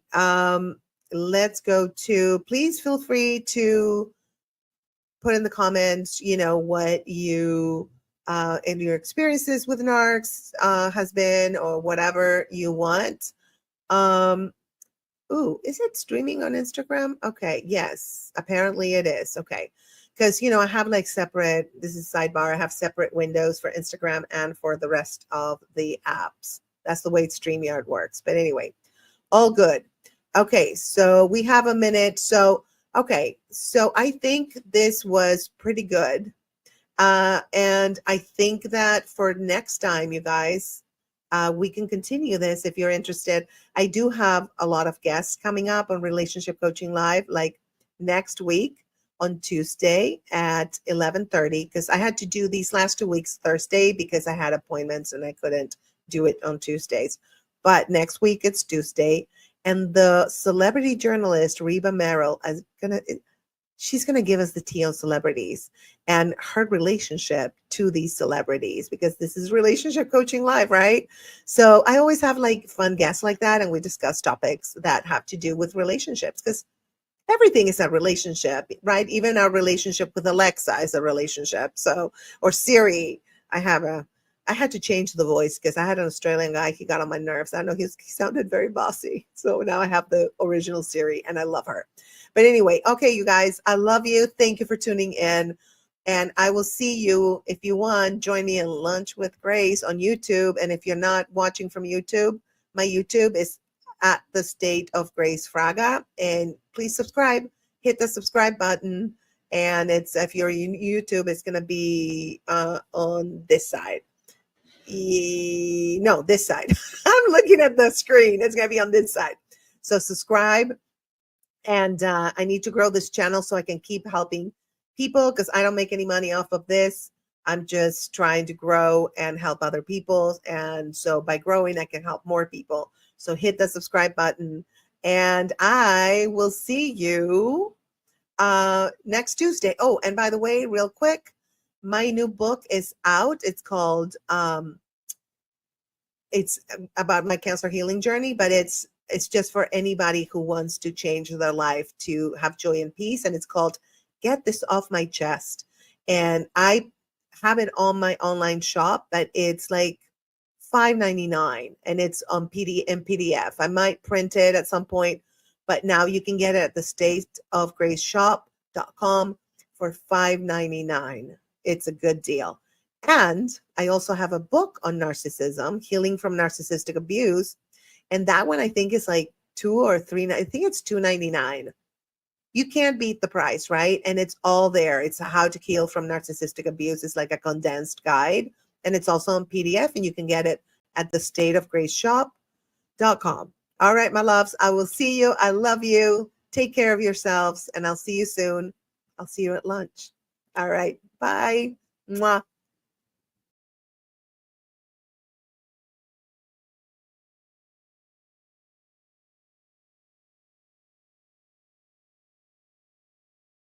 Let me guess. You've been in a relationship that felt like a roller coaster, except you weren't strapped in, and now you're dizzy as hell. Sound familiar? Yeah, I see you, honey. If you've ever been love bombed, gaslit, or stuck in a situationship that felt like an unpaid internship, you, my friend, deserve better. Let's break the cycle.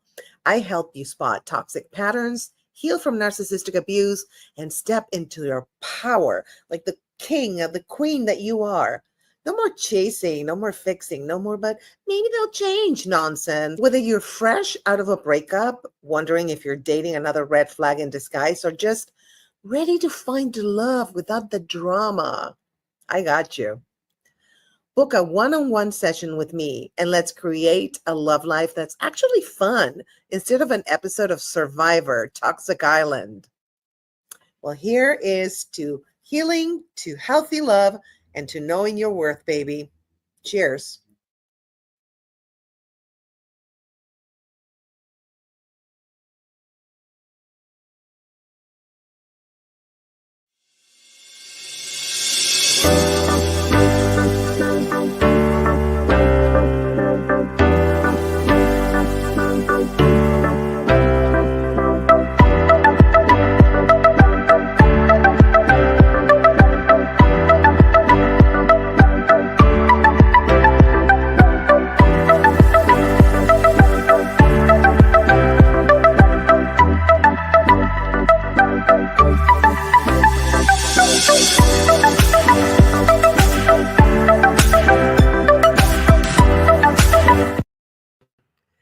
Hi, everyone. Thank you for joining Relationship Coaching Live. I'm Grace Fraga, relationship coach and comedian. So I'll make your relationship coaching more fun. If you want to purchase a relationship coach package, you can go to my website, the State of Grace um, shop. So here it is, bundle packages and merchandise, the State of Grace shop. So I'm going to leave that up there. So if you are going through, narcissistic abuse or any problems in your relationship or are dating, just as simple as that, or just have been through a breakup, then this is for you. Okay. I also have a book that you can get called Love at First X. Also, you can get this at thestateofgraceshop.com. Well, thank you so much for joining again. And today, let's cut to the chase. We're going to do healing from narcissistic abuse, okay? And a lot of us have been damaged by either parents who are narcissistic abusers or a partner or a friend or even a boss who has NPD. And what is NPD? It's narcissistic personality disorder. And it is a personality disorder. And of course, there's a spectrum, right? There's people that are more narcissistic where they become malignant narcissists. And there's people that are just kind of in the middle. And then there's the selfie kind of narcissist, but that's not really in the NPD spectrum. I see that we have somebody joining us from YouTube. You can actually post comments on YouTube, so feel free to do that. Okay, so let's go for it. So I have a couple of cards that I've designed to be able to teach you about, or to inform you about narcissistic abuse. And as you know, I think that if you tuned in before, you can find the other cards on my Instagram carousel. My Instagram is Grace Fraga Comedian. And you can find them on my YouTube. If you're on YouTube, they're on the posts/community tab. And if you need relationship coaching, go to thestateofgraceshop.com and you can get a discount for a bundle package. And if you DM me on Instagram after this live, you will get a 30-minute free relationship coaching from me. So anyway, if you want to do that, go ahead and DM me on my IG. Follow me first and then DM me. I think that way it doesn't show on the other inbox. All right, let's get to it. Constant uncertainty. Yes, that is so true. Why do they do that? They create an unpredictable, unstable environment. Now, why do they do that? Well, they have you walking on eggs, right? It's almost like, I feel like it is like if you're walking on a landmine and, okay, sorry about that, on a landmine, right? And you never know when they will explode because the way that they get you is what I call the roller coaster of love bombing and abuse, love bombing and abuse. Okay. So by creating that unstable and unpredictable environment, they have you they create a lot of anxiety. Really. Oh my gosh. When I was with, growing up and also with my partner who was a narcissistic abuser, oh my gosh, I was always anxious. Like I would literally have stomach aches when I got home because I didn't know what I was going to expect, what I was going to see, what mood they're in or if they're going to yell at me or they're going to be nice to me. I would never be able to tell. You can't tell because they keep it like that for you, right? Very exciting. And that was sarcasm. Anyway, so mood swings, inconsistent treatment equals anxiety and confusion. Absolutely. It is confusing in the beginning because you're like, okay, wait, do they love me? Do they hate me? Do they praise me? Do they criticize me? What is the deal? What's going on? What's happening here? And after the confusion comes anxiety because, you're like, oh my God, what's happening? And then comes the revelation, right? And the revelation is okay, so these people, no, or your partner or your parent or whatever, your boss, okay, they seem to be on edge sometimes, and sometimes they seem to be super nice. It's like two different people. And then you figure it out. It's not two different people, it's just them trying to give you anxiety. Because you know what they do, these people, they actually feed off of your anxiety, of your negative feelings. Oh, we have a comment from Susie TV Network. Please subscribe to her. She's amazing. Speaking of narcissistic abuse, she is the best. Looking back, I feel like they purposely drain us so that we become off kilter. Absolutely. Let me tell you a story, Susie, when, and you guys too out there. When I was with my narcissistic abuser, my mom came to visit and she saw me at the airport and she said, "Where's Grace?" And I was like, "I'm right here." She was like, "No, where are you? You're not. You're like not there. Where's the light? Where's the spark? The." And that's what had happened. And that was like 3 years after I lived with him. And then, of course, I broke up with him. My mom helped me break up with him. Thank God.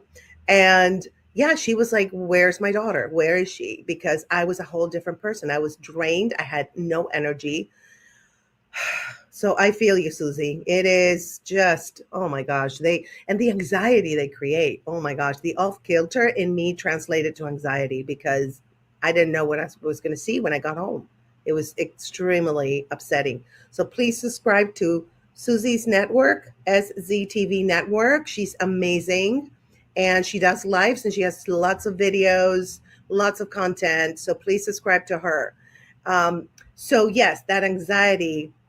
Okay, there you go. Oh my gosh, yes, we became shells. We become shells of ourselves. Absolutely.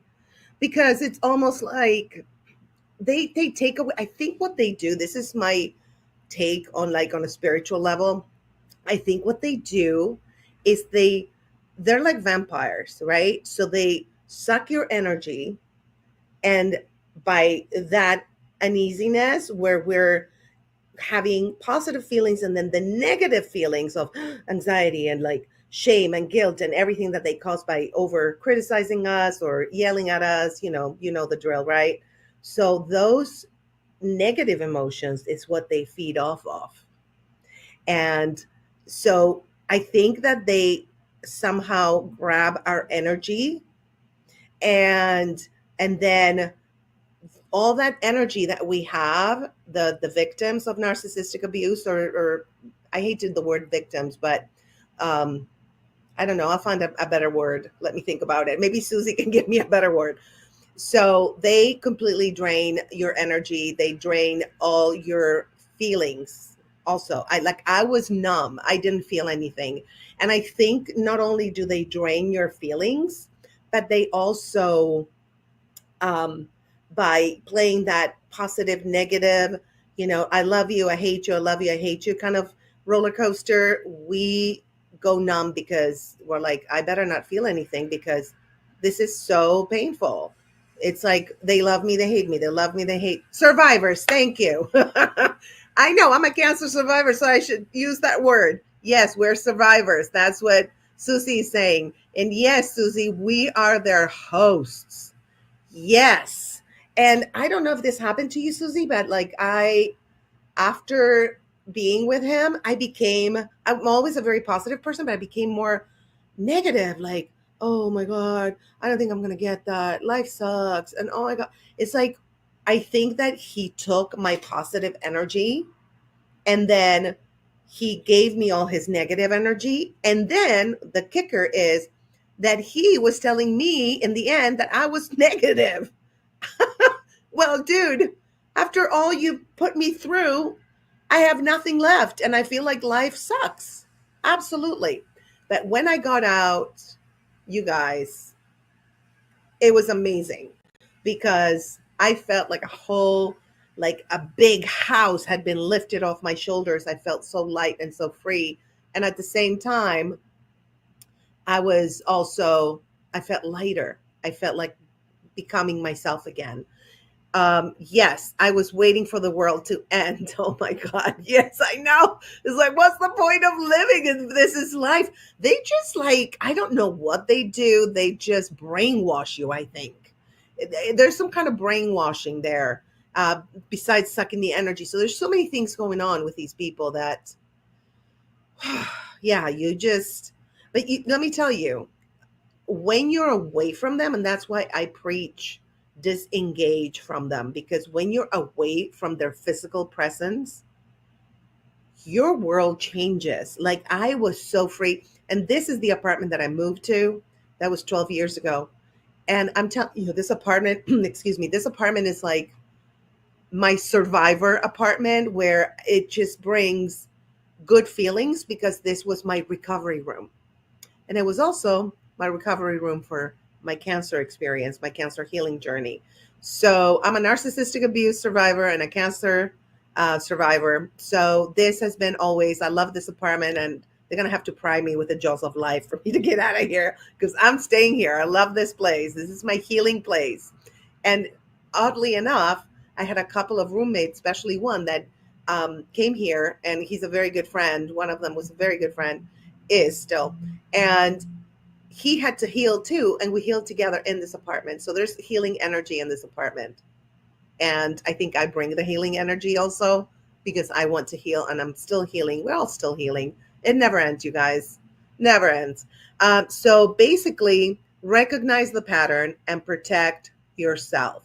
So if you see that your partner or a parent or your boss is doing the I love you, I hate you, you're awesome, you're a piece of shit, then ding, ding, ding, ding, ding, alarm, red flags all over. Just be like, okay, I see you. You're abusing me. What do I need to do to be away from this toxic environment? If you need to quit your job, guess what? Start finding another one. Stay there for a while.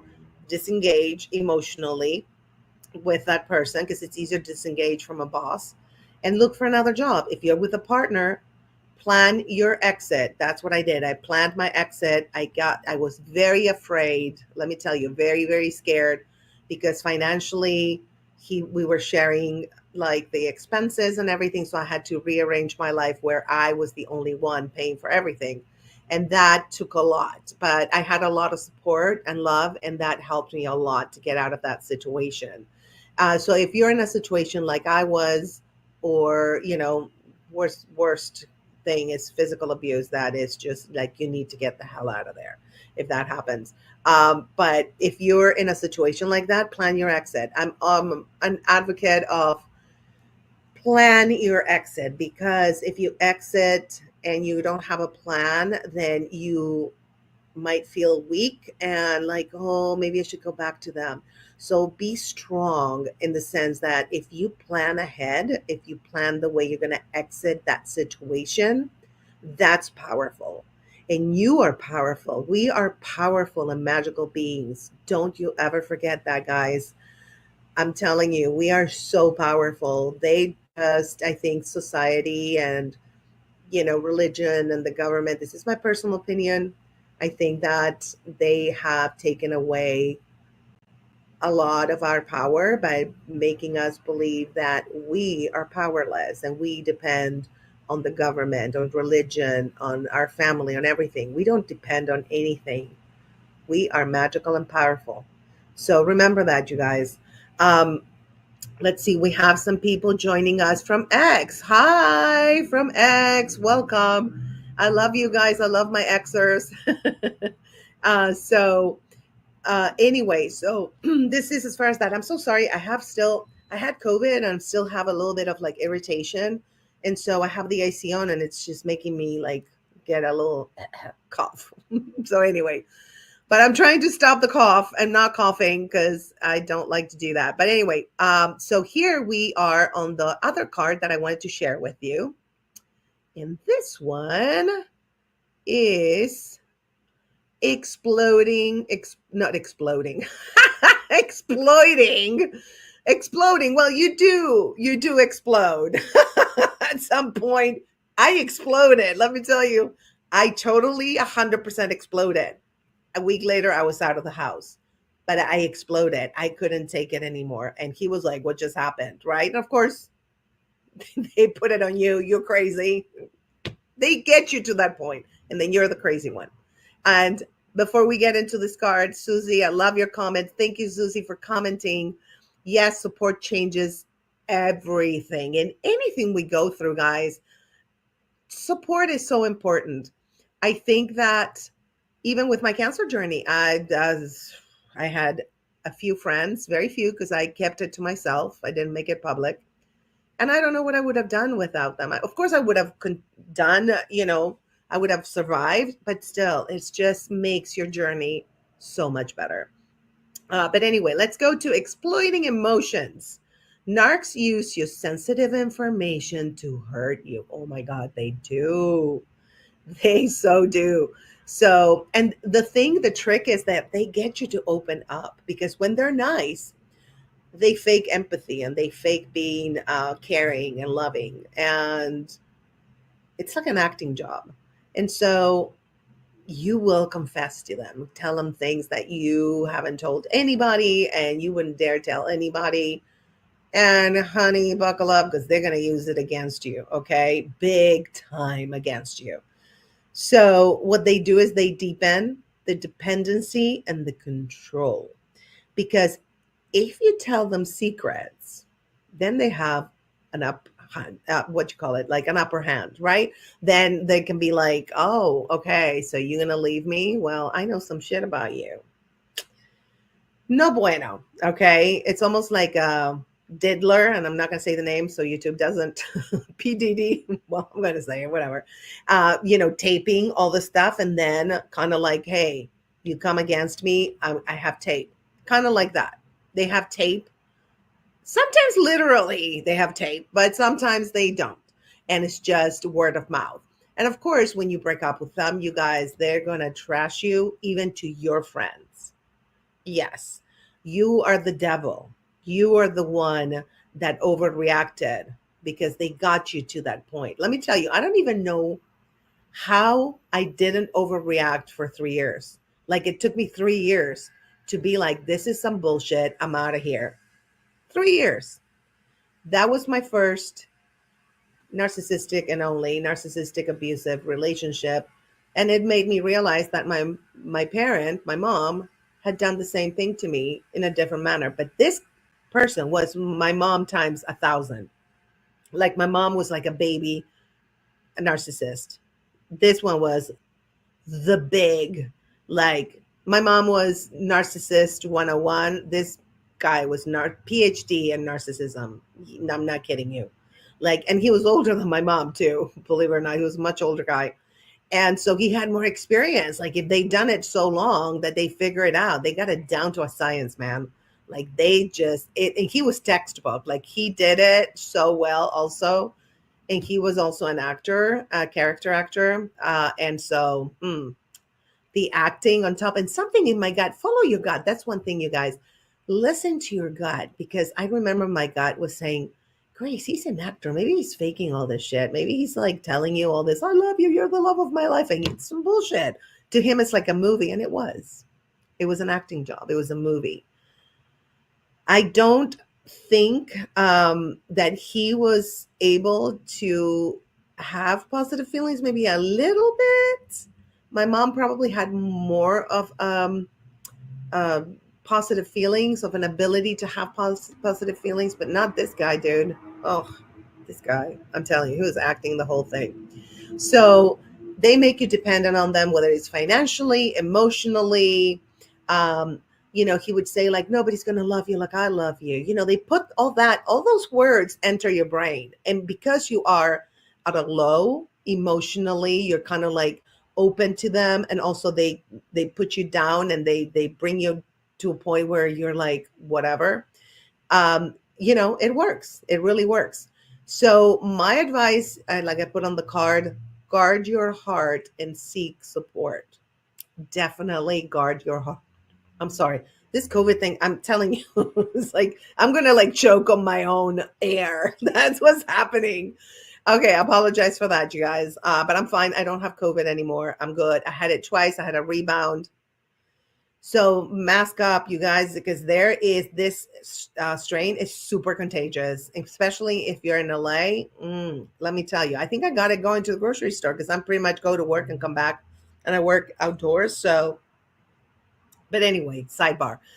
So guard your heart and seek support. Like we were saying, Susie was saying, support changes everything. So, and when I say guard your heart, it's just start disengaging. I think that was the best thing I could do, to disengage from this person. And it took years. Let me tell you, it took me years. I would say it took me about 7 years. I'm not kidding. It was a long road. And I think it was because by being with him, it also made me realize that I had to heal the narcissistic abuse that I suffered from my mom. So it was a double thing. So it was actually, I always like to see the positive, the silver lining. The silver lining for me was it made me realize what I've gone through in my childhood, and that experience with my ex made me realize that I had to heal from my childhood. So it was, in a way, everything happens for a reason. And they say we create our own reality. And I truly believe that I wanted to be with this person because deep down, somehow I knew that it was going to help me heal from narcissistic abuse. That's my theory. Take it or leave it. We all have different theories, and we all have different experiences. So I'm just giving you what I experienced and what I think it was, but I could be wrong. Again, it's my reality. So I can do with it whatever I want, right? And you guys can do with your reality whatever you want. Oh, thank you, Roger. You look lovely. Thank you. I have my little ponytail. My hair grew from chemo. You guys, I can have like a ponytail, like a sassy ponytail. Looks like a bun, but it's a ponytail. And I have baby hairs. Look at this. I have baby hairs. I am so excited. My hair is growing so thick and nice and big. And so, but instead of blonde now, I'm using my natural color, which is black, dark brunette.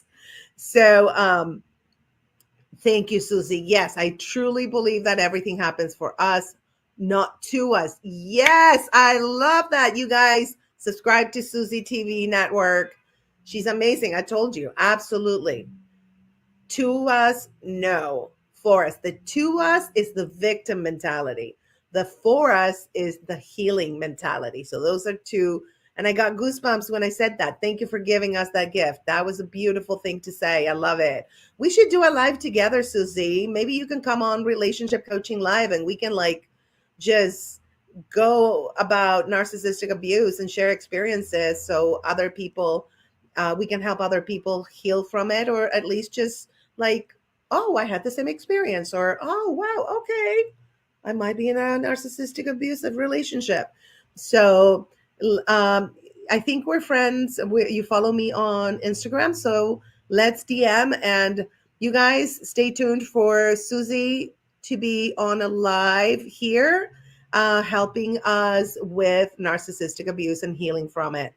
So, okay, you guys, if you want, all these cards are available as a carousel on my Instagram. There are posts on YouTube in the community tab. And I think where else? On my TikTok. So my TikTok is The State of Grace Fraga. And my Instagram is Grace Fraga Comedian. And my YouTube is The State of Grace Fraga. So TikTok and YouTube, The State of Grace Fraga. Instagram, Grace Fraga. No, wait. I changed it.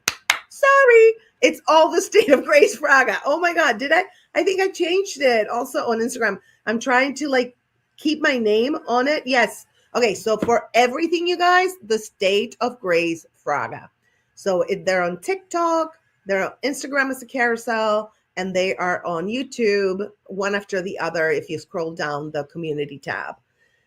Anywho, yes. And Susie says, I'd love to. Amazing. Let's do it. Let's coordinate it. I think I have some spots available October and November. So let's do this. You guys, I'm so excited. She's going to be on Relationship Coaching Live. Yay. Awesome. All right. Well, thank you guys for tuning in. I see we have 2 Xers and 3 on the State of Grace Fraga YouTube. I love that. I'm so happy that you guys are here. By the way, next week, let me see, I'm looking at my calendar. First of all, let's start this week. This Friday at 7 p.m., Brain Babes with the fabulous Crystal Black. And we're going to have Rick Overton from the Office of Mrs. Doubtfire as our guest. And we're going to talk about the research of water by Dr. I can't remember his name. But anyway, the research of water and how words affect the water and the chemistry of water. It's fascinating. Oh my God, this COVID thing is driving me crazy. Excuse me. Anyway, next week on Tuesday, September 3rd, I'm going to have a guest here on Relationship Coaching Live, and it's Brian King. He's amazing. He's a public speaker, and he travels all over the country talking about how laughter is healing. It's going to be a great episode, you guys. And then on Thursday, September 5th, baby, las tías, the tías are going to be with you, Consuelo, Marisa. You can talk to them if you want. Marisa, she loves to talk. And so does Consuelo. So we're going to be at noon on all the platforms. And let me give you can search for all my platforms that are on my link tree, which is Grace Fraga. And so the Tias on Thursday. So Tuesday, 11:30 Pacific time AM is going to be Relationship Coaching Live with Brian King. Amazing guest. Thursday, the Tias at noon Pacific time. And then I'm going to start doing on Friday at 7 a live that's going to be called Chat with Grace. And you just can chat with me and we can have some fun. And I want you to bring like your own drink. I'm going to have probably tea because I'm off alcohol, because alcohol, by the way, increases your chances of cancer recurrence by 40%. So I'm out of that. I haven't had a drop in like 3 years. So anyway, I used to have like red wine a little bit sometimes, but now not even that, girl. I'm like out. So chat with Grace. And then after that, if that goes well and we have a lot of engagement, then we're going to have a private party. It's going to be a paid party and you can ask me anything. And we're going to do it in a platform where you can ask me anything and they're not going to censor us. So it might be my Patreon, or if we make it a private on OnlyFans and then I make it private, it's not public, then I think we're okay. But let me double check on that. So I'll let you know on Friday. So those are the 3 things we have next week. We have so much going on. I keep on creating new lives and bringing you information and helping you guys. You help me by allowing me to help you. I appreciate that. And subscribe to my YouTube, The State of Grace Fraga. And actually, I need to change that because it's not with capitals anymore. It's all lowercase. So everything is lowercase now on all my platforms. So the only one that I don't have The State of Grace Fraga is Twitter. It's Grace Fraga. Everything else is The State of Grace Fraga. So Linktree, you have all my platforms. Subscribe, follow me, all of the above. YouTube, I got all kinds of content. We have relationship coaching. We have Cancer Joy Club podcast. We have the Tias. We have a lot of comedy on it too. We have the State of Grace podcast where I interview celebrities or people high up in the entertainment business that might be behind the camera, creators of shows and stuff that have gone through challenges. And then we see the arc of how they had the challenge and then they overcame it to reach their own state of grace. So that one is that's like the flagship show of my channel. Okay. And we do that once a month and it's live. And then we have an after party. You can party with me after that. Oh, great. Spam. Don't you get those spam calls all the time? It drives me nuts. I'm like in the middle of a live. I get spam calls. And because I live near the police station and the fire station, I get siren all the time. It's like insane. But anyway, So we have, like I said, relationship, cancer stuff, cancer survivor stuff, or cancer patients. And we have comedy, we have stand-up comedy, and we have brain babes. So we have smart stuff, quantum field and all that. Everything. Oh my God, that COVID thing is driving me crazy. Sorry, guys. It's like, it chokes me. It's so weird. But anyway, all right. Anyway, we have to end this live because it's been 30 minutes. I appreciate you so much. Thank you for tuning in. Thank you, Susie and Roger, for commenting. I love you guys, and I will see you next time. And we're going to end with a little commercial. If you want to subscribe to my Patreon for $5.99 a month, you can read all my books for free, and you get to binge watch all my comedy shows. And we're going to have some private, if we do a private live there, you can just enter it for free. So think about.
Have you ever felt like you've lost yourself, like someone else's manipulative grip was holding you back from being the strong, beautiful soul you truly are?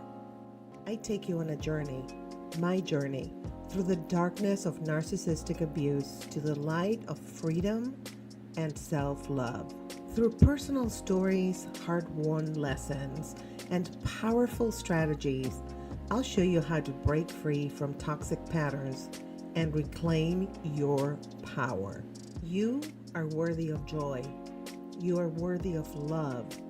And my friend, you are worthy of the life you've always dreamed of. Let me help you get there. It's time to heal, to thrive, and to live life on your terms. This isn't just a book. It's your guide to a brighter, more powerful you. Grab your copy of Healing from Narcissism today and let the transformation begin.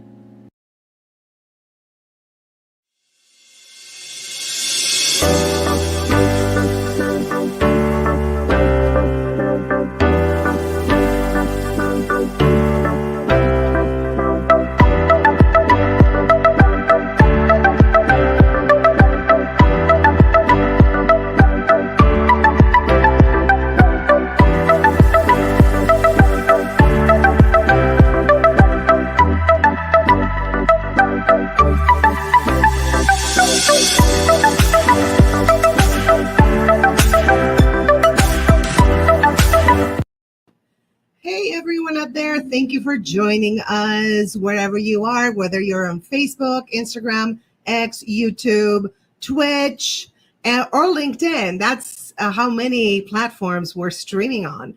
I appreciate you tuning in. Today, I was going to have Oksana Lovich talk about Abundance, her new book, which is amazing. I read it and I loved it. But unfortunately, she's having technical problems, so we're not going to be able to stream her today, but we'll reschedule. And what I'll do is I will continue with my narcissistic abuse series. I have some new stuff regarding narcissistic abuse that I found online that I thought was really interesting. Let me actually show you these. These are super interesting that I thought they were amazing. It's like, wow, right on. So let me share the screen with you. Let's see. I think it's this one.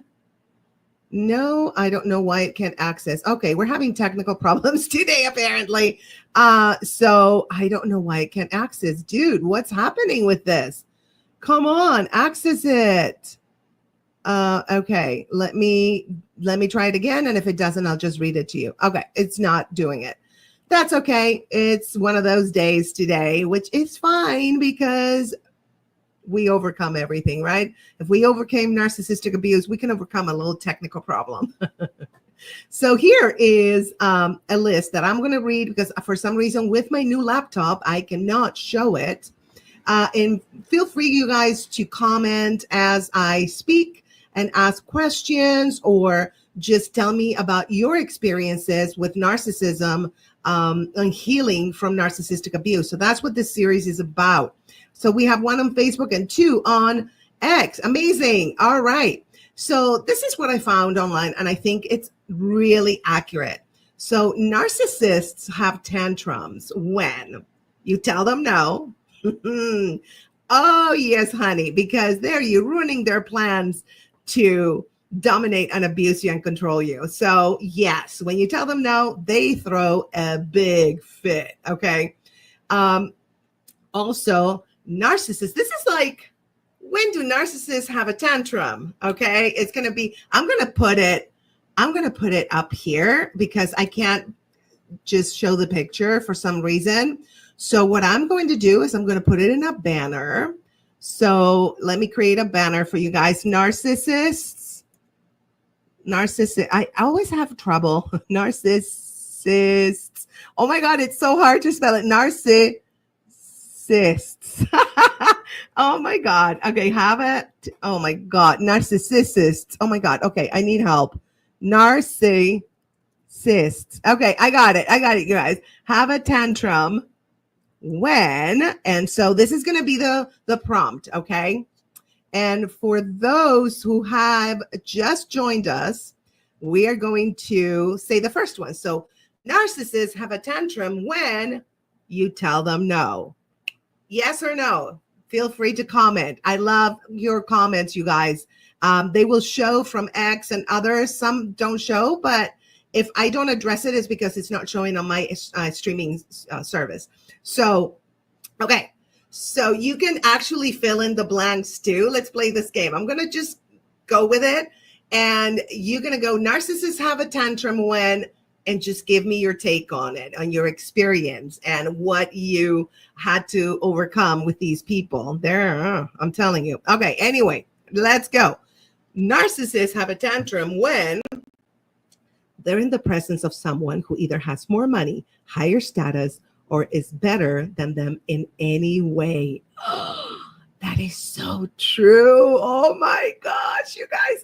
So I dated for 3 years, and we lived together, actually, somebody who is a character actor. And I'm not going to say names, and you won't find it on the internet. I hope, because I think I deleted everything. I just cleaned it up. But if you find it, whatever. I'm not going to say yes or no. Allegedly, okay. Whenever like somebody said, I'm sorry, I always have the sirens going on because I live near the police station and they're like going crazy, but they're not coming for me. Oh my God, they're so annoying. Okay, go get it. Put out that fire, whatever you're doing, guys. Okay, so I remember like whenever people would say we were both stand-ups, right? I'm still a stand-up, obviously, and he still is, I think. And whenever somebody would say like, thought that I was funnier than him, oh my God, he would be so mad. Why am I doing MSNR or whatever it's called? I am doing. Okay. But anyway, yeah, in the presence of somebody that's better than them or they're perceived as better. I don't know if I'm funnier than him. I don't even care. I don't care if I'm funnier than anybody. I'm me, period. But I know that if somebody said that, he would be mad. And also he felt threatened. Like I met several celebrities and he was always like, they're hitting on you. I was like, no, dude, they're not hitting on me. It was like, because he felt insecure because they were quote unquote, more successful than him. And it's really our perception. What's success anyway, right? What the hell? It's like, that's so childish. But anyway, it is what it is. So You fill in the blanks, guy, because this is a fun time. We're going to just name and claim what they do. We're going to name it. We're going to say it. We're going to just unveil what they do, what their tactics are. And, you know, how can we overcome a narcissist? It's like, you need to get away. You need to disengage. This is my take. Okay. This is my, as a relationship coach and narcissistic abuse survivor, I say it's best to disconnect. If it's a family member, you just lower the contact as much as you can, like diminish it. It's only the necessary contact you need to have, because they're very toxic. Yeah, right? They are. And you will sometimes be, we have boundaries. So we're going to tell somebody no. No is one of my favorite words right now, because as a narcissistic abuse survivor, I had trouble growing up and saying no and putting boundaries on my mom, whether it was verbally abusive or emotionally abusive or literal physical abuse. I did not put boundaries with my mom. I did not do all that. And so I never learned really how to put boundaries until I was like 12, when my mom started to hit me for a stupid, because it's always something stupid, right? And she started to hit me, and I actually literally punched her on the arm. I went like this, and I was like, stop. And she stopped. She stopped because she was scared, because I was stronger than her and I was athletic and she wasn't. So I think that's all it was. But anyway, let's go, you guys. Come on, give me some feedback on narcissists have a tantrum when I'm gonna go. Okay. They don't get what they want. Yes, they throw a tantrum. Oh my gosh. They literally do that. Like, I've had narcissists, my ex, not narcissist, one that I recall, because I wasn't around many of them. I didn't engage. It was only growing up with one. And then I healed through my experience with my ex, who was a narcissistic abuser. One time he was jealous because he always felt like I was going to leave him for a younger man. And he always said that because he was much older than me. But anyway, so I remember that he wanted me to stop talking to someone. And this is a friend, and it was actually a gay friend. So there was no interest in anything romantic on our part, but he was jealous. And so he started throwing, we were eating dinner, and he threw his plate on the kitchen floor. And I was so upset. But you know what I did? I cleaned it up. I did. Because that was my way of appeasing the anger, or like just trying to somehow just take control of the situation in some kind of way. That was my way of doing it. And just like, you know what, I'll just clean. And he stopped right when I started cleaning.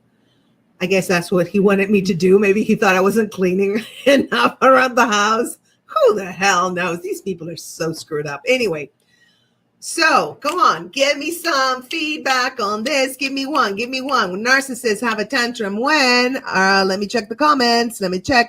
You feel free to just give me stuff, okay? Like, narcissists have a tantrum when, I'm going to go first since there are no comments. They lose control of their victims. Yes. Okay. They feel abandoned. Like, okay, when I left both, I left my mom, so to speak, when I moved from Argentina to the United States, right? And so she felt like I abandoned her.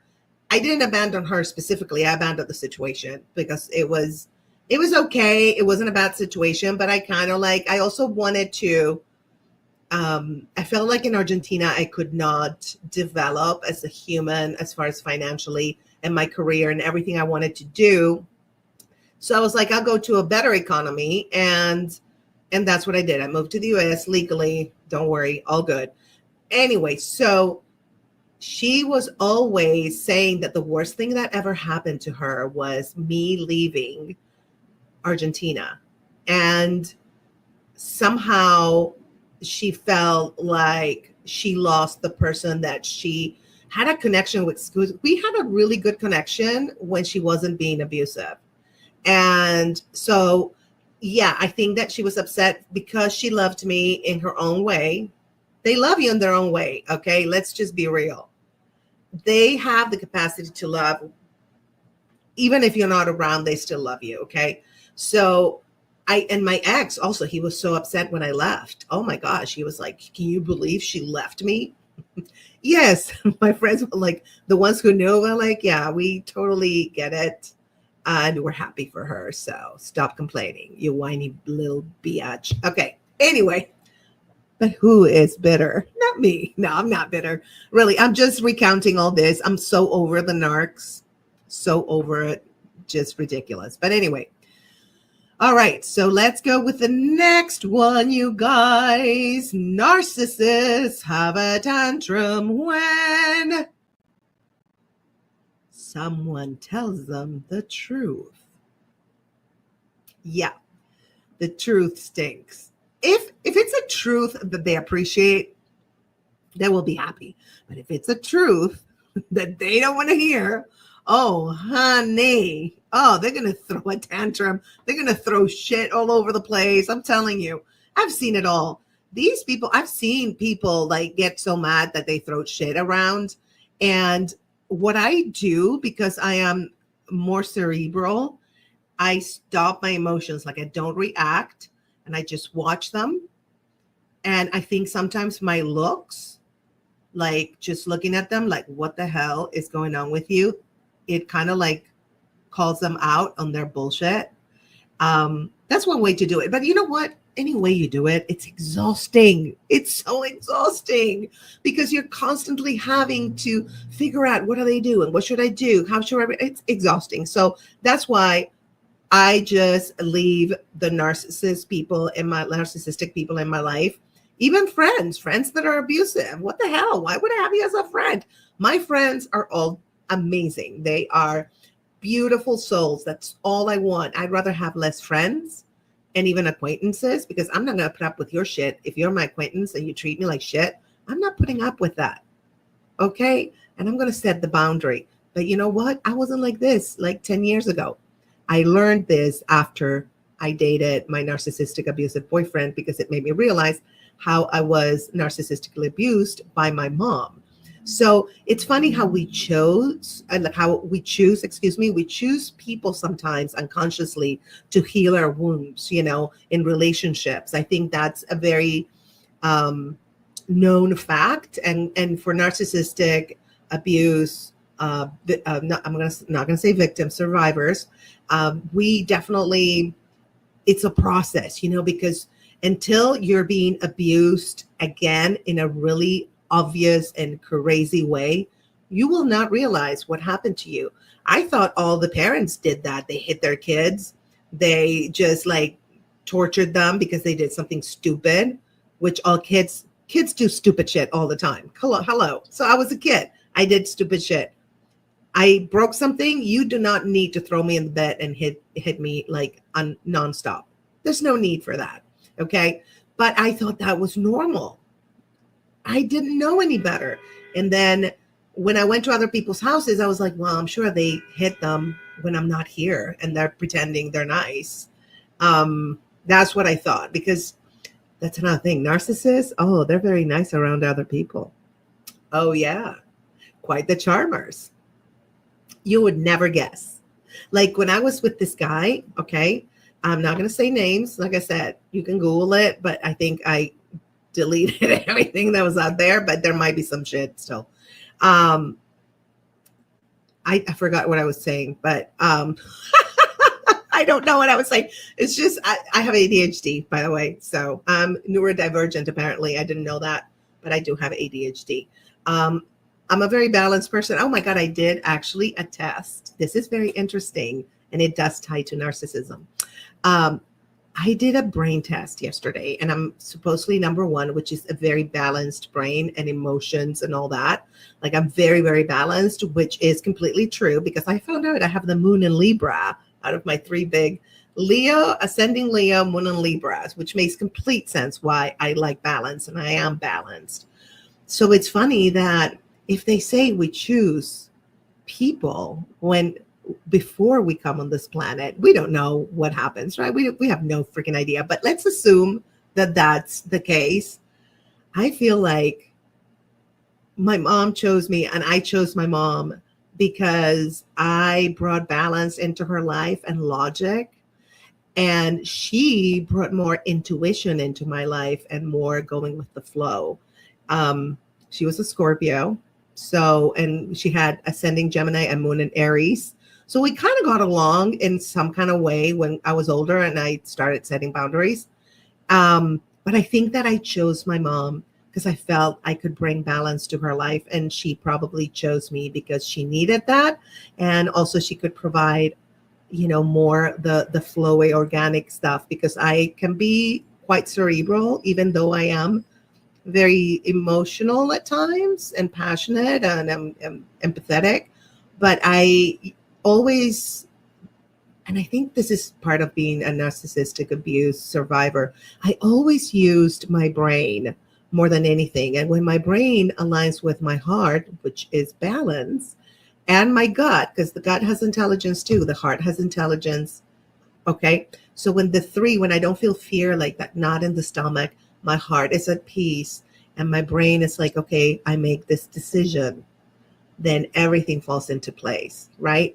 But I think I learned to be more to trust my intuition more, to listen to my higher self more, and to be a little bit more perceptive of things because of my mom. It was a crazy way we did it because it was like yin and yang, right? But it works somehow. And life is a journey, and it's not about, my life has to be perfect. It's never going to be perfect. We make it perfect in our head. Even when I went through cancer, I was like, you know what? I can either be miserable or have fun. And I'm going to have fun because that's my choice. And I'm not going to let cancer, who is a type of narcissistic abuser, and you need to get my book for $5.99 on the stateofgraceshop.com. I just came up with it. I mean, not came up, but I wrote it. I just published it on my online shop, the stateofgracefraga.com. And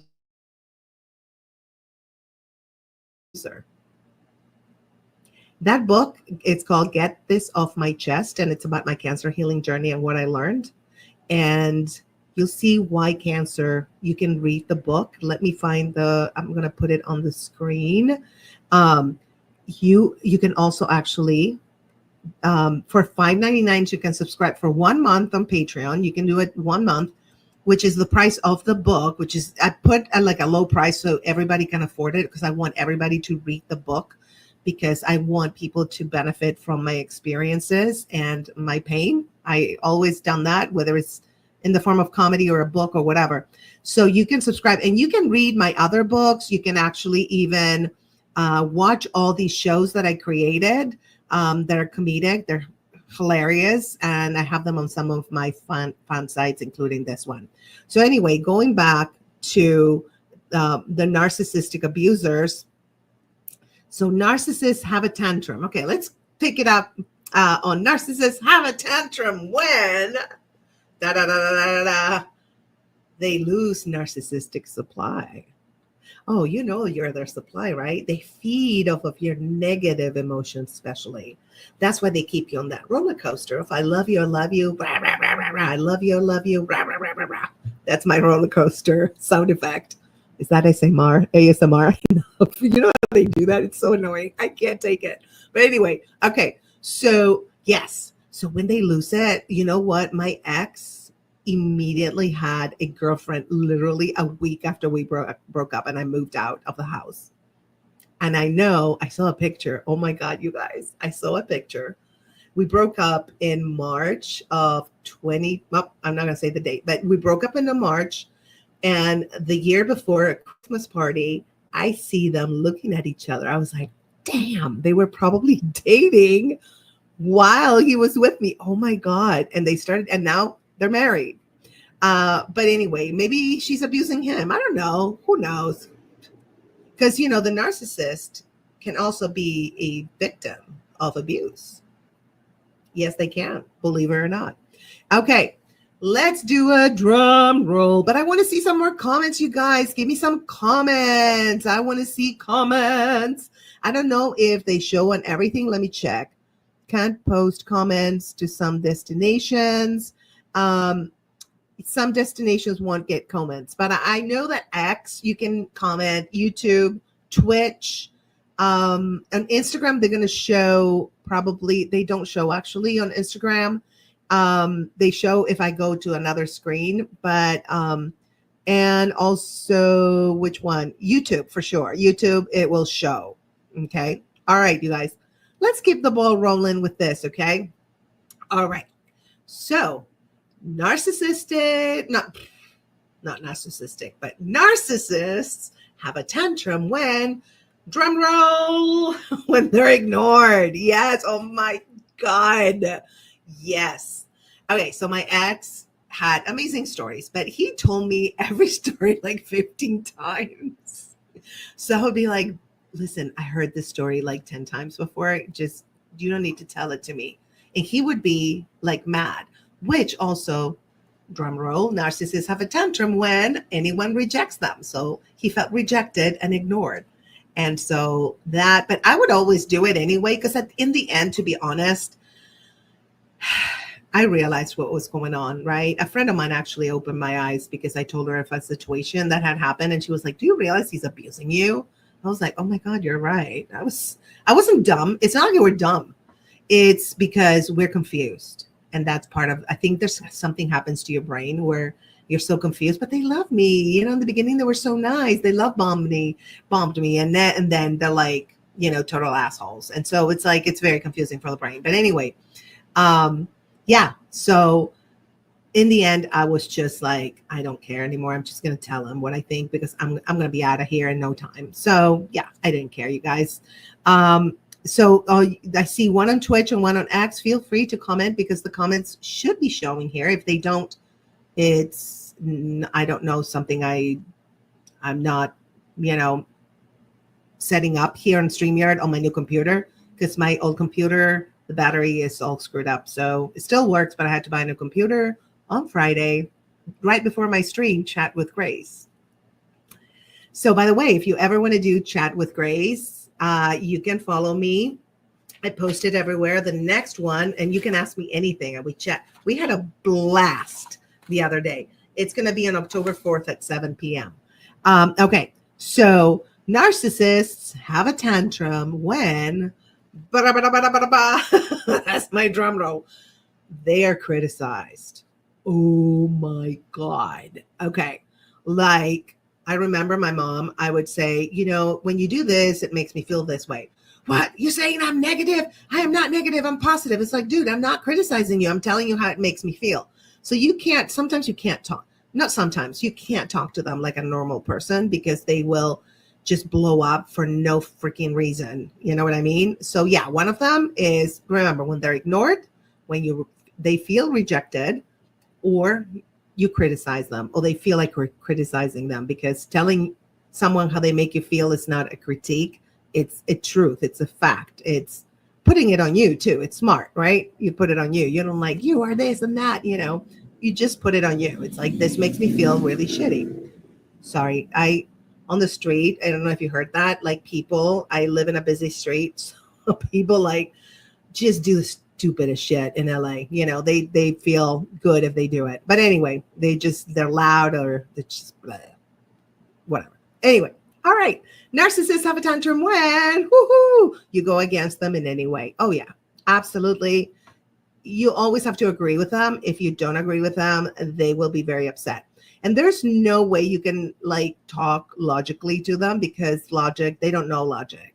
Because logic is actually not good for them because it will defeat their bullshit. So anyway, so that's it. We have two more things that narcissists have a tantrum when you go against them in any way. Someone proves them wrong. Someone proves them wrong, and when they're exposed. So if you prove them wrong, they always want to be right. which is kind of like annoying because nobody's right. Who's right? Our realities are all different, right? Like you can see the color pink and you're like, ugh, gross. I see the color pink and I'm like, I love pink. Two realities, same color. So bullshit, right? And when they're exposed, oh girl, if you expose a narcissist, it's over. It's like they will throw a huge tantrum and they don't know how to get out of it, because if you expose them with logic, they cannot combat logic. Remember that. If you want to drive a narcissist crazy, logic. I know that. Believe me, I am an expert on this. Experience and studying, being a relationship coach for now like 12 years, you guys. If you need relationship coaching, I offer 30 minutes free relationship coaching. So hit me up, DM me on Instagram. And if you tell me I watched your live and you said that, then go for it. I will be happy to give you a 30-minute free relationship coaching session. Okay. All right, you guys, we've done a whole almost 30 minutes. Thank you so much for being here. If you can get my book, Get This Off My Chest, My Cancer Healing Journey, I would love that for you guys. I wrote it with the heart of the intent of inspiring you guys. And that's what I want to do, because I want to use my journey to inspire others. And it's only $5.99. And it's a PDF copy. You can get it on the stateofgraceshop.com or go to my patreon.com, the State of Grace Fraga. And for $5.99, you can watch all my comedy series that are posted so far. And you can read all my books. So far, there's 3 books. And also on the State of Grace shop, you can get the free booklet called Embracing the Journey, which is the last chapter of the Get This Off My Chest book. And it has amazing resources if you're going or you or a loved one are going through the cancer healing journey. I will keep adding resources there, but so far the ones that are there I have used, and I know they're legit and they're good. And there's financial help, for cancer also, and all the links are there, especially for breast cancer patients and survivors. And there's also like free mental health help, which is so important. And but anyway, thank you so much, you guys, for tuning in. I love you so much. And I'm so grateful that you allow me to help you. Hopefully, if this resonates with you, if it doesn't, it's all good. It doesn't really matter, because nobody's right or wrong. We just are. That's what cancer taught me. But anyway, my loves, I love you, and I will see you next time. It's going to be on a Thursday, because I have stuff. The next 2 relationship coaching lives are going to be on Thursday, and I'll advertise it, I'll promote it and all that, so you guys will know exactly when. And don't forget, on Thursday, I have the Cancer Joy Club. I'm looking at my schedule at 1 p.m. And we're going to have a great cancer survivor. We talked the other day. We had a blast talking. We're like, we have to save this for the podcast. This is so fun. And it's a live too. And then, oh my God, on Friday, September 13th at 7:30 p.m., the State of Grace live podcast, which is only available on YouTube. So make sure you subscribe to my YouTube. Let me put it up here. It's the YouTube, most everything is the State of Grace Fraga. So here it is. So you subscribe to my YouTube, you will get notifications, and you can subscribe and watch Dobie Maxwell. He's a comedian, and he's going to tell us about his challenges and how he overcame them. He's hilarious, you guys. Oh my God, he's so funny. We talked the other day, because I always do like a pre-production meeting with everyone, and I was like, again, we need to save this, because this is too funny, and you're going to love him. He's hysterical. I've known Dobie, I think, for 25 years. Oh my God. I met him when I was like a baby comic, and he was already established, and he's so funny. Oh my God. You guys are in for a treat if you just watch it on Friday at 7:30. You'll love it. I guarantee you. Fun guaranteed. Okay. All right, my loves, I will see you on Relationship Coaching Live next Thursday, same time, 11:30. It's just the day changes for 2 weeks. Then we'll go back to our original programming schedule. All right. Have an amazing rest of your day and an amazing rest of your week. And I'll see you soon, my loves. Bye.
Well, hi, everyone. Thank you for tuning in. This is Relationship Coaching Live.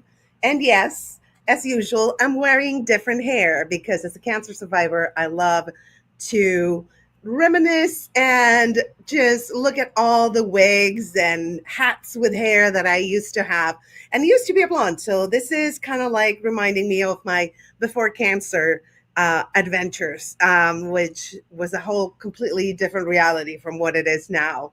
But anyway, FYI, I have COVID, but I'm taking this fantastic medication. I'm not going to show it because they might ban it.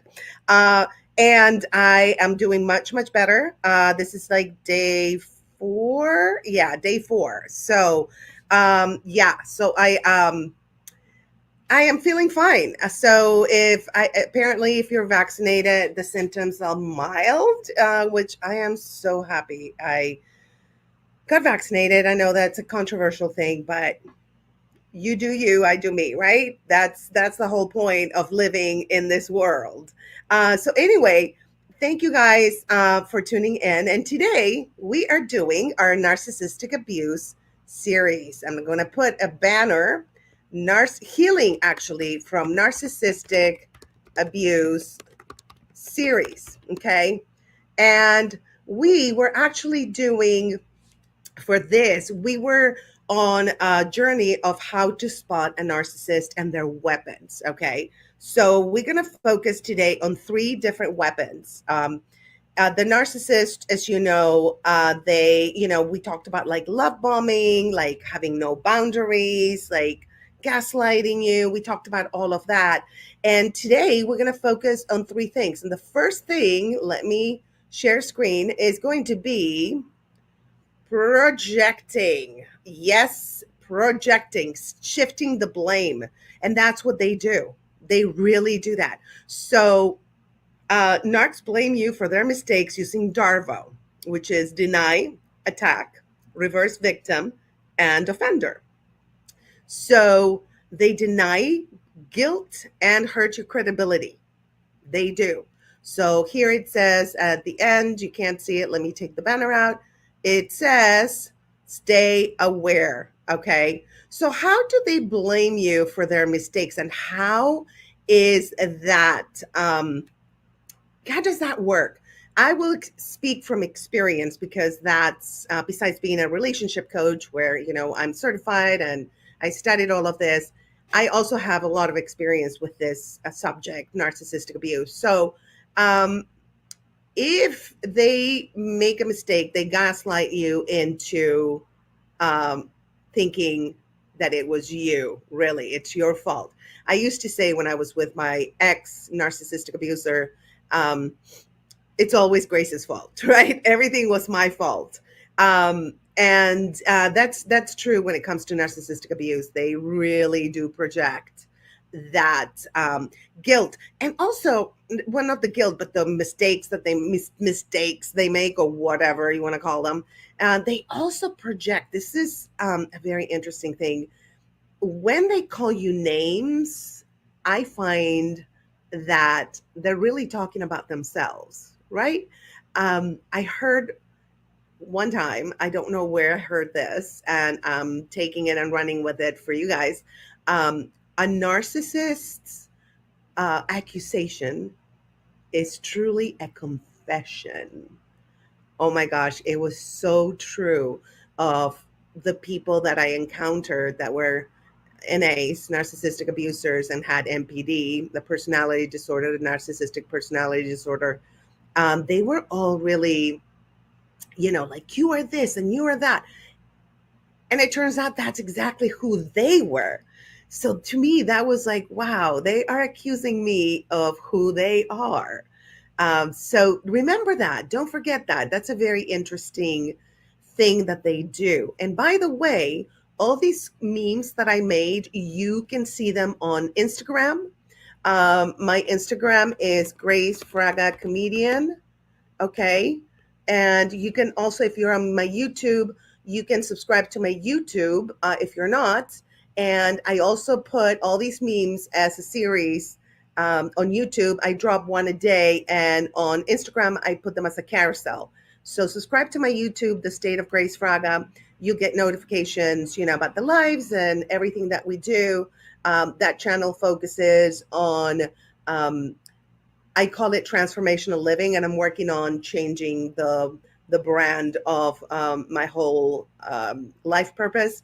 And it has stuff about relationship coaching, narcissistic abuse, etc., about surviving cancer. It has a lot about like the quantum field, and how you can improve your life knowing a lot about the quantum field. It also has comedy, which is good for the soul, right? I have characters. I have stand-up comedy clips. So subscribe to my YouTube channel if you have a chance. I'd appreciate that. And if you send me a screenshot, I'll send you a free digital gift.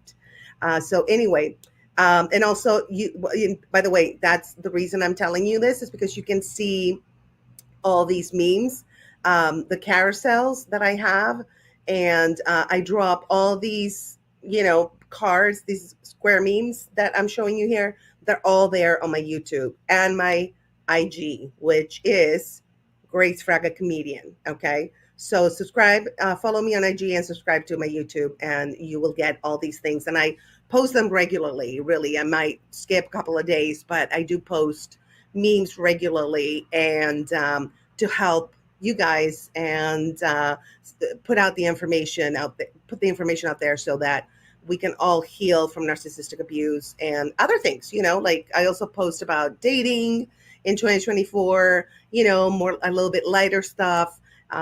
So anyway, neurodiversity, that's another one of the topics that I do on my relationship coaching live, and others. But anyway, going back to this, remember, they project and they shift blame. Do not buy it. Okay. Stay very aware of this trait. So the next the next meme that I am going to share about narcissists' weapons is nitpicking. Oh my God, it's constant criticism. Okay. Normal criticism is like a whole different ball game.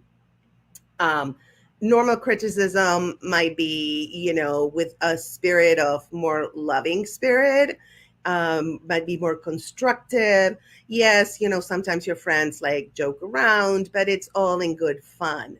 Now, the narc criticism is there to hurt you. It's a weapon, and it's not coming from love. It comes from feeding their own ego and their own insecurities and making them feel good. They feed off of our emotions. Remember, NPDs feed off your emotions, the negative emotions, not the positive ones. Absolutely not. They don't care about that. They feed off of those in the sense that the positive ones, that they will use the positive ones to then get you to a negative. Like we talked about last time, the roller coaster of, love bombing, of ups and downs. I love you, I hate you. I love you, I hate you. I love you, you're an idiot. I love you, da da da da. So that's a very crazy ride. Believe me, I've been there. Whew, my life is so much better, you guys, without narcissists. I am so much better off. And I have no qualms in cutting people out of my life. I don't care if they're family. I don't care if they're my friends for years. If I know that they have this trait and they make my life miserable and they disrupt my peace, they gotta go. That's me. Anyway, let's go back to nitpicking. Okay. So, nitpicking is they pick on appearance, on behavior, on your voice, everything. Okay. It doesn't matter. They will pick on everything. Okay. This is sidebar, fun fact. My ex used to say that my worst flaw is that I was forgiving. Yeah, you heard me. That was my biggest flaw. Okay. Moving on. Need I say more? No, it's not you, honey. It's them. Okay. They will, again, they project all their caca into you, right? It's like, bah, bah, bah. But don't buy it. Stay aware and always know it's not you, it's them. And this is not with people that are not MPDs. When you're with somebody who is the same as you on the same vibe, yes, sometimes, it's like, I'm sorry I did that, or vice versa. And your friend is like, I'm sorry I did that, or whatever, and you try to make it work. And if something bothers them, you stop doing that, and vice versa. But not this. Honey, this is a whole different ballgame. It's crazy. And I see you guys. There's somebody on YouTube. If you're on YouTube, feel free to comment. Also on X. If you're on X, I can see your comments. Also, I believe, if I don't see them, forgive me. And thank you for joining. Oh, Dave, Vince, hi. Not Dave, Vince. I don't know. I have a Dave that joins all the time. But hi, Vince. So good to see you on Instagram. I can see your comments if you want to make a comment on Instagram. But here it is, the card number 2, nitpicking, constant criticism. Again, it's not you, it's them. Okay. Anyway, let's move on to another card, you guys. Let's go to, and I'm here at One Woman Production. See if you see my eyes shifting. I'm engineering the whole live. So here we have, I'm getting better at like not doing like this all the time. I'm trying, but it's hard. Okay. So, okay, where is it? Oh, okay, hold on. Now, let me get it. I think, let me see, where is it? Projecting. I messed up, my bad. Okay, here it is. Yay. All right. Here we go. Okay, so here I found the card, you guys. Yay. I'm getting better at this. All right, so here it is, and it is shifting blame. Oh, yeah. They make you feel guilty for the abuse they inflict on you. You caused this. You're overreacting. It's almost like the devil made me do it. And I know that when I was with a narcissistic abuser for 3 years and I was madly in love with him, and apparently, allegedly, he was madly in love with me. He was madly in love with me because he could abuse me so beautifully. It was always like everything was my fault. And also I overreacted. And also he forgot a lot of stuff. And I thought, well, maybe because he's much older than me. No, honey. He forgot. Quote, I know I hate doing air quotes, but I had to. It just just came out. It's always, your fault. It's you. You are overreacting. You caused this. Like almost like the devil made me do it kind of attitude. And you are the devil. That's what that is about. Don't let them distort your reality. Do not allow them to do that. Okay. I know that when I was with him, I thought I was going nuts. I really thought I was going crazy. And I know that I'm not the only one. There's a lot of people that I've spoken to and I've counseled that did feel like they were losing their minds, and they were not. It wasn't them. And I can tell you that as soon as I left this person, we were living together, as soon as I left the physical space of being with this person, I moved to this apartment where I'm living now. That was like 12 years ago. Yeah, exactly 12 years ago. And when I moved here, I started crying because it was almost like I felt this burden was lifted off my shoulder, because it was all the blaming and the guilt and the feeling, making me feel crazy, and all that just went away. Just not being in his energetic field. I do believe we are electromagnetic beings, and if you're in somebody's electromagnetic field who is an abuser, they kind of suck you in. But now I'm strong enough where they don't suck me in, because I lead with love and kindness, and that makes your electromagnetic field way bigger and protects you. But anyway, that's a whole different episode. We could talk about that. But when I moved here, it was just, oh, the peace. I mean, it was kind of like mixed feelings. Like I missed him because, you love the person, even though they're abusing you, which is so weird to me. And then at the same time, I was like, oh my God, I don't have to put up with that bullshit anymore. I'm so free. The freedom that I felt was just overwhelmingly beautiful. That's the only way I can describe it. So if you are, Dave, Dave, oh my God, Vince, I'm sorry for doing that to you, but if you didn't say what you did in rodent reacted that way. Oh, okay. So I'm sorry for doing that to you, but if you didn't say what you did, I wouldn't have reacted that way. Okay, it was I wouldn't have. Okay, and now I see it. Yes, that's exactly what it is, Vince. I'm sorry for doing that to you. Yes, that's another thing. I love that, because you are bringing up something that they do, and it drives me absolutely nuts. Let me take this off the screen. What they do is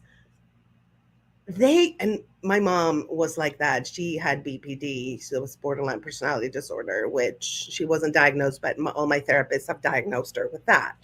And when you're BPD, you are in the narcissistic, can be in the narcissistic personality disorder spectrum. So I think it was both things for her. It's, like she used to beat me, like physically, and then I would cry in my room. I'd be crying at night because I felt like I'm a piece of shit. My mom doesn't love me. Why is she beating me up for like the stupidest shit? And then she would come into my room, dude, and she would be like, I'm so sorry. I love you so much. And I would try to hide my tears because I didn't want her to see how much she hurt me. I don't know why. That was my pride as a child. I don't know. Maybe I didn't want to hurt her. I don't know. But she would come and do that. So it was like a roller coaster of, I abuse you for something stupid that you did that does not deserve abuse at all. Nothing deserves abuse, period. But, like she would yell at me and beat me up for stupid shit. And then she would come in my room and be like, I'm so sorry. I love you. Like, what? Wait, do you love me? Do you hate me? My ex-boyfriend, same thing. He would be like, you're the love of my life. And he was an actor. Someone was like, he was like a robot. I swear to God, like, you're the love of my life. I love you so much. And, I would die for you. Literal words he said, not only to me, in front of other people. And then he would, if I said something that pissed him off, and it would be the stupidest shit. One time, this is one of many, he threw the dinner plates on the ground because he was so mad at the stupidest shit that I ever said. From one thing to the other. And they keep you, again, on that roller coaster of ups and downs, ups and downs. It's exhausting, you guys. Hashtag this is why I'm single. I don't want to risk getting into a relationship like that anymore. And I know that I have to do my own healing. And for all of those out there, I'm making myself vulnerable to help you out. It's just, we can't let the past get in the way of our present, right? Easier said than done, absolutely. I still have a fear of not knowing someone and thinking they're one way and then they're the other. And that's what happens when you're in a narcissistic abusive relationship, because the love bombing presents the nice Joe, let's say, right? That's nice Joe. And then as soon as they got you or they think they got you, they start doing the roller coaster of abuse, right? Ups and downs, ups and downs. And so that is something that just, I felt like it was from one day to the other. They just changed. I was like, oh my God, I screwed up. I was crying. I moved in with him, and literally 3 weeks after he started doing the roller coaster of abuse, I I just had a panic attack, which I was older than in my 20s, and that the last time I had a panic attack was in my 20s. And I had a huge panic attack. I was driving and I had to stop because I kept saying, "What did I do? What did I do?" Because I moved in with somebody who was not who I thought it was. So, for all of those who are afraid to be in a relationship because of what happened to you, it's totally understandable. I feel you and I'm with you. However, I think that and I'm going to cry, I feel like crying because it's like very emotional. We all deserve love. Um, and that type of love of having a partner who supports you and loves you, it's a beautiful type of love if you don't depend on it, obviously, but if it adds to your life. And I think that the fear of having that happen to you, that switch, that betrayal from like nice Joe to asshole Joe, or or nice Mary to asshole Mary, it is just so strong that we really need to work on conquering that fear. And I do believe that conquering fear is you conquer it with love. And the way I'm living my life, especially after my cancer healing journey, is doing my best to lead with love and kindness, regardless. You can be loving, you can love a narcissist. You don't have to engage with them, you don't have to have them in your life. Universal love will love everybody with no judgment. But again, you don't have to be with them. But love, the universal love, um, the faith, that the trust in the universe or God or whatever you want to call that, you will find that person if that's what you desire. Again, if you don't desire that, that's totally cool. Whatever you desire. But if you desire that, I think us who have been abused, we need to conquer that fear and really heal 100% so that we're not afraid to receive love or miss the opportunity to receive that kind of love, which can make your life so much better. I'm fine the way I am right now because I love myself. And I think that's the beginning of wisdom when you love yourself. And, but I'm not closed off to saying, hey, maybe somebody out there will love me the way I want to be loved. So, but anyway, that's my 2 cents of my wisdom from everything I've been through and cancer. Because my boyfriend Cancer was a narcissistic abuser because nobody invited that mofo into my body and it was trying to kill me, right? So, hey, yeah. So he taught me a lot too. I'm sorry. By the way, I have COVID, you guys. I think I said it in the beginning. So if I cough a little bit, it's just, whoo, that COVID. But thank God I'm vaccinated because the symptoms were completely mild. And I took that medication. If you ever get COVID, I hope not. But if you do, I highly recommend it. If you can take it, obviously prescribed by a doctor, right? Oh my God, the symptoms are so much better than they were like 3 days ago. But anyway, that was a sidebar. So I try to keep these lives short and sweet. Next Tuesday, let me see what we have. I think I have a guest. I'm pretty sure. Oh, yeah. I have a surprise guest. You're going to love this lady. I actually did a comedy show. And, when you do well, people come over to you and they're like, love on you, which is, it's nice. Again, as a performer, I say thank you, but I don't take it to heart, because the negative comments, then if you take to heart the positive comments, and the negative comments you will do too. So I'm like, thank you, and let them go. But very, very nice people. It was amazing. It was a private show.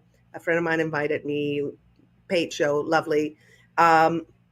So she actually came up to me and started talking to me, and she's 89, but she looks literally like 60. I'm like, what the hell? It's like, she looks amazing. And if she had any work done, it's not obvious. So anyway, wonderful lady. She was big in the Hollywood arena, and you'll see. I'll leave it as a surprise, just to we'll talk about how it was for her to be in the before Me Too era, to be a woman in the entertainment business. Very interesting. She told me some stories. We talked for like a couple hours after the show. It was fun. And so we became friends, and she's going to be on the podcast. And I'm super excited to have her here. So don't miss next Tuesday at 11:30 a.m. Pacific time. And I'm going to cut it 5 minutes before I usually cut it, because I feel the cough. Yeah, because I have the AC on and stuff. Sorry. I don't want to start coughing on you, go in a coughing attack, because let me tell you, my lungs are very dramatic. When I start coughing, they're like, it's almost like, seriously, it's I've always been like that. I don't know why. My whole family is like that. It's like, it's genetic. So anyway, thank you guys for joining me, for staying.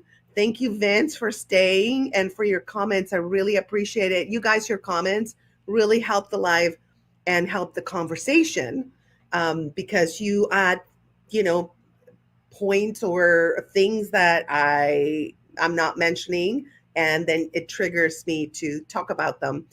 So thank you, Vince, for doing that today. And I will see you next Tuesday at 11:30 a.m. with my surprise guest. Yeah. And don't miss this week, Thursday at noon, the Diaz with Rick Overton from The Office and Mrs. Doubtfire, who is our official life coach. The Diaz is an award-winning mockumentary. We won many, many awards, and we are going live with Rick. It's going to be so fun with my girl, Stephanie Tejada, who plays Marisa, and I'm Consuelo. So it's going to be so fun. You guys, if you want to laugh and you want to comment on it, it's going to be a very fun episode, live or episode. Yeah, it's a live episode, I guess. And then on Friday at 7 p.m. Pacific time, I'm looking at my schedule because I have old school schedule. And we're going to have Brain Babes with Crystal, my co-host, and we're going to discuss AI, friend or foe. And we just riff. We don't prepare anything. We're just going to go. So please join us, because we want to know what you think about AI. It's a fascinating topic, and AI is like taking over real quick. So friend or foe? We'll find out. We'll discuss it. All right, my loves, I love you. I'm here for you. If you want relationship coaching, please hit me up. I offer 30 minutes. If you watch this live, I'll give you 30 minutes free of relationship coaching. And if you like my relationship coaching, you can continue. If you don't, all good. So hit me up on Instagram.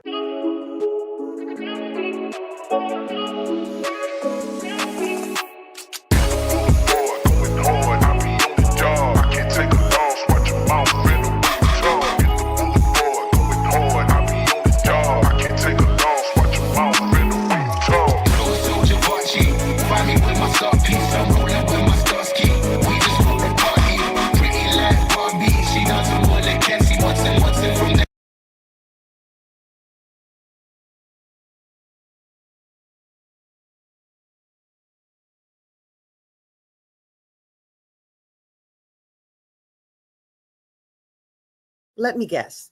You've been in a relationship that felt like a roller coaster, except you weren't strapped in and now you're dizzy as hell. Sound familiar? Yeah, I see you, honey. If you've ever been love bombed, gaslit, or stuck in a situationship that felt like an unpaid internship, you, my friend, deserve better. Let's break the cycle. I help you spot toxic patterns, heal from narcissistic abuse, and step into your power like the king or the queen that you are. No more chasing, no more fixing, no more, but maybe they'll change nonsense. Whether you're fresh out of a breakup, wondering if you're dating another red flag in disguise, or just ready to find love without the drama, I got you. Book a one-on-one session with me and let's create a love life that's actually fun instead of an episode of Survivor Toxic Island.